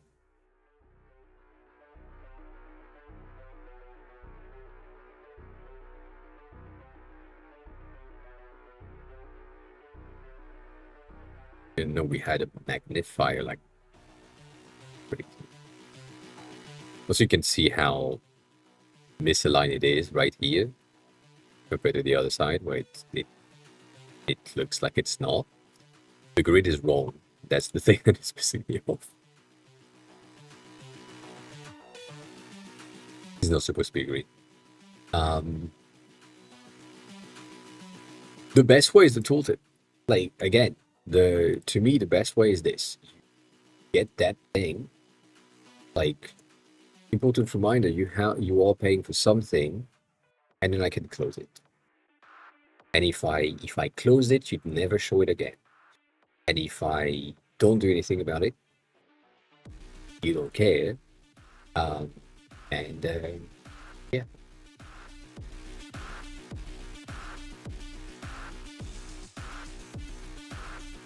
What was the reasoning behind the two circular bottom being this way north face? These two? Well, they're not linked to the tabs, and it to be somewhere. And the most accessible and useful thumb reach position was here. So, because in some tabs we don't have tabs in the center, it made no sense to like create a secondary bar at the top to pollute or create noise in the view. So, just having kind of makes sense. The thing that I kind of want to do is if you think of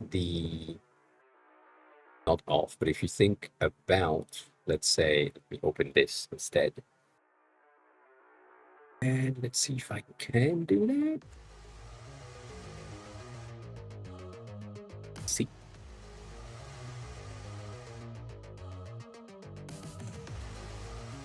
If I get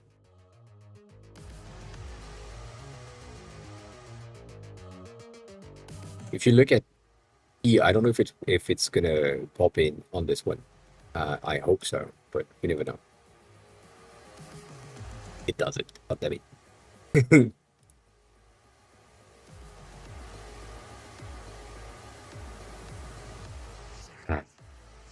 well, there is the game center view that is basically a bubble that drop in and then expand. And I wish I could have the same interaction here. So if I move from hiragana to kanji, then it's just the content that changed, so that's fine. But if I move from kanji to radicals, it should just retract, goes in the center, and it disappears. So that right here just appears and expand rather than having something that's a bit different. Yeah. If you show it again, Rossonary, if you show it again like in a month or in 2 months, that's fine, right? But if I'm like, there is a level of repetition that I will for sure as a user. So if I'm using your app and doing something, I'm distracted or moved away from the flow of the thing that I'm doing by a tooltip or by something else, every month is going to piss me off. But if I do first month, right, I did thing, and then I'm not using the features that you were talking about, and then you are reminding me that I have paid for that feature. But if then a month later you send me a new reminder that says, remember you have this feature, I dismiss it, and then the next month you remind me again, I'm probably going to close the app and never come back again, just because it's going to piss me off. So there is a level of never show this again type of situation that needs to be in there. So that would be the thing that I would like to say. It's just like, if your app is telling me, oh yeah, there's that by the way, and I'm saying, yeah, I don't care. Remind me, oh, there is that by the way. And I was like, yeah, I told you I don't care. And then you tell me again, I'm like, yeah, I don't give a shit, like fuck off. That's basically what some users, me included, will think. So I would recommend you to just either have never show that again, or a method in the background that just states like,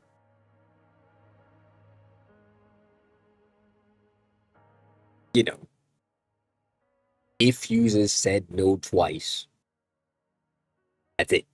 Like, I can pump it a third time, but it will probably be dismissed again, and therefore there is no need for me to just like push. Like, it becomes pushy, and it's a pain in the ass for everyone. It's a pain in the ass for you as the dev, and it's a pain in the ass for the user, because they are distracted and disrupted in their flow of using the app.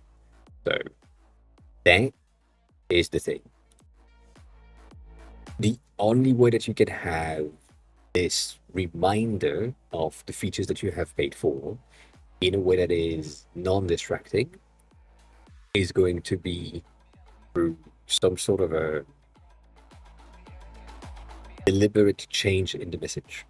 So month 1, feature A is available, don't forget about it. Month 2,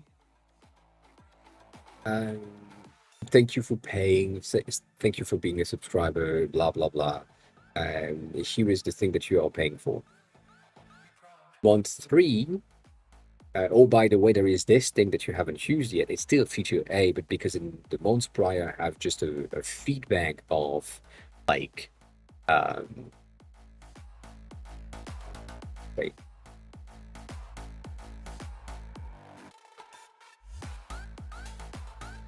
Thank you for paying, basically. Like on month 2, and month 1 was just, you have this feature. Month 2 is thank you for paying. Month 3 is you have this feature. Maybe month 4 is another way of saying the same thing, that you have a ton of features that you are not using but benefit the user. But again, if you are disrupting on a regular basis, it's not going to be liked. So augment or increase the delay between rating on the fact that the user is not using all the features, and you know, um, that would be my recommendation for you specifically, because it's just yeah.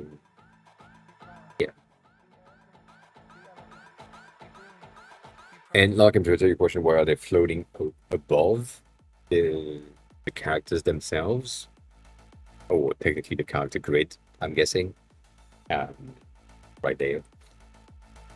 It's just better. It's also, um, how can I say that? Weirdly enough, aligned with Apple newest guidelines, where the content is displayed on top of with a blurred background at the bottom, or the scroll position transition or scrolling edge transition. And so this is something that I've done natively with my design type. The only one that is different is the top section. The header is using the legacy thing because I haven't updated it. But yeah, that navigation at the bottom is still what Apple has been recommending in the latest version of iOS. And I've done that for because it makes sense. And when I did that, people were complaining about the fact that it's on top of the content and floating on top of the content and not understanding why that was good. And now the people that have been complaining about it are praising Apple for changing the navigation system. And now it's floating above things and it's nice. So, you know, that's the thing. That is the thing. The thing is, as well, is that the fucking search bar is gonna need to fuck off here. Uh, but yeah. And also, what do you mean about the app shifting layout so much? There is no layout shift in the app on launch? I mean, not as far as I know, unless you were talking about weird layout shift. Well,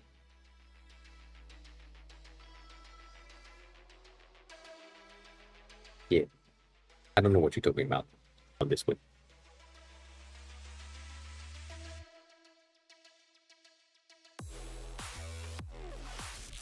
But yeah, no, sorry, that's the thing. So if I wanted my users to know exactly where the thing is, I would have a tooltip here that says, "Oh, you have a quiz right here if you want." Could go into the onboarding, to be honest, but when you think about it, um, overall, like the onboarding that we have is pretty simple. It just shows you what the app is doing and like like that's the things are in there in the description and so on. So yeah, I wouldn't say I pride myself, but that's the truth. So you know, yes, I guess. Um,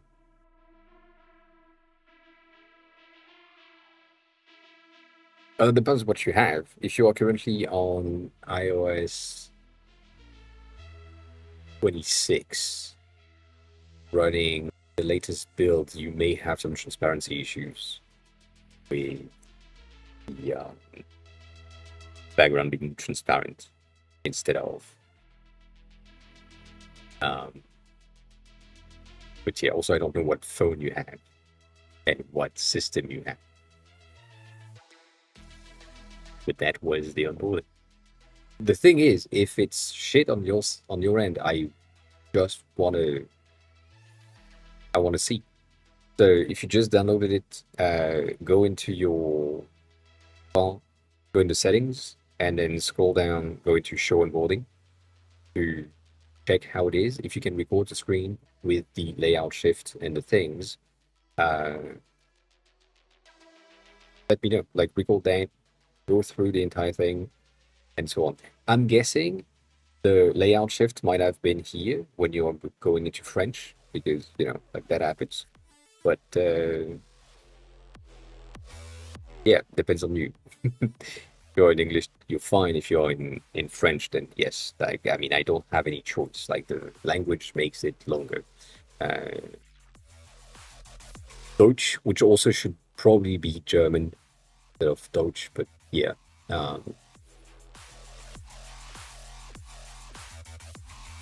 You know.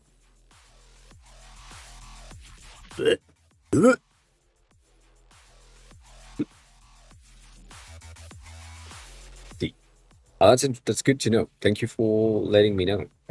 If you have the will to uninstall the app entirely and reinstall it and record the onboarding flow, please do. That would be highly appreciated. But yeah, also for Sonnery, for example, this is one of the reasons. If, for example, I'm the tester of an app and I'm recording the onboarding and the onboarding is shit, but then when I'm using the app, I'm re-triggering the onboarding and the onboarding is good, that means that the onboarding is kind of bad. So, you know, uh, that's I have a video that showcases what happened, and then I can send that to the dev if that's necessary as well. So, it's good. Currently hot at 22, which is fine. Like, we've known worse earlier today, yesterday. But yeah, yeah, like, if that's the thing that you can do, that I would love to see and check how it's broken. Maybe you uninstall the app and then you reinstall it and the onboarding works. We never know. Doesn't? That's good. It doesn't, that's a good thing. But yeah. Sometimes there's a lot of things that I can't really predict, I would say, in terms of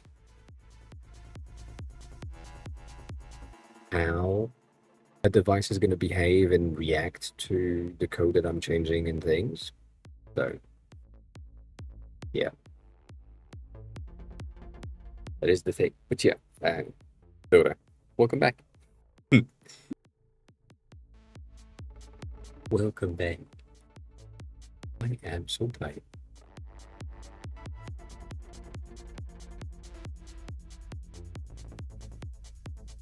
Yeah, that's not real. I would do that. I would do tooltips would be helpful, and banners as well if necessary. Design choices can also help. Like, for example, if I go back into, can I go back into that?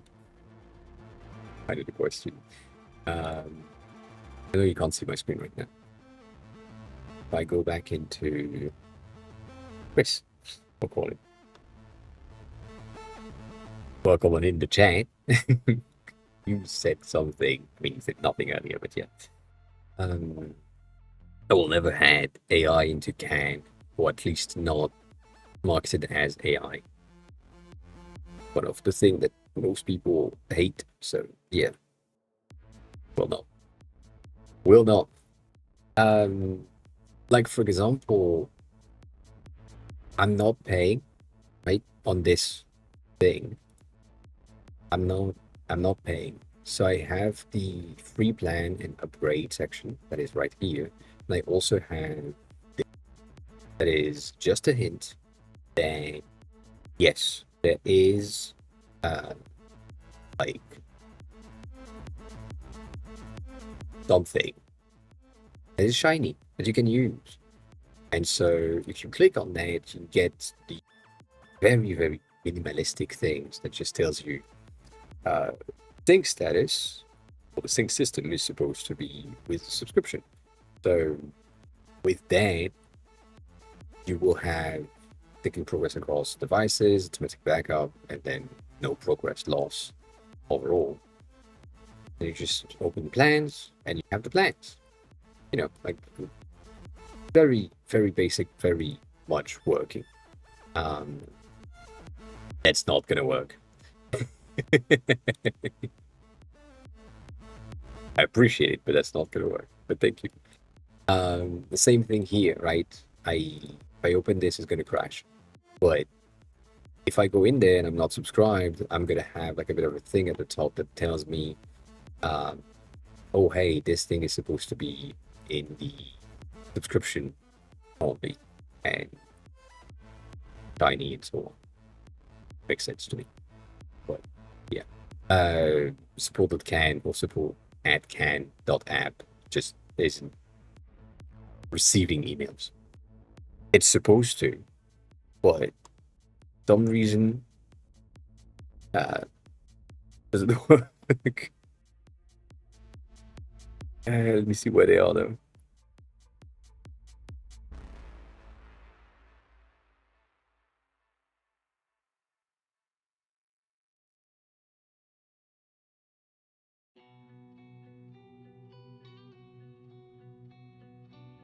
I mean, send it on Discord. That's the plan.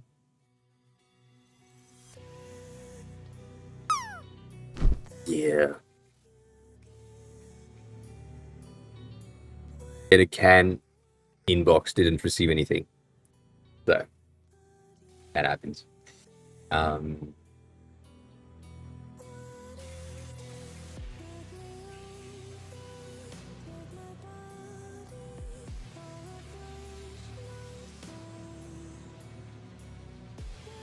Appreciate it. So did I press the button? I didn't press the button. In here, the blog itself is made with Framer based stuff. Have a good rest of your day. There you go. Take care of yourself. And basically, it is going through CMS section. So you need to be on the paid plan. So why is that so tiny? So when you're on the paid plan that is not mini, like basic plan, you get access to the CMS section right here. And from there, you can create your articles and the thing that needs to be in the CMS. And in order to get them to be reviewed, you can create a blog. And so for that, you can create a new page. And from these pages, you have articles right there. And you can define, like, because I already created like blogs, it's not available. But that's basically it. You just say new page, CMS, blog, right there. You click on it, and then you're done.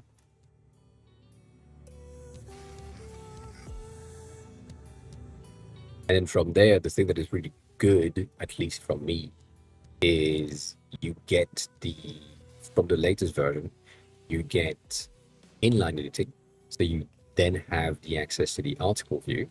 And from there, you can just go in, double click to edit the text directly, which will edit the CMS view, and so on and so forth. So for example, here, I know I have one of my text effect, that is the reveal effect. That is a custom effect, basically. That should probably also be added. That effect specifically also be added to the image, because when you are loading one of the articles, it doesn't load the same thing. So yeah.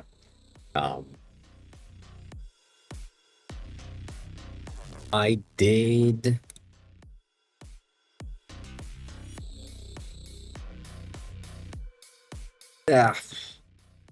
yes and no. So I built it with a template, but I removed everything. So the template that I used was this. I think.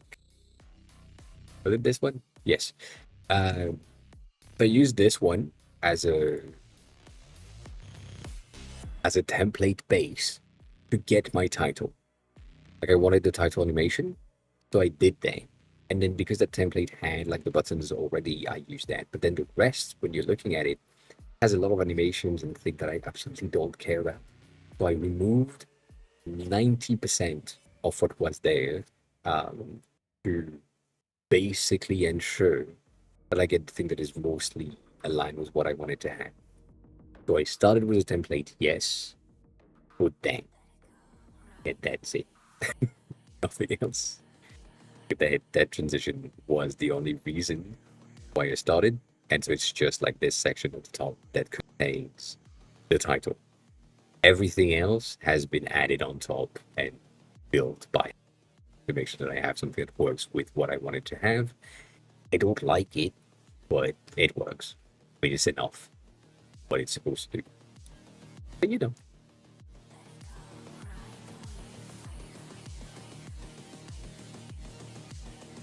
it's fine.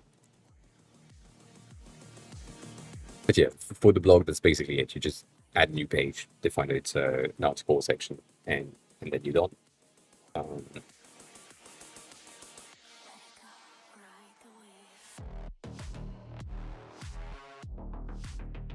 it's kind of the easiest thing to do, to be honest.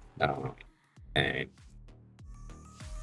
like, I have one article that I need to publish, though. I hate it because um, obviously it doesn't make any sense to me to publish it, but you know, I do have it. Um, it's me comparing myself with Venture, um, which is this one. If it's just fucking load,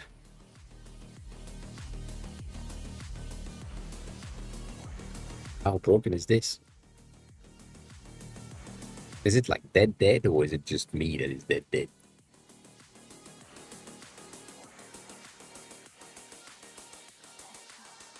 It's an ad thing. It is. God damn it. Denshu is another Japanese learning app, which nothing in there, which is sadly for me really good and web-based, so it's accessible from everywhere, and it contains 99% of the thing that I would love the app to have on my end, but don't have right now. And I don't want to have the article in because it's basically saying don't choose my app, choose this one instead. But it also feels like who? We'll call it. How on? I feel like I need to, and I feel like I would be basically good. Holy shit, that took a long time. To be as honest as I can to say, well, this app exists and it's good for its content, but don't like its design, personally speaking. So the only benefits that we have is going to be the design is way better, and the overall thing that we do have in terms of practice, learning, whatever we can have in there is going to be not optimized. So yeah, I do need to have like the article on the blog, but it's just like yes. Not really. I'm lying. I've been working on these, which is the most boring job ever. And Chris asked about Framer blogs because I just did mine once.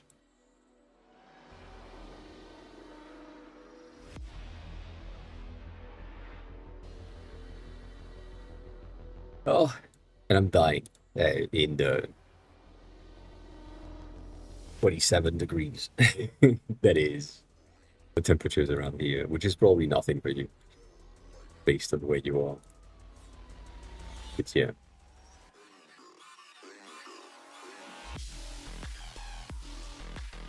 Yeah.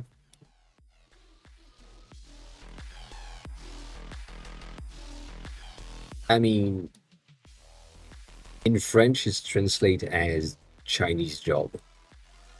like little Chinese job, which I don't think I like at all. You're welcome.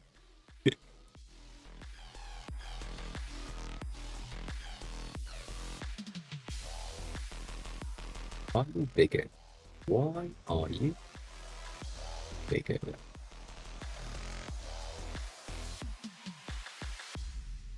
Interesting. Huh. Yeah. Why do we have nothing here? Oh, the space in between the... No. What happened?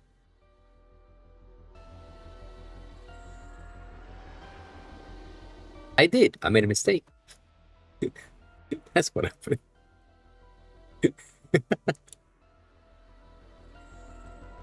uh, yeah, no, I get it.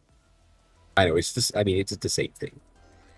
Most region have the same type of expressions. You know, um, so, yeah. Empty space isn't componentized.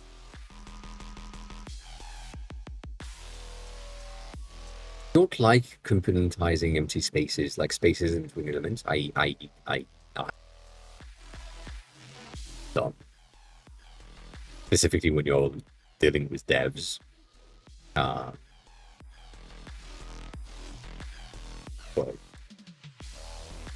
yeah, no, you are basically talking about shit like,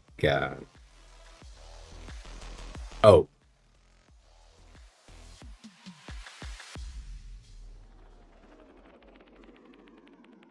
what do you mean?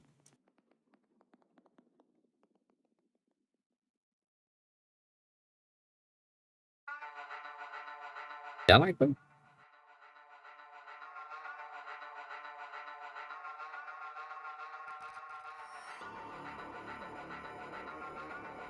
I don't understand what you mean by space.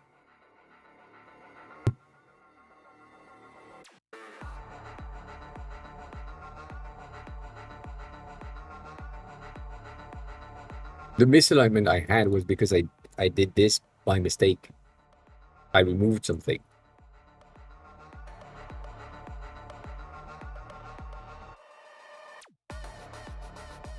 That it's a me mistake. It's a mistake.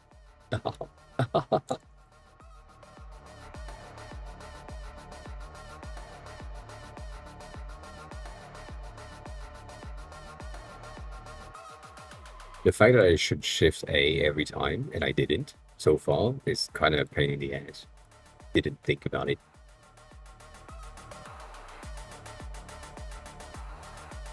Didn't. I did not.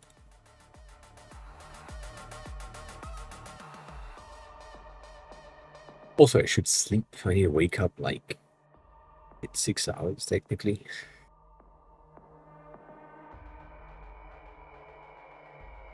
What happened? What did you do with your scroll?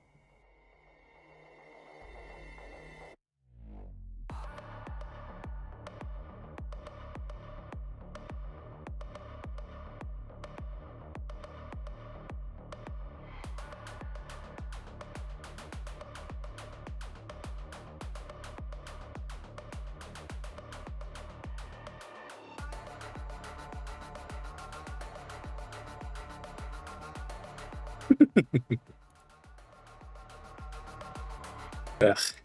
Drink! Yeah, that's not gonna happen. I'm gonna sleep before the end. For sure. For sure. I think I'm gonna finish the design related my codes. And then move on to my bed. God dang. Night.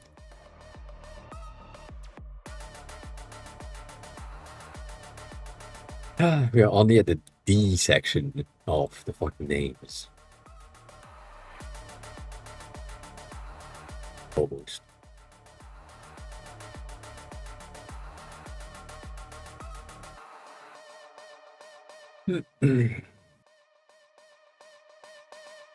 Oh yeah, no. I, I, I mean, on days that I'm not streaming, I'm in bed at like 7:30, 8, roughly. So basically, when I'm streaming, I am late to bed.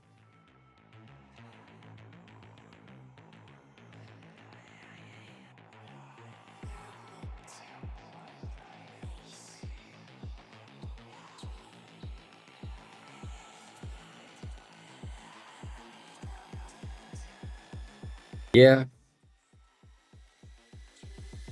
I mean, I basically wake up at 5:50-ish, roughly. Um, and about it. So, like that's the thing. It's also really good. Yeah, welcome on in. I have something for you. Welcome back. I have something for you. One second. Um, there was again thing, and said thing was good. Yeah, I think it is. If you do use my link, please appreciate it. Uh, in the referral things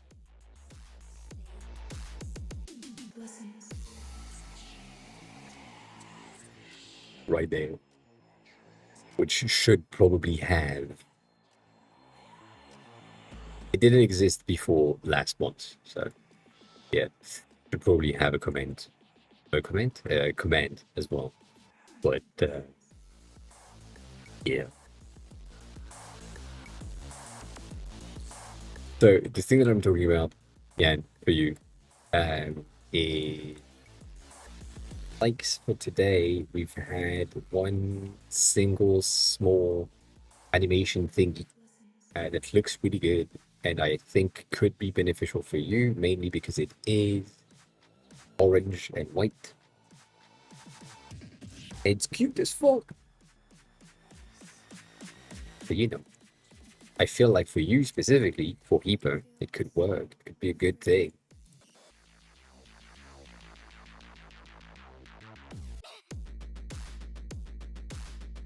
It's a subtle thing, but it's just the transition is really nice, and the fact that it just doesn't bother. Like it's maybe on hover, you have all of the data and all of the things, but then when you're starting to scroll and moving around the app, it's just retract, unbother, no noise, focus on the content. And I think this is really good. So it do that. We had another one last week, but we were not here last week. So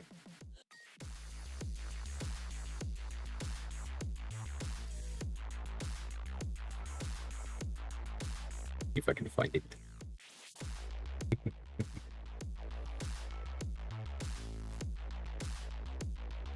Uh,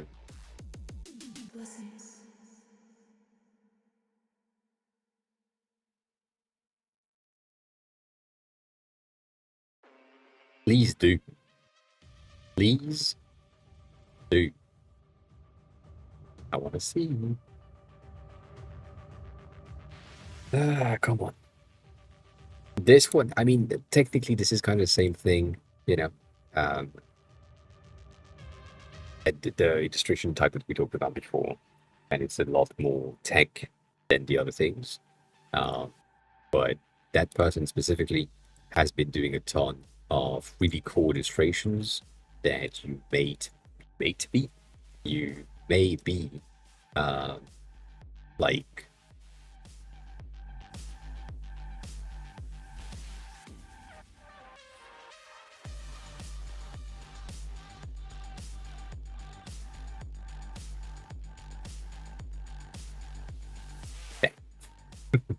interested in.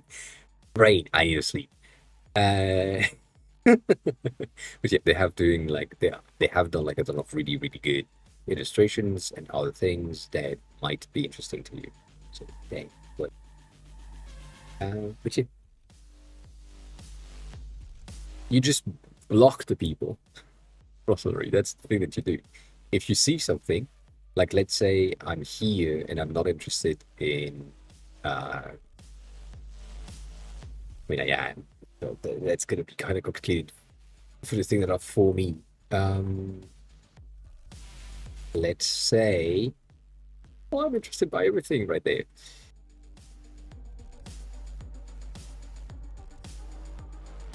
Say I'm not interested in this, which is not the case. Click there, and then you say, not interested.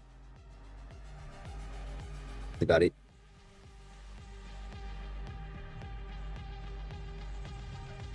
And then if you really don't want to see them, you just, you appreciate it. And then you just do that. Hey, I want to hear myself struggle for a second. That seems like a good idea.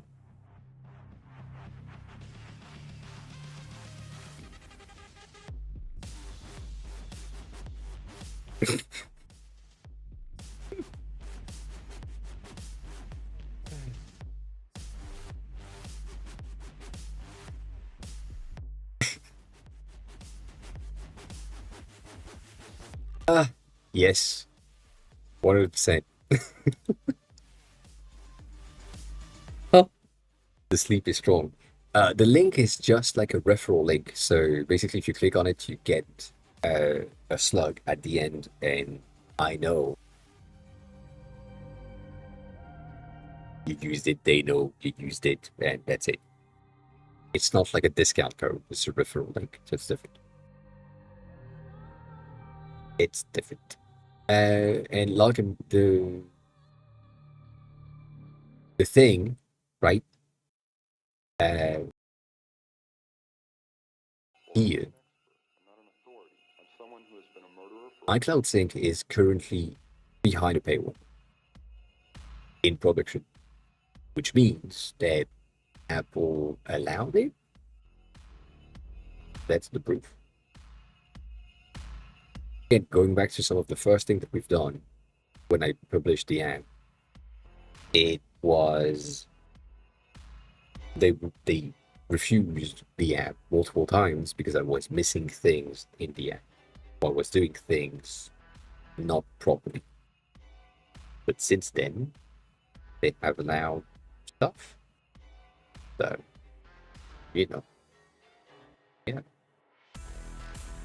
it's there. Therefore, proof, I guess.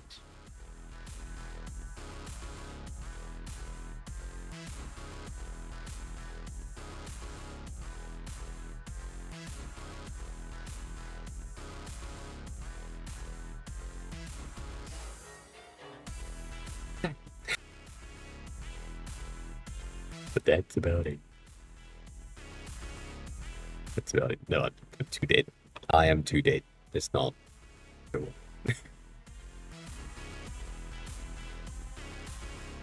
Not gonna work. Yes. It is gray by default, and then you can customize it as you want, but the initial take is gray. Makes sense. Does it make sense? Let me check. Let me check. Yes.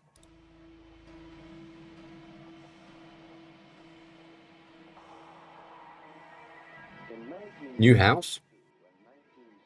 New house. College girls began to disappear while hitchhiking. Goddamn. Oh, for fuck's sake. Anyways, I'm so dead. I am so dead. Thanks all for being here, as always. Appreciate it. I appreciate it. If you want to watch the VOD again, go on YouTube, that would be appreciated. If you have a question I'm not live, as always, go on the Discord and ask the question there. Would be highly appreciated as well. And I shall be back on Friday. That's the schedule. Schedule is Friday. So, as always, if you want to learn Japanese, use that. And if you want to give me some money without giving me some money to Amazon, Twitch, use Mom! that. Ma! Anyway, enjoy the rest of your day. Eat something, drink something, be kind to each other. You know the drill. Classic. And yeah, I'll see you soon. Okay. Bye.